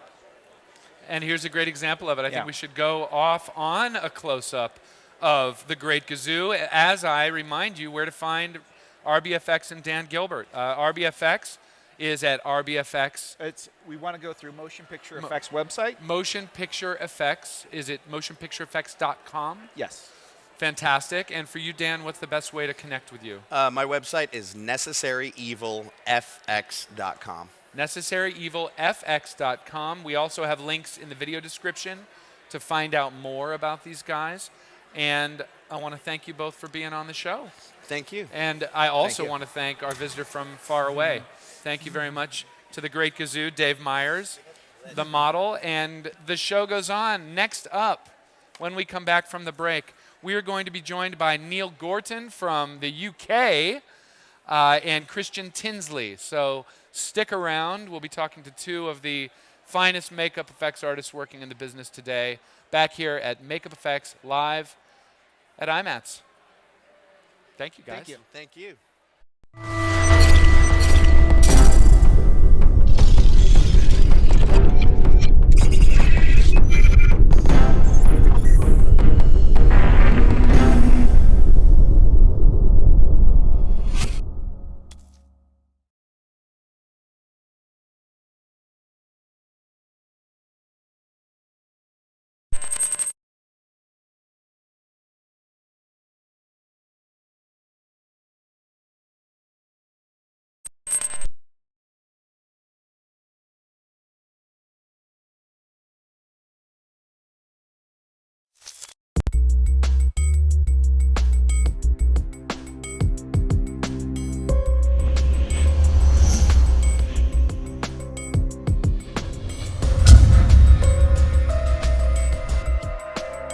I am Neill Gorton, and I'm here with the Stan Winston School of Character Arts.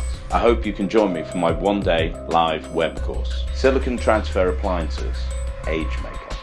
So the technique I'm going to be showing you is creating silicon appliances that are made to fit, done with a flat mold, and applied using a transfer technique. So I'm going to take you through the entire process, right from start to finish, to a finished applied makeup.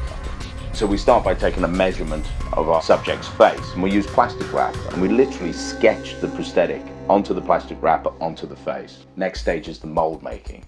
This is flat appliances, flat mold in silicon, but with an added little trick. It's a kind of inner liner, a thin layer that we can use to pop out the mold and apply the piece. The last stage of the process is the application itself.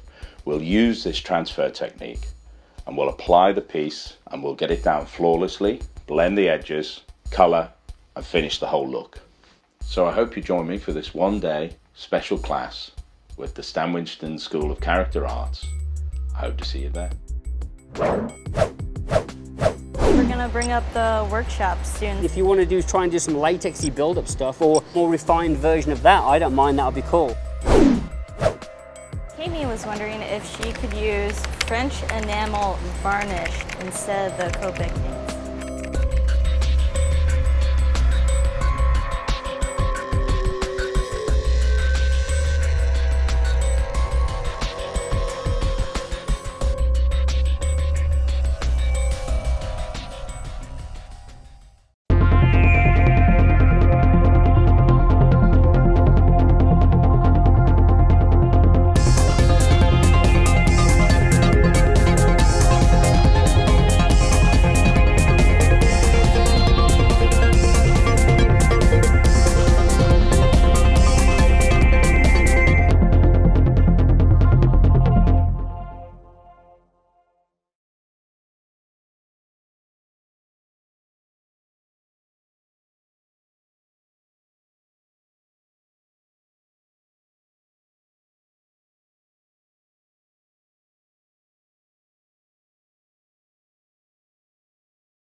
that business, and it's. Hey, I mean, guys, we're on a show here. We're talking. We're doing this now. And we're waiting for you. Welcome back, guys, to this epic 6-hour webcast from the International Makeup Artist Trade Show, Makeup Effects Live at IMATS 2015. We are joined by the great Neill Gorton and Christien Tinsley. Welcome to the show, guys. You get the great. Wonderful to have you. You get the great. No. Yours is just get my name. assumed. Yours is assumed.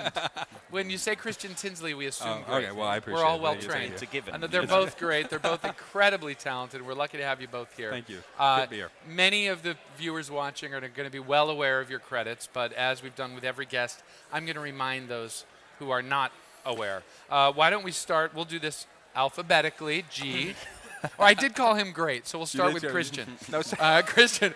We'll start with Christien, who is also great, and he gets to go first.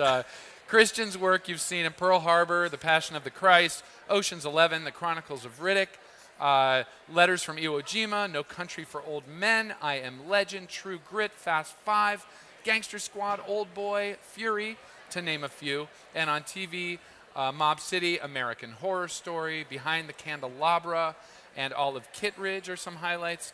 He won an Oscar for technical achievement for the Tinsley transfers, for the creation of the Tinsley transfers. Yep. Got nominated for an Oscar for Passion of the Christ and won an Emmy for Behind the Candelabra, which, gosh, I love that show. Yeah. We can talk a little bit about that during this we could, sure, absolutely, segment. Yeah. And multiple Emmy nominations, Glee, Nip Tuck, and American Horror Story. That's Christien. Now moving on to the great Neill Gorton. The great Neill Gorton. Saving Private Ryan features his work, Savage Souls, Children of Men, The Wolfman, Chernobyl Diaries, Victor Frankenstein, which is coming up soon. On television, Doctor Who. We all love Doctor Who. Being Human, Jekyll, Little Britain, Critical, and has won quite a few awards himself. Some BAFTA wins. BAFTA win for Help. Also, BAFTA Awards Wales wins for Doctor Who 3 times. That's getting old, isn't it? Keep winning, right? They don't let me in anymore. Decline the next one. No, they literally changed the rules. You can't win if you're not Welsh now. Really? Wow. You're out. Well, you got your 3. They were kind of sick of us all winning, so they were like, no. Also, some Royal Television Academy wins for Help and Doctor Who, and nominations for Fattest Man in Britain and Doctor Who for 2 times. Yeah. 2 times for that one. So you guys have done a lot of stuff. You're very talented people. What do you think of this show? What very is talented IMATS? over here. Let's talk about the show, the legends here. Yeah. What do you think of the show Michael has put on for all of us? It's a fantastic show. I absolutely, I've come. I'm normally on a stage somewhere, so it's nice to actually do the show and not be doing a makeup or present, and then getting time to come and just chat with people. I mean, I've just been, kind of people I've met before. Christien I've not met before, so this first is what's time. great. This is the first time? First time. So the first time meeting the great Neill Gorton? The great Neill Gorton. Well, I'm not going to be able to say Neill Gorton anymore. That's the problem. I'm going to always have to start with great. Well, the G's are good bookends for the Neill part. Well, I'll live with it. I'll live with it. But no, I mean, it's just fantastic, and to spend time. People like I met Tom Hester earlier, who of course, I was a big fan of, and it's legendary. It's fantastic to kind of have a bit of time to chat with everyone, and that's what's great about these shows. It's just this gathering, because before this show, we basically wouldn't meet unless we actually worked together. Yeah. Whereas it now, was pre-internet. It was pre-Facebook. It was. Well, I was just thinking on the way in that when I was a kid, like all of us, when we started out loving this, there was Fangoria was really the only thing around that did a convention, and I would go there not because I was a collector or anything, but because I'd want to be able to sort of stand next to maybe Rick Baker or Howard Berger and Greg Nicotero or somebody, right? Mark Shortstrom even and stuff like that, and just listen in and like what are they talking about? What are they doing? All right. Yeah, good. That's the formula. Exactly. So the fact that even to be able to be interviewed at a show like this, but be able to walk around and see people and have it be a concentrated gathering of like minds, it's fantastic. It is great. We all have something in common, and it's great. We can just agree on that and then have fun together. It's nice to be around people who get it. Exactly. And how important it is. Neill, you have started your own event, the prosthetic event. This was your first year. Yeah, we did it. Did it in November 2014, and it went down great. You know, and it was one of those things I just kind of thought. I do a lot of teaching, a lot of students, and there's a lot of colleges in England, and they're all over the country, and a lot of kids can't get to London easily. You know, it's expensive because they do IMATS in London. It's a fantastic show, but it can be difficult. So I just kind of thought, do something educationally based that's kind of in the middle of England, much more accessible. Birmingham. And Birmingham. Yeah, and it just was great. We just got a fabulous response, and it was just Which is it's actually just north of London a bit. Yeah. It's kind of it's in the middle of literally the centre of the country. Yeah. So there's a lot of kind of people who can get from different parts of the country. They can come do the show for a day, and get home. And not have that kind of expensive hotels and all that kind of thing, which especially for students can get very pricey. So it was kind of more aimed at beginners and students, and also broadened it out to television. It's like cosplayers and body artists and all this kind of thing. But it went down fantastic. It was a really great. And you're going to do it next year for sure. Yeah, November 21st. All right, so the prosthetic event, and you have a Facebook page now that they can go to. Yeah, and there's a website which is theprostheticevent.co.uk. When is it? November 21st. Should we get a travel agent on the line? Well, maybe. I was going to say if it's in February, that would be fantastic. Right. Well, a lot of great makeup effects innovation is coming out of the UK right now. Yeah. There's a lot. I mean, 2 of the Academy Award nominations for Best Makeup are British artists. and Francis. Yeah, Francis for Grand Budapest. Yeah. Yeah, and then David White Guardians of the Galaxy. Guardians. Yeah, that's right. Yeah. That's right. Oh my God. Yeah. And it was great. I mean, we had David at the prosthetic event to kind of talk, and it was the first show he's ever done, which was a real honor for me. I just met David last week too. He's Another Neill, David. It's been brilliant. Yeah. It's been wonderful. But we're very lucky in England because we've just got so much production at the moment. There's so much going on, and I know that it's kind of been tougher here, and all these films have come to the UK for the moment, so we've got a big boost. Oh, don't There's worry, a lot of crews. it won't Sorry last. about that. We'll be taking it but back. They'll be the thing great is, Neill But Gorton. then they all go off to Australia, and then they all go off here, and they go off to Budapest. So it's our turn. Well, It's our UK's turn having their okay? moment in the. It's We're like having the a party. Olympics every 4 years. Yeah. It's It's got to shift. Where's it going in 4 years? Yeah. That's maybe South America. Bruce Yeah. Spaulding Fuller was saying, and we know full well from the school, South America loves makeup effects. So enjoy your 4 years of Spotlight UK. But that's why I work in TV more, because the films do this, so it's like TV's pretty steady. Well, as we know, you're a great advocate of education with your site and with your Facebook page and with the lesson you're doing for us on Monday, silicone prosthetic transfers. Christien, you also are a proponent of sharing, and I know you've developed a lot of very innovative things. Some would say so, others wouldn't. But, I think maybe we cracked the egg with you, and what is your philosophy? This show is so much about sharing. With all the educational demos. You really want to know my Michael has philosophy? I could arranged. talk for hours about philosophy. Well, you have 30 seconds. Go. No, look, it's all about giving information and sharing information, but it's also about encouraging people to come up with ideas and methods their own, which is why I don't just divulge everything all the time. And I know I get a little bit of flack for that, but the truth of it is that, what inspires me is how I feel other people should be inspired. I want to know enough to go my own direction. And so I'm not much of an educator. However, I'm here because tomorrow I'm going to be doing education on prosthetic transfers. There's a company, PTM, which is promoting prosthetic transfer material. And, I'm helping them out because, as I travel to my sets and I work with my colleagues, the transfer itself has become sort of this simple concept. But in its simplicity, there are things that make it better and worse. And so I want people to have good experiences no matter what they're doing, no matter what kind of makeup they're doing. So I'm hopefully going to allow a little bit more information into how I produce a piece, how I apply a piece, and what we're doing with that. And you're making the product available, which is great. PTM, I know. Well, the product's available now, and that's which is wonderful. And when we first did our Prosade transfer lesson with you, it wasn't yet available. It was in the works, but now finally we can say, yes, you can make your own, but you can go straight to the inventor and buy well, some not of to the me, but PTM. you're getting my formula Yes. at the very least, and for whatever it's worth, there's a quality difference. Look, I've invested a lot of money and a lot of time over the last 10 years, which, by the way, the transfer's like 10 and a half years old. I was just we were at the Bake Off last week for the Academy Awards being nominated and stuff, and Rick Baker was there, and it's funny, Rick came up afterwards and he goes, you should really win like a technical award for this transfer thing. And I go, well, Rick, I did a few years ago, but thank you, I appreciate it. He goes, no, but seriously, everybody uses transfers in some capacity. And he goes, 10 years ago, nobody even used the word transfer.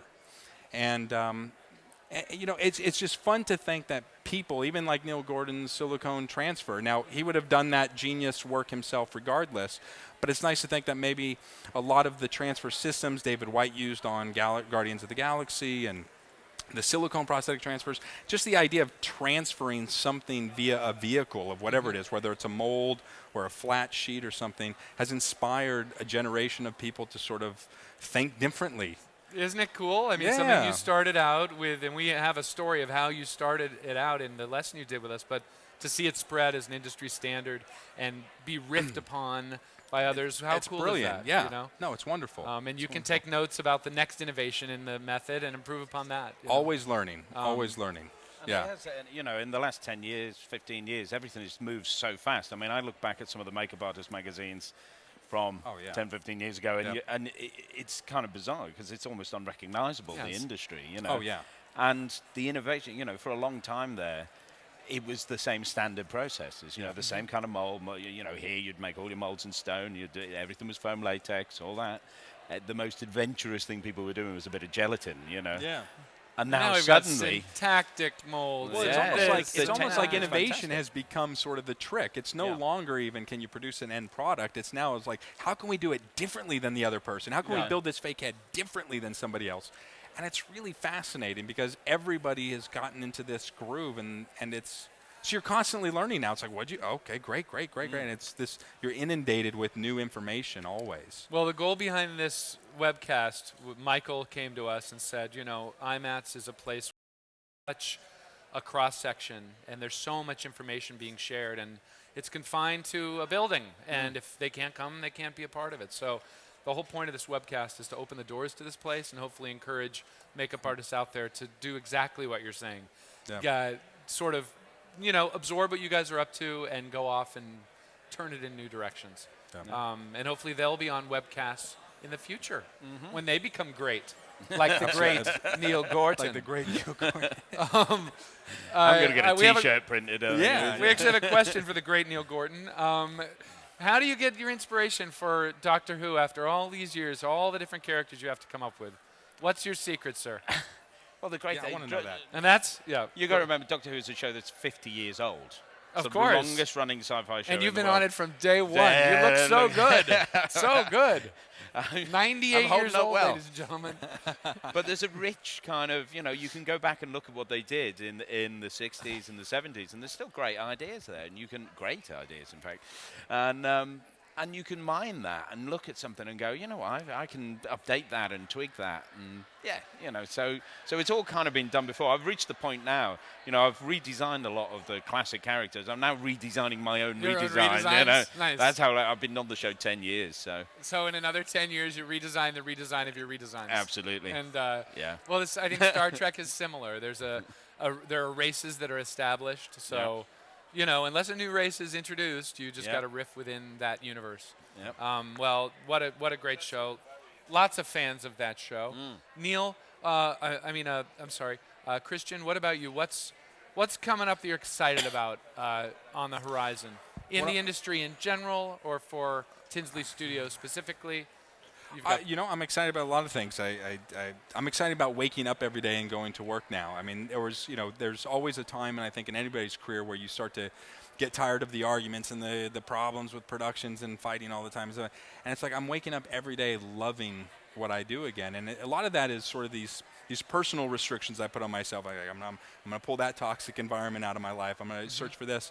And in doing so, every project I'm doing now is on my terms, and it's been really wonderful. We just finished Westworld, which is being produced by J.J. Abrams, and Jonah Nolan is writing and directing with Lisa Joy, and it's going to go into series. It's an HBO anthology, kind of like a Game of Thrones, but with Michael Crichton's basis of Westworld. Fantastic. And it's being all shot here in L.A. Sorry. Is Neill playing the Yul Brynner role? He's already. I'll let you have a few. No? No, he's not. We have Ed Harris for that role. Oh, really? But it's been fantastic because, being, trying to be as diversified as I can. I get to design the show from the makeup and the beauty makeups to the makeup effects for it, and it's been a blast. And we're doing some great projects coming up this year. Some that we already have in the bag. Olive Kittredge, which came out, was sort of this little bit of a passion project because it was, with great people. Again, it was with like-minded people who want to collaborate, who want to invest in what you do as well as every department. And that's just, that's what I'm looking for. I think the business has taken a turn, and to kind of find that inspiration again to where you want to wake up every day, whether it's to the studio or whether it's to the set, it's a difficult job. So to do it with a smile on your face and not fake the smile is the real trick. That's the real trick. And I've had a great year and a half now of practicing this, and I mean I really couldn't be happier right now. It's been wonderful. It's been good, Because you were this scowly, angry man. always like you were bitter just always angry. And I remember. Some say, people hey, might Chris, still think so. I don't know. We'll see. Well, it's nice to see you smiling for once. Yeah. Well, it helps that you're sitting next to the great Neill Gorton. Well, that'll does. put anyone in a good Some of it mood. might rub off. That's right. And Neill, I know you have a lot coming up. The most important thing you have coming up, in my opinion, is your live web course with the Stan Winston School on Monday. Which I'm looking forward to. So Really those of you who are looking forward watching and want to learn directly from this man for 8 straight hours. Yeah, I thought it was only going to be like an hour. We're, be in and out and kind of 8 hours. It's 9 to 5 with Neill, I the have great Neill 20 Gorton. minutes. What 20 minutes should I watch? No, I'm just The good part. The good part. When's that? The edited highlights. Right. So, Neill, will you give our viewers an idea of what you're going to be covering on Monday?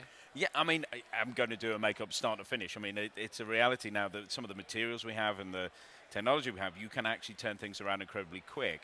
I don't recommend people do kind of age makeups entirely in one day, but it's just showing the techniques of, it's what we're saying, transfers, how you can approach things differently. And this is the silicone approach, and you have a 2-stage mold-making process. Yeah, it's a mold-making way of doing what, it's a kind of thin skin inside a secondary layer of silicon so that you get the flat mold, the kind of scrape of a flat mold, but it's in 2 pieces. So you can peel one out and have something that's easier to apply. And you're going to apply it, you're going to paint it, and start to finish, you're going to create an old I'm going to makeup it's going to be a subtle piece, but it's going to be sculpt the pieces, and again, doing it without a live cast. It's kind of, look, if you've got these limitations, it is entirely possible to come up with something that will hopefully look okay, and do it in very simply. So I'm going to watch you sculpt for 2.5 hours, or no? I mean, it's going to be. Basically, what I do is take tracing from the face. You're going to have so to sign up for the live webcast. I'm fascinated because I saw webcast. pictures of the molds. These industrial. I mean, honestly, I really am a geek for learning processes. We'll give you a free so link if you want to watch. Please. All right? Yeah, because it's just how I think can the you great strip Neill it down. Gorton can make that happen. But it's how can you strip this down to the most simple way to do something, and the most efficient way to apply, and it's the fact that it's achievable very quickly. You don't need a live cast. I mean, ideally you'd have a live cast. You would prefer to do it that way. But if you're limited, there's a lot of little tricks. We were very excited when you pitched the class idea to us, and that's on Monday. There's still time to sign up. Go to the Stan Winston School website, to the live web courses page. Go to his and sign up, and you'll be with Neill for 8 hours. The great Neill Gorton, the equally great Christien Tinsley. Thank you both. Thank you for being here. Pleasure. And I got one fan out here. I got one fan. But he's got multiple personalities, That's so right. it's like many people. There you go. What's the best place to go to find you guys? Just give a shout out of your links. There are links in the description of the video. You can scroll down and find these gentlemen, but go ahead and shout them out anyway. So what, the Gorton event, Studio there's Gorton website. There's the school, which is gortonstudio.co.uk. Obviously, my effects company, millenniumeffects.co.uk. The prosthetic event page to but get there ready is for next actually, year. there's a kind of overreaching kind of page, which is neillgorton.com, and all the various kind of different links are all on that one page. That seems like the So, easy one-stop place. yeah. Neill Gorton, that's 2 L's. Yep. .com for all things the great Neill Gorton. And Christian? We have a Facebook page, Tinsley Studio, Tinsley Transfers. I mean, you can go to any of those, but I mean, I really think that prosthetic transfer material is sort of, it's prosthetictransfermaterial.com. And they're really doing a great thing there, and it's hopefully going to help people sort of understand the concept better, be able to have good material to use for their productions. I know they're offering a special because of what you're doing here. Yes, yes. So if you go in and you log in and you go to the newsletter to sign up, there's a space there where you sign in and you say that Stan Winston School or the Winston Art School. When you click on that, you'll automatically get a discount of 25% off all materials. So 25% discount. Pretty significant. At Pretty significant. Prosthetic Transfer Material. Help them out. Help them out. .com. Help them out. Support the mission, and you get a discount as a viewer of this show. Guys, you guys are the best. All right, we're done. Thank we're you. done. Thank you. Next up, you don't have to leave just yet. Next up, Cinema Makeup School, lead joiner Mike Spatola, and a whole bunch of alumni from Face Off are going to be marching through this booth with their demos. Stay tuned. We will be right back. And please give us a final cyber applause for Neill Gorton and Christian Tinsley. We'll see you soon.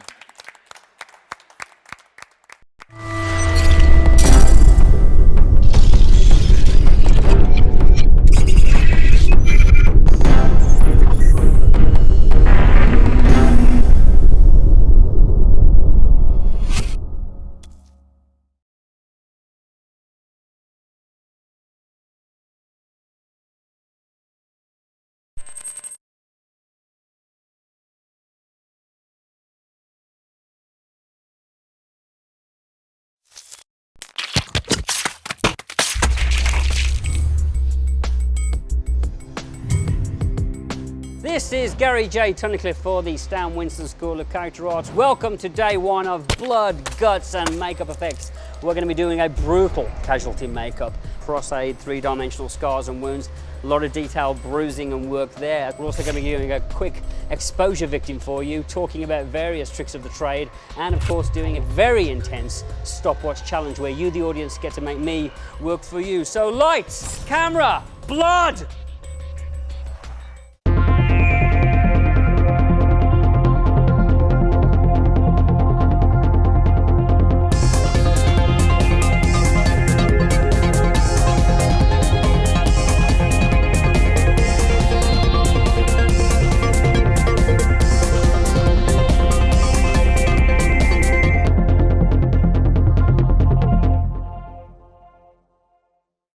Hi, I'm Neill Gorton, and I'm here with the Stan Winston School of Character Arts. I hope you can join me for my one-day live web course, Silicon Transfer Appliances, Age Makeup. I'm going to take you through the entire process, right from start to finish. We start by taking a measurement of our subject's face, and we literally sketch the prosthetic onto the plastic wrapper onto the face. Next stage is the mold making. The last stage of the process is the application itself. So I hope you join me for this one-day special class with the Stan Winston School of Character Arts. I hope to see you there.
Hey, we're back with a severed head here at Makeup Effects live at IMATS. We are joined today by Mike Spatola, the Chief Academic Officer of Cinema Makeup School. Welcome to the show, Mike. Thanks, Matt. This gentleman is not only the Chief Academic Officer of Cinema Makeup School, he's also a well-regarded makeup effects artist in the industry. I've had the great pleasure of having this gentleman apply makeup to myself, and he does what he does very well.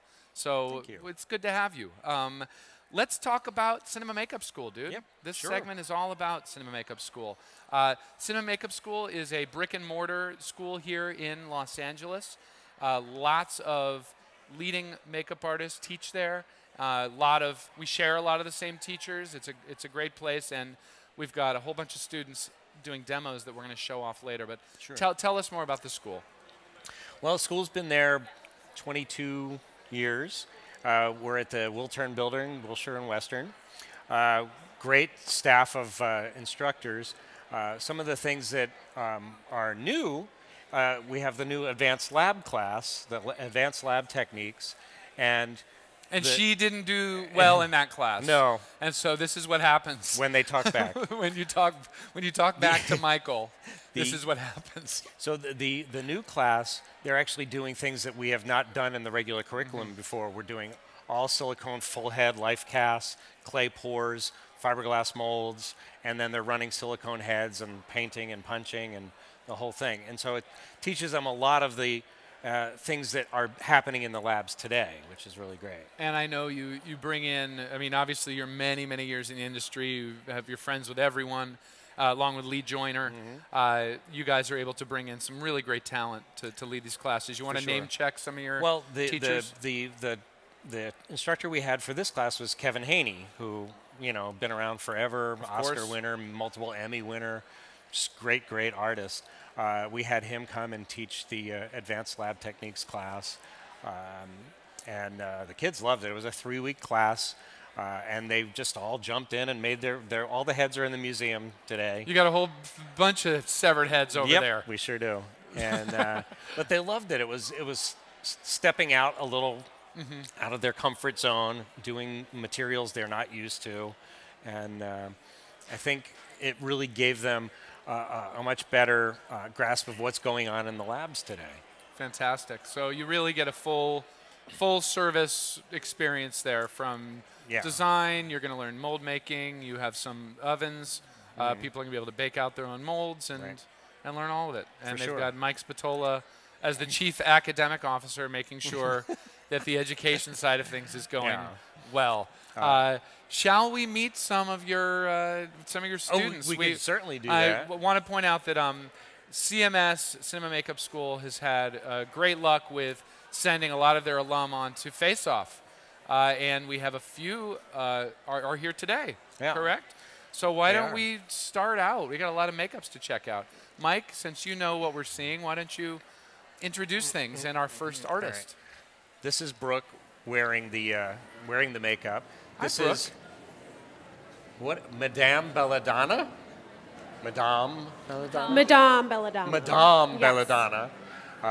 And this was done by Angie and Amanda, recent graduates. Angie was our scholarship winner last year, and they did this together today with, I don't know, how many pieces are you wearing?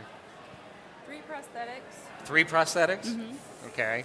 And this giant wig, and they put the whole thing together. It's a beautiful demo they did. Are we getting full body shots on this with our camera? Because this makeup has got lots of stuff going on. Did you guys do your own costume work, or did you 100%. did it all? We fabricated everything ourselves, yes. Fantastic. Do you want to Thank you. sort of walk us through your favorite bits and details that we might not want to miss? We have a love-hate relationship with our wig. Let's get a close-up on that fantastic wig. Turned out fabulously for what we were going for, but it certainly was a very large struggle. What do you think, Angie? I really like the tree collar, which was also a struggle. Trying to get What material did you use for your tree? Cotton and liquid latex. Old school. Yeah, Old school. It works. Right? It works. I really love the cracking effect on the arm. Can you show us your arms? Some fun stuff going on there to tie in that whole cracking effect. And you guys can do leather work, it looks like. Who's the seamstress? Both of you? A hot glue gun. A hot glue gun. Hey, you don't need a sewing machine when you have hot glue. Again, another love-hate relationship. That's great. And tell us about the staff. The staff was actually just twigs we had found at Michael's, and we decided, what swamp witch is going to go through the swamp without a little bit of light, a little bit of bird's nest, and a little bit of things she collected. That was probably one of the processes that was not terrifying, so that was probably one of our easier, but I think it adds a nice touch to the makeup. Well, she is terrific. Congratulations on the good work. If you love this work by Angie and Amanda, show us your love in the comments. Put your virtual hands together. Thank you guys. so much for sharing. And thank you, Madam Belladonna, for gracing us. And I hope you didn't cast any curses while you're in here. All right. That's Brooke in the makeup. Thank you, Brooke. You're stuck? Are you stuck? What do you mean? Well, we're going to stick with this one demo then, because she can't leave the booth. No, her staff is stuck. Just shuffle forward. Thank you. Who do we have next? Let's bring in our next artist and demo. Well, hello there. This is the beekeeper. Teresa is modeling it, and this was done by Hanny, Jason, and Christina. I think you know her. Yes, I do. Yeah. We Who worked doesn't? with Hanny. And let's go through Hanny and Christina. And Jason. And Jason. Nice work. So who did what? Where'd the concept come from? Tell us more about this character. Jason did the hair and the beauty makeup. I see it's a beehive. Yes. And me and Christina did the body paint. And oh my God. And what materials, what paints are you guys using? We used wolf colors. And we started with we airbrushed a base and then just wolf all over, basically. It's really fantastic. And who came up with this crazy idea? I did. What's up? You just love bees? What? No, I don't know. I guess I like the honeycomb because when I body paint, I try to do like 3D and texture, and it just made sense. And I did one on my leg, and I decided I want to do a full body piece. So. You guys have anything to add? Any aspects of this makeup that you'd like to talk about? Well, I definitely enjoyed being a part of this. It's my first demo, so I definitely enjoyed painting in front of a bunch of people, enjoying our makeup as well. It's fun to see it come to life and really have people look at it and love it with us. It was fun. There's never a dull moment with Hanny's brain, so we lived together. She just woke me up and was like, "You're gonna make a bee," and I was like, "Okay." That's it. And what about from your perspective, Teresa? How are you feeling in this fantastic makeup? I'm a little chilly, but beyond that, I can't imagine why. You're not wearing anything but paint. So, Mike, let's talk about the importance of body painting as a skill in the makeup effects artist toolkit. Well, it's always wonderful here at the shows. It's something that's visually impressive. So when people walk by, they're like, whoa, and especially when it's three-dimensional like this, where it looks like the honeycomb is actually almost a prosthetic rather than being painted on. I mean, paint's never going away. That's right. You know? If you can body paint, sometimes, if you can body paint well, sometimes you don't have to make a prosthetic piece. You know, you can create all kinds of illusions with paint. So learn this stuff, guys. Learn how to body paint. And if you're lucky, you'll have a model as beautiful as Teresa. But if all you have is your annoying younger brother, paint on him. It's fine. Just practice. That's what I did. Well, thank you, guys. Thanks, Hanny, for your crazy brain. And thank you guys for helping her bring it to life. Right. And thank you, Teresa. Right. Go wear a coat or something. Yeah. No, don't. Please don't. All right, so who's next coming we in have next? Chloe. Chloe Sens is here. Chloe's coming in. Connor Woodruff is her model. Connor? And how's your mummy? How's she doing? Good. Does this thing work? Chloe Does is it a work? graduate Oh, of okay. cinema as well. And you guys know Chloe from Face Off. And I should point out that Connor Woodruff is part of the Woodruff clan. His father, Tom Woodruff Jr., is one of the world's great suit performers and an Oscar winner, co-founder of Amalgamated Dynamics, and now his son is getting into the business as a suit performer. So talk to us about your homage to the classic mummy. Well, this one was fun. I really wanted to do a classic Karloff-inspired mummy, and I wanted to do something that, in the past, I've done big pieces. I did a Frankenstein's monster last year and a Meg Mucklebones, and they were all one pieces, and they were kind of like very maskish. So this year, I wanted to really do something that was a little bit thick and thin pieces and multi-pieces. So this is actually a 6-piece makeup. I did everything by myself, all the snaps, all the molding, all the floating, all of the sculpting. That's how we used to do it in Hollywood. Go, Chloe. She can do it all. That's very cool. It was definitely an emotionally and physically challenging makeup. Do you feel like a mummy right about now? A little. Like there are like literal blood, sweat, and tears on this one, but I'm really happy with it, and I'm glad I did it, and I'm glad I pushed myself to do it, and I learned a lot. So Fantastic. Well, let's see some range of motion on your face with all those wonderful pieces. Can we get in there?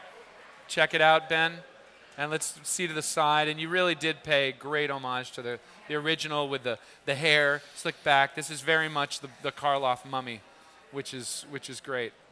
And what about the wrapping? Is that all you too? yeah, I had a green spandex suit from this one time I did a female creature from the Black Lagoon. And I had an extra one, and so I just took a bunch of like linen and dyed it and made strips into it and put it on a mannequin and wrapped it. And unfortunately, when I took it off the mannequin, it snapped all the glue.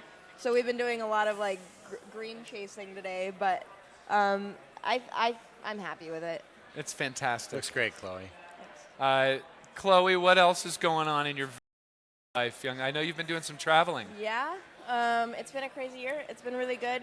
I had the opportunity to go to Hong Kong and work, and now I have a really fun gig until June. So I'm very excited. And a cinema makeup school graduate. So go, Chloe. Today I'm with Delium Tools and also Premier Products. So all right, both of them are awesome enough to have me in. So let's give them another clear shout out to camera. Mention them real quick. Today I'm with Delium Tools and Premier Products. Check them out online, guys. 2 great companies in the industry. And thank you for joining us. Thank you. You know, we love you, Chloe. You're always welcome on this show. Connor, you not so much. Yeah. Say hi to your dad. We love you. Well, fantastic. You guys have had a very busy day, obviously. It shows in the makeups. Yeah. One of the other things I wanted to talk to you about, if we had a few more minutes, yes. is the lab internship program that we have with the school, which has been really, it's helped so many of our kids actually get jobs in the labs. You've had some experience with it on Harbinger Down. Yep. Many of our graduates were in the protege program who helped build all that stuff we used in the movie. And we've now had not just ADI several times, we've also had KMB effects and spectral motion, and we even had one at Millennium in England. At Neill's place. At Neill's place. All right. So we're getting our kids out there working in the shops as quickly as we can, and many of them are actually getting hired, which is great. You know, they'll work for 2 weeks, and then they'll, been like several at ADI and a few at KMB as well. They started working almost immediately, which is wonderful. Well, that's a great program, and obviously your connection to everyone in the industry and Lee's connection allows you to make those inroads at shops. And we want to thank Mike, Cinema Makeup School, for being here. If you guys who are experiencing Stan Winston School online have a chance to get out to Los Angeles and want some brick and mortar training, please check out Cinema Makeup School, and you'll meet this guy, and he'll point you in the right direction as Chief Academic Officer. I have my notes here. Yeah. And that's cow. C-A-O. I'm the cow. You're the cow of Cinema I'm the Makeup cow. School. Moo. So put your hands together for the cow of Cinema Makeup School, Chief Academic Officer. Moo. That sounds like boo. We don't want that. That's a sheep. Thanks, dude. Appreciate it. Thank you. Look for Mike's work on me in Harbinger Down coming out in September, right? Is it? Next up, what's that? Oh, Leonard. Yes. Do you need Mike? Oh, actually. Oh, we have another makeup. Here's our. Yes. Yeah. Let's have another makeup to check out. One Come more on time. in. And then we're gonna wrap it up. We have a very wise man joining us. And the second place winner of the show. Yes. High five. Yay. Introduce us, Mike. This is Wen. She's a recent graduate. She just placed second in the student competition for character. Congratulations. Turn with that her around. It's Merlin. backwards. So we turn it around so they can see it straight. There. Check out her award, guys. Second place. Second place. With her Merlin makeup on Ed, who's another one of our students. Great. And here, we'll pass this down the row so you can all tell us who you are. right. Do you want to say your name? Say your name. And you're from Texas. She's from Texas. I hear the accent. Yeah. There's a little twang. Sorry. Well, congratulations on your work. Is this foam? All foam pieces? Yes, I got the nine piece. Nine-piece makeup? Yeah. At the competition, they hand out pieces. You don't know what you're Oh, getting. you don't know what so you're getting. Now we, they have to throw it all together Oh, and how try fun. to make a. So you were makeup handed a out. bunch of stuff this morning, and Right. There's a bald cap with a wig, several pieces, beard and mustache. I mean, it's a pretty elaborate deal. It really is, and I love the costume as well. Yeah. Nice Made the work. costume. It's good to see makeup artists who can do it all. That's going to make you very valuable to any crew. So congratulations. All right. Do you want me to just go down the Yeah, line let's go here? down the All line. right. So All right. given the same prosthetics getting you came up with. Right, they got a different set. Oh, Everybody got set. I was different gonna say, how's that pieces. possible? Although This I is- recognize the nose. It's the same nose. Yeah. So, Pia, do you want to say what you had to do? Oh, this is like a very old, wise woman. And this is like a prosthetic. There's like a chin part here, and nose, and the cheeks. And Pia's from Connecticut. And how, can you describe the various animals that are on this costume? Because I see lots of dead animals. Too many. Please tell me the animals you have. There's a Oh. lot of animals here. Name check them. Oh, I really don't know. You don't know. I don't know. Lots I of really furry don't know. creatures and cool prosthetics. Thank you. Thank you. All right. And next is Alexa. You want to go ahead and say what you had to do here? Hi, I laid a bowl cap and I put on a wig and laid a bit of hair.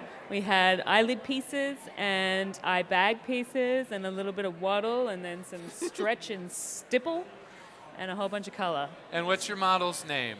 My model's name is Matthew. Hey, Matthew. Great name. So you're about 14 years old, and Yep. she made you look this way. Yeah, no, just what you get from eating too much McDonald's, mate. That's what you get for going out with a makeup artist, the poor lad. Well, you did a beautiful job with that bald cap. That's one of the toughest things to do, and from here it looks gorgeous. Thank you very much. So Stay nice, over there. nice work. Put your hands together for these guys. All right. And sorry for pulling this at the last minute after we already were signing off. It's but- okay. but, We're very flexible around here. It's live. We don't care. live. So once again, Cinema Makeup School, Mike Spatola, Chief Academic Officer, and a bunch of artists who've been in the Cinema Makeup School booth today. Check them out online. The links are in the video description below the video. Also, I need to give a shout out to Mike's book, the Monstrous Makeup Manual. Monstrous Makeup Manual. Thank you. Google it, check it out, and buy it.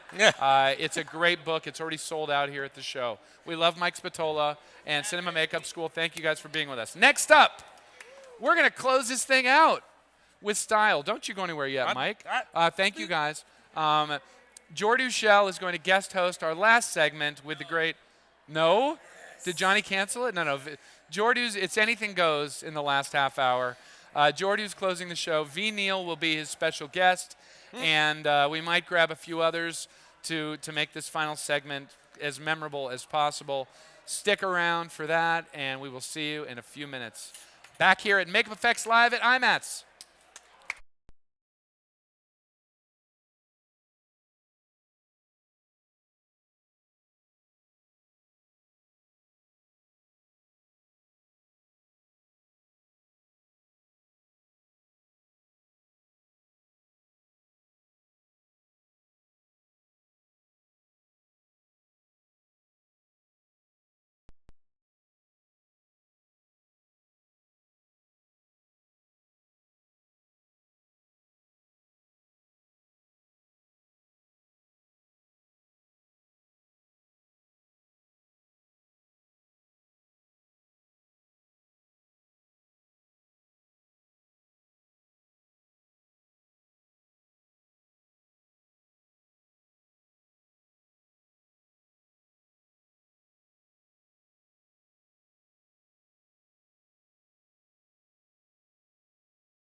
Craig I Reardon. said And Rick then I said, Baker, who's but- your second? And you said Steve LaPorte.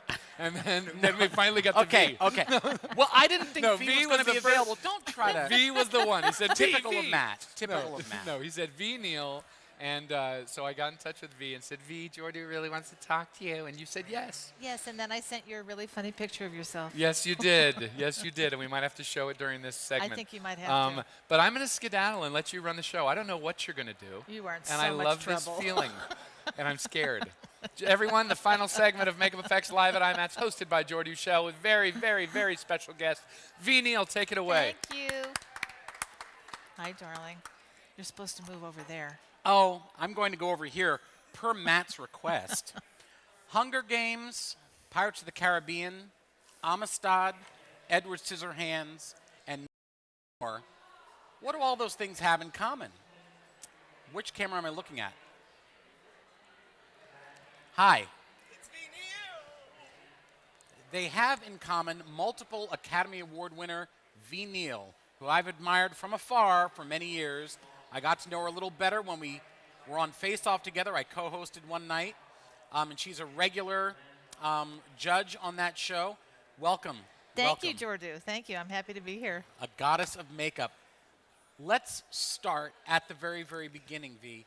What is it that attracted you to putting stuff on people's faces? What was that? Well, you know, when I was a little kid, I just thought it was so exciting to be able to transform somebody into something else, some other creature or animal or human being or just anything, just not be normal, you know, not be whatever you were. I guess I was just one of those kind of kids that wasn't really happy being where I was in my in the world, you know, and I just wanted to be someplace else or be somebody else. And I just thought it was so exciting to be able to actually do that, you know, have some way to do that. And I thought, God, when I grow up, that's what I want to do. And where are you from originally? Are you from California? I am from California. I'm actually a Valley girl. I grew up in the San Fernando Valley. And at the time, my next door neighbor, Leo Latito, was a makeup artist.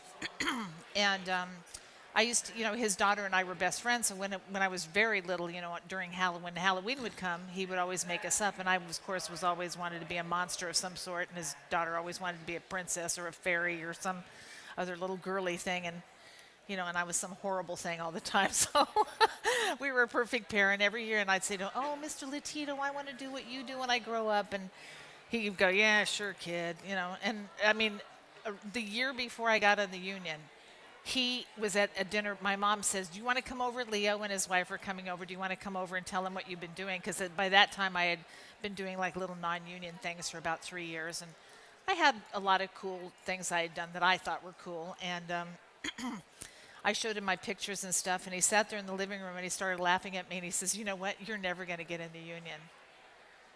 I was heartbroken. I was just devastated. And I said, you know what? I got so mad. I started shaking. And because I thought, here is a man who I like admired for all my life. And I always told him I wanted to do what he did. And he was not even in any way trying to help me, you know. And I said, you know what, Leo? And I had never called him by his first name. You know what, Leo? I said, you just watch me. Yeah. And the next year I got in the union. Really? Okay, what a story. Well, then there you have it. You know, it was like during that period, like in 1975, where they had to open up the unions because there weren't enough people to, you know, do whatever they needed to do. So I was called a 30-day wonder for quite a long time because all you needed to do was have a 30 days on a show that went union or consignator or whatever they want to call it during that period. So I got into union, and the rest is history. What did he have to say about that? He actually didn't talk to me for quite a long time. I mean, we were not familiar. You know, he lived far away, and I don't know what he was doing. But shortly thereafter, he became head of the department at what is now Warner Brothers. So, I mean, it went through a configuration of, you know, Columbia, it was the Burbank Studios, whatever. And he was department head there for a short time. And he actually called me up one time to come and do a movie. So I just happened to be in between things. And I went and did it. And the producer, who just happened to be a woman, which was a very, you know, unusual thing as well back that long ago, liked me so much, she wanted me to come and do another film. And so Leo called me up again, and at the time I was working on the A-Team, and Wow. They kept paying me more money all the time because they didn't want to lose me because George really liked me. So I said, well, what kind of money are you offering? He goes, oh, well, scale. And I said, you know what? I'd be pretty damn stupid to leave the job that I get paid over scale to come do your movie of the week, don't you think, Leo? And he goes, there was like dead silence on the other end of the line. I said, yeah. He says, yeah, I guess so. I went, okay, well, thank you for asking, though. Well, one of the things I'm particularly interested to talk to you about is the fact that a lot of young women look up to you because this is a boys' club. Oh, boy, is it. Still is after all these years. Yeah. After 40 years, it's still a boys' club. Yeah. And you've broken a certain ceiling, by becoming so well respected, by being so amazingly good at what you do, by winning multiple awards, BAFTAs, Academy Awards. So what has it been like to become so recognized, and what kind of advice would you have for especially the young women that are trying to reach your standard, your level? I think for me, I was very fortunate because when I started, not only were there not a lot of, there was like no women doing it, maybe one or two, but there weren't even a lot of men doing it when I started. So when I came into this process, I was one of very few people in general. So I was very fortunate in the fact that there was not a lot of competition. There was also no schools, basically. I think Elegance was around, but they really weren't teaching, what we do now. But I think right now, because there is so much competition, I think you better have a really good mindset as to what you really want to do if you want to become a makeup artist, and really figure out what your goals are, because in this business, it's very difficult, number one, being a woman, number one. Number two, if you want to get married and have a family, forget about it. Because now they don't even make movies in California. If you want to do commercials, if you want to do print work, that's all well and good. You can stay in California or wherever you live. But for us to do movies now, we don't shoot in California anymore. I am never home. I was just gone for 9 months on the last 2 Hunger Games movies. I would have gotten a divorce if I'd been married, So, it's a very difficult life for a woman in general. You have to have, you have to make sure you know yourself, know your partner if your partner's willing to go along with this. There are some husband and wife teams that have been very successful at staying together. But just in general, to have a normal life, it's a very difficult lifestyle. But my passion was always doing this. Ever since, like I said, when I was 5 years old. So I really let nothing get in my way. And as a result, there's many things that have suffered. My personal life has suffered a little bit. Not suffered, I shouldn't say, because I don't mind it, but you don't have like the normal life that everybody has, just like so many actors have the same thing going on. It's very difficult for them to hold, a relationship together. But if you want this life, you have to be willing to give up a lot of stuff. It's not that easy. Like I said, we're never home. And what are some of your primary influences, or is there anyone that you looked up to as a young person who said, someday I want to be like that? Well, when I was little, the only thing I had to compare with was Jack Pierce, and I used to watch those old movies over and over. When I was a little kid, there was this thing called the $1 Million Dollar Theater, I think. $1 Million Movie. $1 Million Movie, was that what it was? Yeah, and they showed the same movie every day at 5 o'clock for a week. I remember that. And when they would come on, I would watch them every day, and my mother goes, I don't know where you get this. Why do you like that stuff so much? And I said, I don't know. I want to do that. Were you a fan of The Wizard of Oz? Oh, yeah. All of that. When I was a little kid, if it had something weird in it, I wanted to know what it was, Mm-hmm. But I was always told growing up, you can't do that, you're a woman. You can't do that, you're a woman. And I heard that so many times. It was like, and I said, okay, well, I want to be an archaeologist. My mother says, well, you have to have money or know somebody. And I went, oh, Jesus Christ, I'm not going to be able to do anything. Yeah. It's like, you're a woman. What am I supposed to do? Stay home and cook or something, And my mother was a career woman. She was like amazing. She was awesome. But I finally thought, well, this is just so weird. What do men know about makeup anyway? They don't even wear it. It's like, okay, so I'm just going to, I'll go to a fashion merchandising school and I'll learn how to do costumes because I like to make costumes too. And I did hair and I did all that kind of stuff. And I had a vintage clothing store for a while and I started doing stuff with rock bands. I'd save them different pieces of clothes. And then I had this really crazy band from LA that wanted me to start making them these spacesuits and stuff. And so I gave them crazy haircuts and did, stupid makeups on them. And they said, well, this is all well and good, but we want big heads and pointed ears and crazy looking stuff like that. And I said, you know what? I'm so happy. I said, I don't know how to do it, but I'll go find out. So I went to a science fiction convention, and there was a bunch of guys walking around in these Planet of the Apes makeups. And I went up to him and I said, hey, you guys, I said, where did you get those masks? And the guy looked at me very indignantly. He says, they're not masks, they're makeup. And I said, they are? I said, well, where'd you get them? And they said, well, we made them. And I said, wow. And I said, so to make it long story short, I said, can you teach me how to do that, basically, after I schmoozed them for like about a half an hour. Because they kept giving me the same thing, but you're a chick. What do you want to do this for? And I said, I want to know how to do this. I want to do it. And that's when I met Steve Neill and all of his buddies and a bunch of people that we all know for many, many years now. And I stayed with Steve for about 3 years, and he taught me how to do it. Turns out I was much better at the application than he was. He didn't like to be around people, and I did. I hated lab work. I did it for 3 years, absolutely hated it.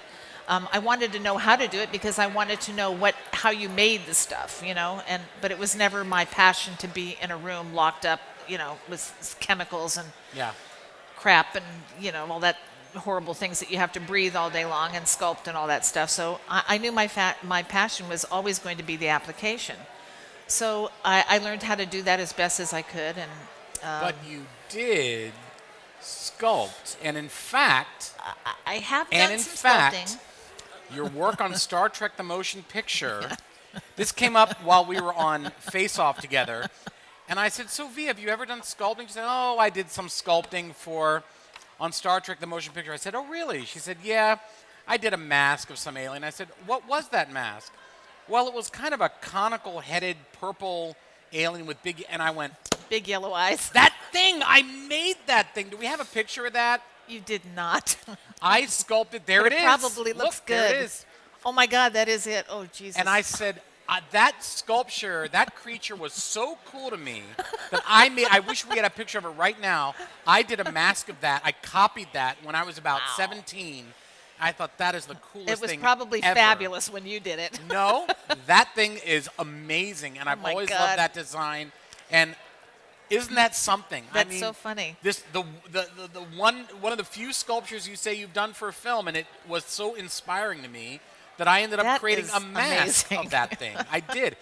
The mask was not good. It wasn't as good as that, but I just was amazed. Did you gloss the eyes of that thing with epoxy? Yeah, something like that. I don't remember. I mean, it was supposed to be like a background guy. They just said, hey, do you guys want to do something? And I said, sure. Fred Phillips was the department head, lovely man who's since passed, one of my mentors.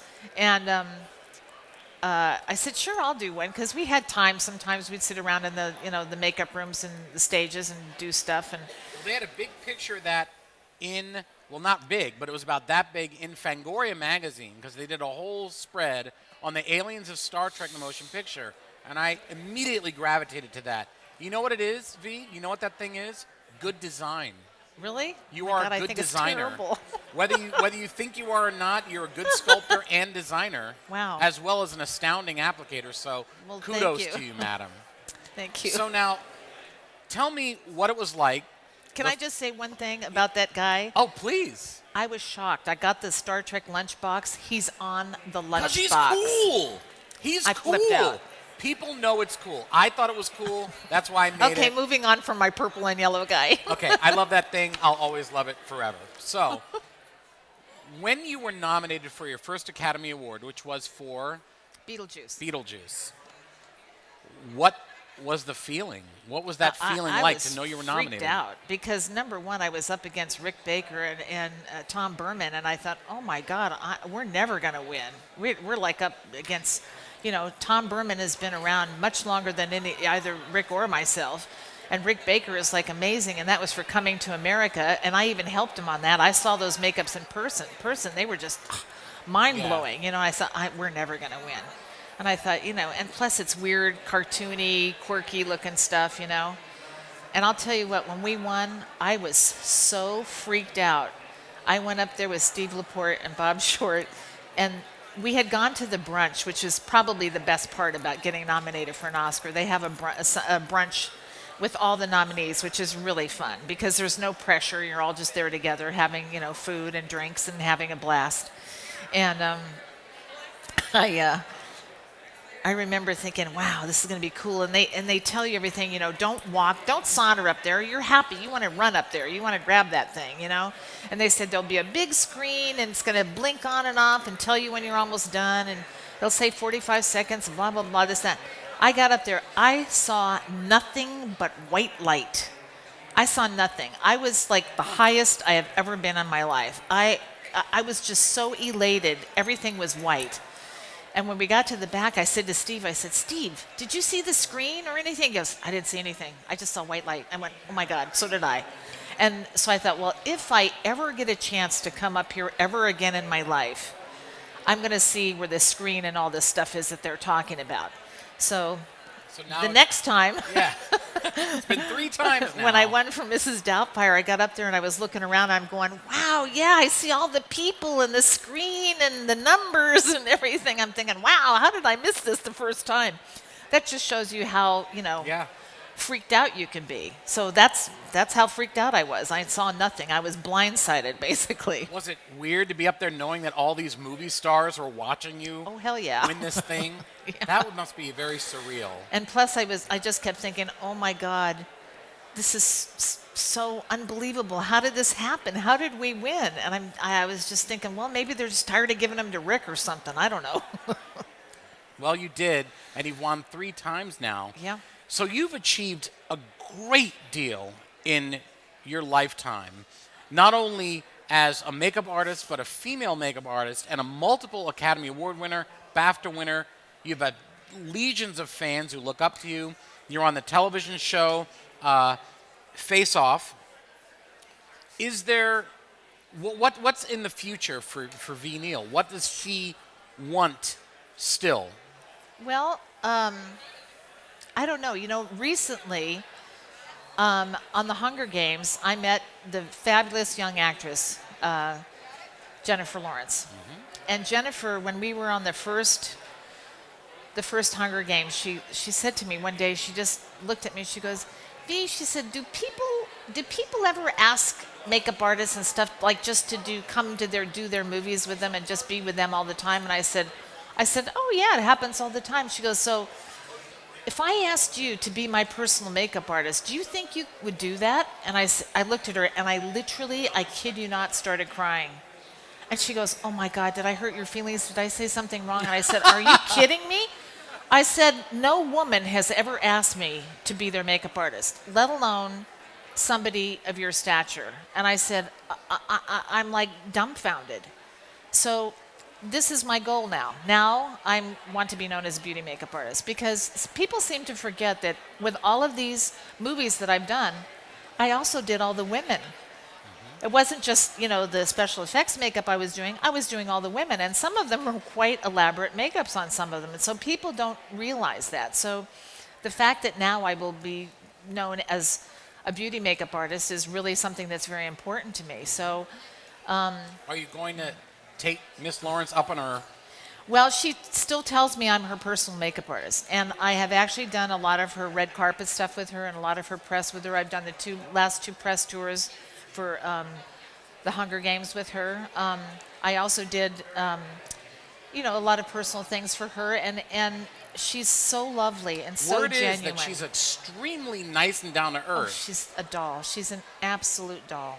The sweetest girl ever. Congratulations. Yeah, that is just fantastic. Yeah, so I'm pretty happy about that. What is, now we've got only a few minutes left, if only maybe a minute. What is your very favorite film to have worked on? The one you look at and go, in your DVD collection, you go, that one. God, I have so many favorite ones. Some of them are different for different reasons. Like, for the longest time, I said The Lost Boys was my favorite movie to do. Mm-hmm. And I still kind of have that in the back of my head that's like one of my favorites, but that's one of my favorite old ones. Mm-hmm. I think probably later on, I would have to say, I love doing the Hunger Games to be involved with the kids, but I think I really loved the pirate movies. Yeah? Yeah, they were fun. What I was- mean, what's not to love? You're on a ship with 100 bitchin'-looking guys all dressed in gear. What's not to love? I heard you mention pirates. Yeah. It is? Whenever I hear Good. pirates. Not to mention the fact that this gentleman here, you were also in one of my very favorite I have a movies photo to work to on. show of your makeup on me. Can Do we you- zoom do you- in on do you one of all our know cameras? that Matt is also an actor because he was in the film Galaxy Quest. And this That is was the my makeup. favorite movie to work on. That's a Viniello makeup on me right there. That's him as one of the aliens. You were a Thermian. I was he a was Thermian. a Thermian, that's right. And I would like to mention that of all the makeup artists I've had the great pleasure to know, there's only one who offered us a vodka martini at the end of. You get your makeup off, you get a hot towel, and then V makes you a martini. Yeah, there you go. So thank you. We can't do that anymore, We can't do unfortunately. that anymore. Or at least we can't admit that we're doing that And anymore. can I also say that I think some of my funnest films to work on and such an amazing pleasure was working with your dad, Stan. And I couldn't have been happier. I mean, the first one was Edward Scissorhands, one of my favorite all-time films. Yep. And then we did, it had to be the Batman films next. The Batman movies. The Batman Or the films. Batman Returns. Batman Returns, yeah, Returns. because Rick did the other ones. Yep. Batman Returns, and then, of course, Galaxy Quest, Yep. which I... He loved was- you very much. He was great. I remember calling him up and saying, Stan, I really, really want to work on this movie. I said, I'll do a really good job for you. I'll tell him you did it all. I don't care. Perfect. You're in. You're in. Let's go. I've got to interject. There was I worked on Edward Scissorhands myself, and everyone was abuzz the day that you were coming in to assess the appliances and really? take a look. And I was like, oh my God, I'm going to meet V. Neill. I didn't meet you, but I saw you from afar, and I was like, V. Neill. He's had some psychological work was the done hot since dog. then, so it's different. We got to wrap this segment up. I Okay, want to cool. give a huge, huge applause to our guest, our first guest host of the day, Jordu Yay! Schell. Come on, put it up. Put it up. Good job. Good job, buddy. And to what better way to go out than with V. Neill? Thank you so much for Thank being you. with us. Thank you, everybody. Thank you so much. And both of them, you can follow them online via their various platforms. Check out the links in the video description for both of them and show them your love. And we are going to ring this thing out with a little parade of makeups with special guest MC, Steve Johnson. Steve All Johnson. right. So stick around. Steve Johnson's going to come in, and we're going to parade some makeups around, and he's going to make up what they are. He has no idea what these makeups are. He's going to Oh, pretend like boy. he's some I'm gonna MC wait at a around for this monster one. pageant. So Steve, just Get out of the way, V. Thank you. Get out of the way. We love Matt, V. Neill. We get love out. Jordu Schell. Thank you, guys. Well, you can stick around. You don't have to go. Just stay right here. Stay right here. Matt, you stay too. Can I I'm going to stay? stay here. Stay. I have no idea what's goody. going on. He's Oh, gonna gosh, stay. All I right. gotta we see have this. That was amazing. Whoa. That was so exciting. That was really exciting to see. So Steve Johnson. Jordu Schell, V. My Neill, God, I are might you need a kidding? drink Right? for this. Yeah, let's do it. I have no idea what we're going to do, We have no but idea I'm what we're going excited to do, about but it. Steve is going to make up information that is not true about each of these makeups. Okay, how do we see the makeups? How do I get They're going? coming. They're coming. Let's do it. All right. Have- That is a hideous Steve Johnson makeup. It really looks fake. Yeah, I don't think I'm buying that one. What do you think, V? All right, let's start the parade. First it's a makeup, terrible come on likeness. into the booth. All right, go ahead and make up something, and then I'll tell you what it's really all about. Oh, they're back here? Oh, I'm not going to be able to see them. Well, this is fabulous. Is the hair color real, or is it?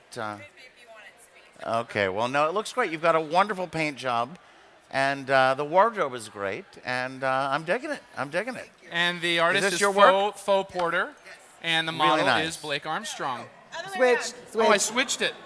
Model faux Porter, Blake Armstrong. You know what? Let me get out of name here for you. because you're not going to be able to see them. Let me No, I love undo it. The me. paint job is fantastic. Thank It's you. really I'll just nice. come It's over all there, but I'm hand hooked painted. up. Is it? Yes. I have to get completely with different powders Oh. and what. We're unhooking V. She feels she doesn't Do want I to give just- her backs to the makeup. Help us out, Eric. We bring Steve Johnson in, the broadcast falls apart. What is happening here? What is going on? Matt, All put me- right. you know what? Jordu. Matt just grabbed me outside and said, Jordu's out of control. You've got to come in and take over. And when I take over for you, you know something's wrong. Something is wrong. Something's wrong. Well, thank you guys, Blake and Foe. Yes, no, thank beautiful, you. beautiful. Nice Thank you very work. much. Love the colors. Thank you. You're doing the opposite of the color wheel, the blue and the oranges. Love them. Thank you. I appreciate it. Thank you very And much. this is who's next up, Dutch with Witchblade and Model Elizabeth Mitchell. All right, I'm very Schell. good. All right, Dutch. Well, Witchblade, well, the model. well. Okay, now. What? Let's start at the feet. Jordu loves feet, I hear. Yes, I love they the look feet. good. No, this is outstanding. Is this airbrushed? It's airbrush, yep. Yeah, and there's got to be some hand painting in there. Yeah, just a couple of touches just to crisp up some lines, yeah. No, it's a little distracting. Is that okay to say? It's a little bit. I don't know work. what you're talking about, Steve. It's nice. It's lovely. You win first prize, and so do you. Thank you. That is a And our very model nice is makeup. Elizabeth Michelle. Yep. She's painted with Pro Air, a hybrid body paint. It's all freehand, so just had some fun with it. Actually, I wanted to do this one like 5 years ago, but every other body painter on the planet had done a derivative of this, and so I thought, I'm going to have to wait until this kind of blows over. So that was What kind of airbrush are you using? I'm using the Pache Talon for this. Pache Talon, very nice. Let's put your hands together for this one. Jordu, you should sculpt one of these. That's okay. Married, can't be doing that. But very lovely makeup and model, yes. Thank you, Dutch and Elizabeth. Very nice, yes. Who's next? Thank God you're here. Well, you're doing great. You're doing great. I'm just a little bird in your ear. Say this, Just say talk, that, yes, just talk. say Okay. this. Okay, I have to talk All right. to them. No, it's okay.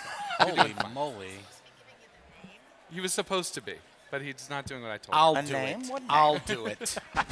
This is called Spider Sparkle. Wow. Along with the wedding gown of what's kind her of name? like What's that a singer twist name? of the wedding bride. No, the other one. These are both. Did you do these both? These are amazing. I did the makeup. These we actually got the designer's Icon, and I did their makeup for it. These are truly, truly amazing. You've got Thank a yin you. and yang thing, a Yes. black and white, a dark Yes. and yeah. I'm with the Enzo Academy, and our theme is black and white, most of our products, so we kind of went with the two separate. It's really cool. It almost reminds me of what's happening these days with things that you can grow in computers. You can print. Yes. That's because it's going to change the way we see the world, because you can design anything in ways that you don't need mold making processes, right? Exactly. And that seems like a little bit of a hearkening back to that. It's beautiful. Yeah. It's gorgeous. Thank you. make the Thank you. costumes? I did not. The designer is Icon. I did their makeup. Okay. And the And makeup artist. you are Megan Chester. I am. And your models are Natalie and Taikia. Thanks for helping me out. It's okay.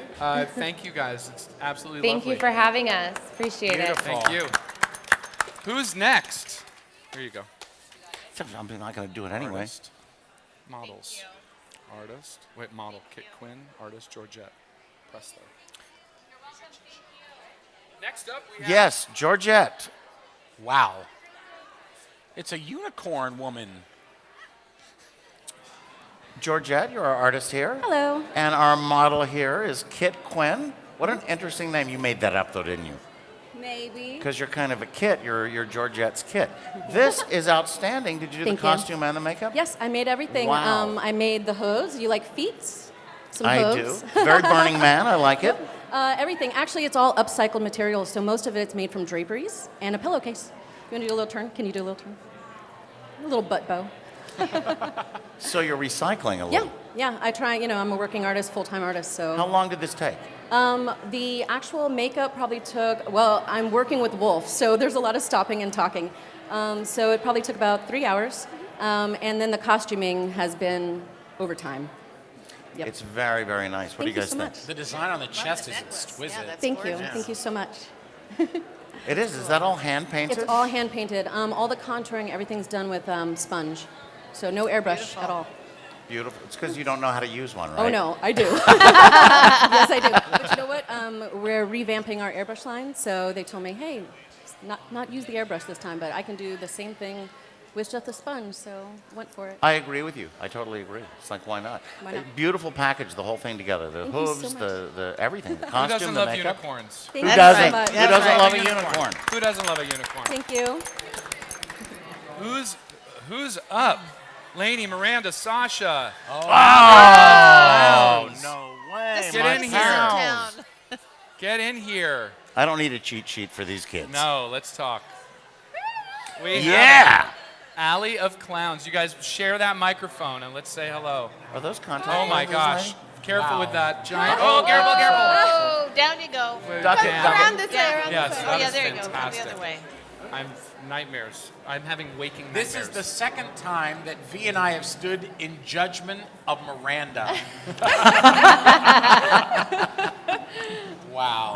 Unbelievable. This, I can't believe. You guys did a Kickstarter thing to get a couple of bucks for the materials, right? But, oh my God, what I've been saying all day is that you got a couple $1,000 for the materials and maybe some all-nighters, but if we were to put this on film, V, Jordu, it would cost $40,000. They Yeah. did it for nothing. This is amazing. I love this stuff. Nice work, girls. So well done. Outrageous. Well done again, ladies. Can you guys introduce yourselves for those of you who don't know you and your models, please? I'm Lainey. Chantal. I'm Sasha. I'm Miranda. Jory. I'm Nicholas Coolridge. Leah Russell. Eric Walworth. I guess we just very didn't have reminiscent room of for the Beetlejuice. others. You did so many more. Where are the rest of them? That's cool. They're getting their makeups removed right now. Oh, so they give You up. don't need this. You have one. This is for But them. it's more fun. It's more fun that way. They're in the process of getting their makeups removed. I have a question for you guys. Why clowns? Why clowns? We love clowns. We always wanted to make a circus, and it originated, I guess, this little sketch that I did like 3 years ago, and then Lainey convinced me into making it into a bunch of makeup. So we just it became something completely more than what we originally had the idea to do. And we all went to cinema makeup school together in the very same classroom about 5 years ago.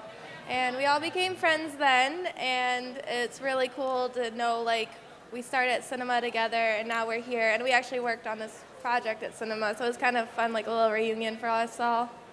And you were all on Face Off. And we were on Face Off. Yeah. And we pretty much built everything in 6 days.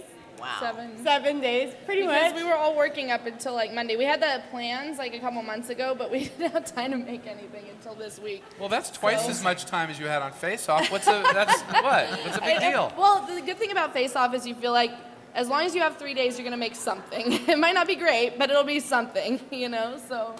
What I love about this is you've not just taken the face. You've done, and with every character you've done, you've done an incredible full body character. Well, I want to give a shout out to my mom made. Miranda's mom.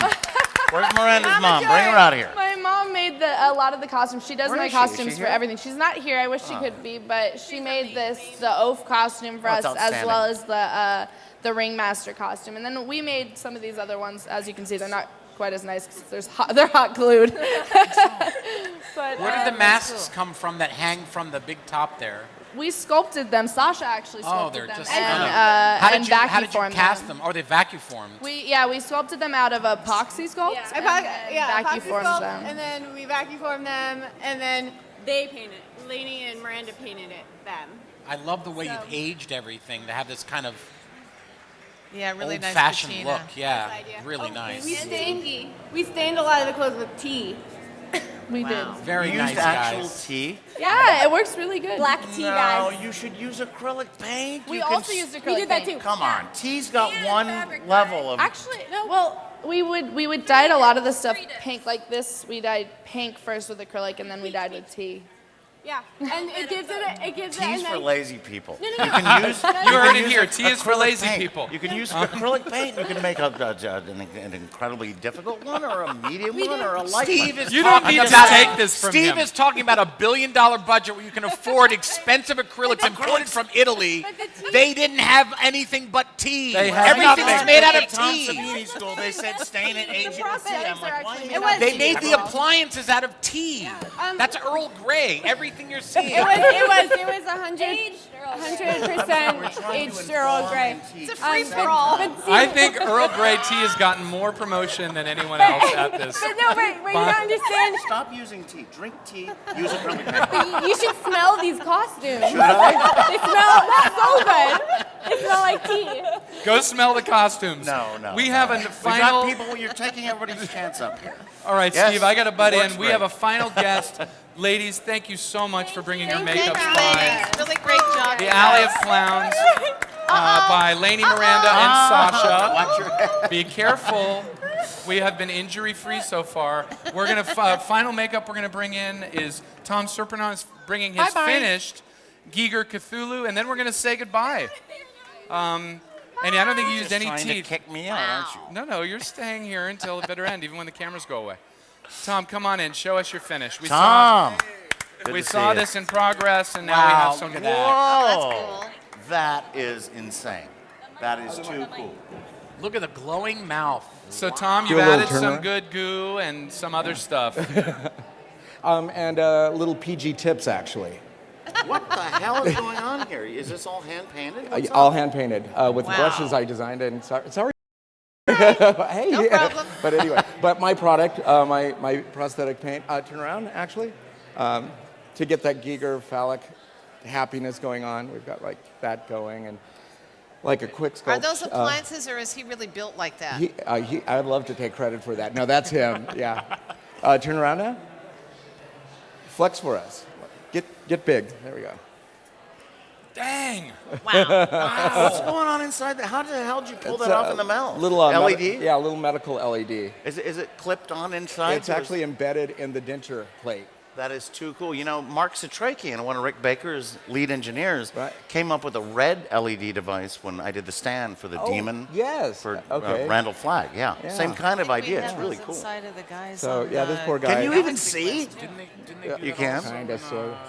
the movie with Batman Forever, one of Yeah. those things? Oh, like yeah, there's a blue the one. blue LEDs. Mr. Freeze's Yeah. mouth, Yeah. I think, Yeah. had that. Yeah, I was believe on that one. He might have worked on that film. You I hired might have me. worked on that You one, hired yeah. me on that one. Well, Tom, dripping. thank you for thank you. showing us the Leaking. finish.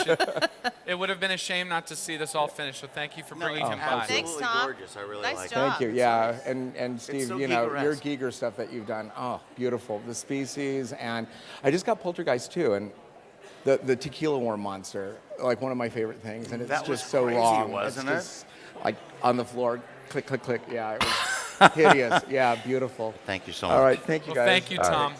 And with that, guys, we are going to wrap this thing up. We've been broadcasting for 6.5 hours. That's just too long. Too long. You've been cut off. Wow. They're cutting you off, Listen up, Matt. listen. Matt Winston has been cut off. They're kicking all of us out now. It's offensive. Yeah. You Is heard. that cut off? Everybody got cut off. Stop saying that. We heard you. God has, the makeup We're god done. has We're spoken. done.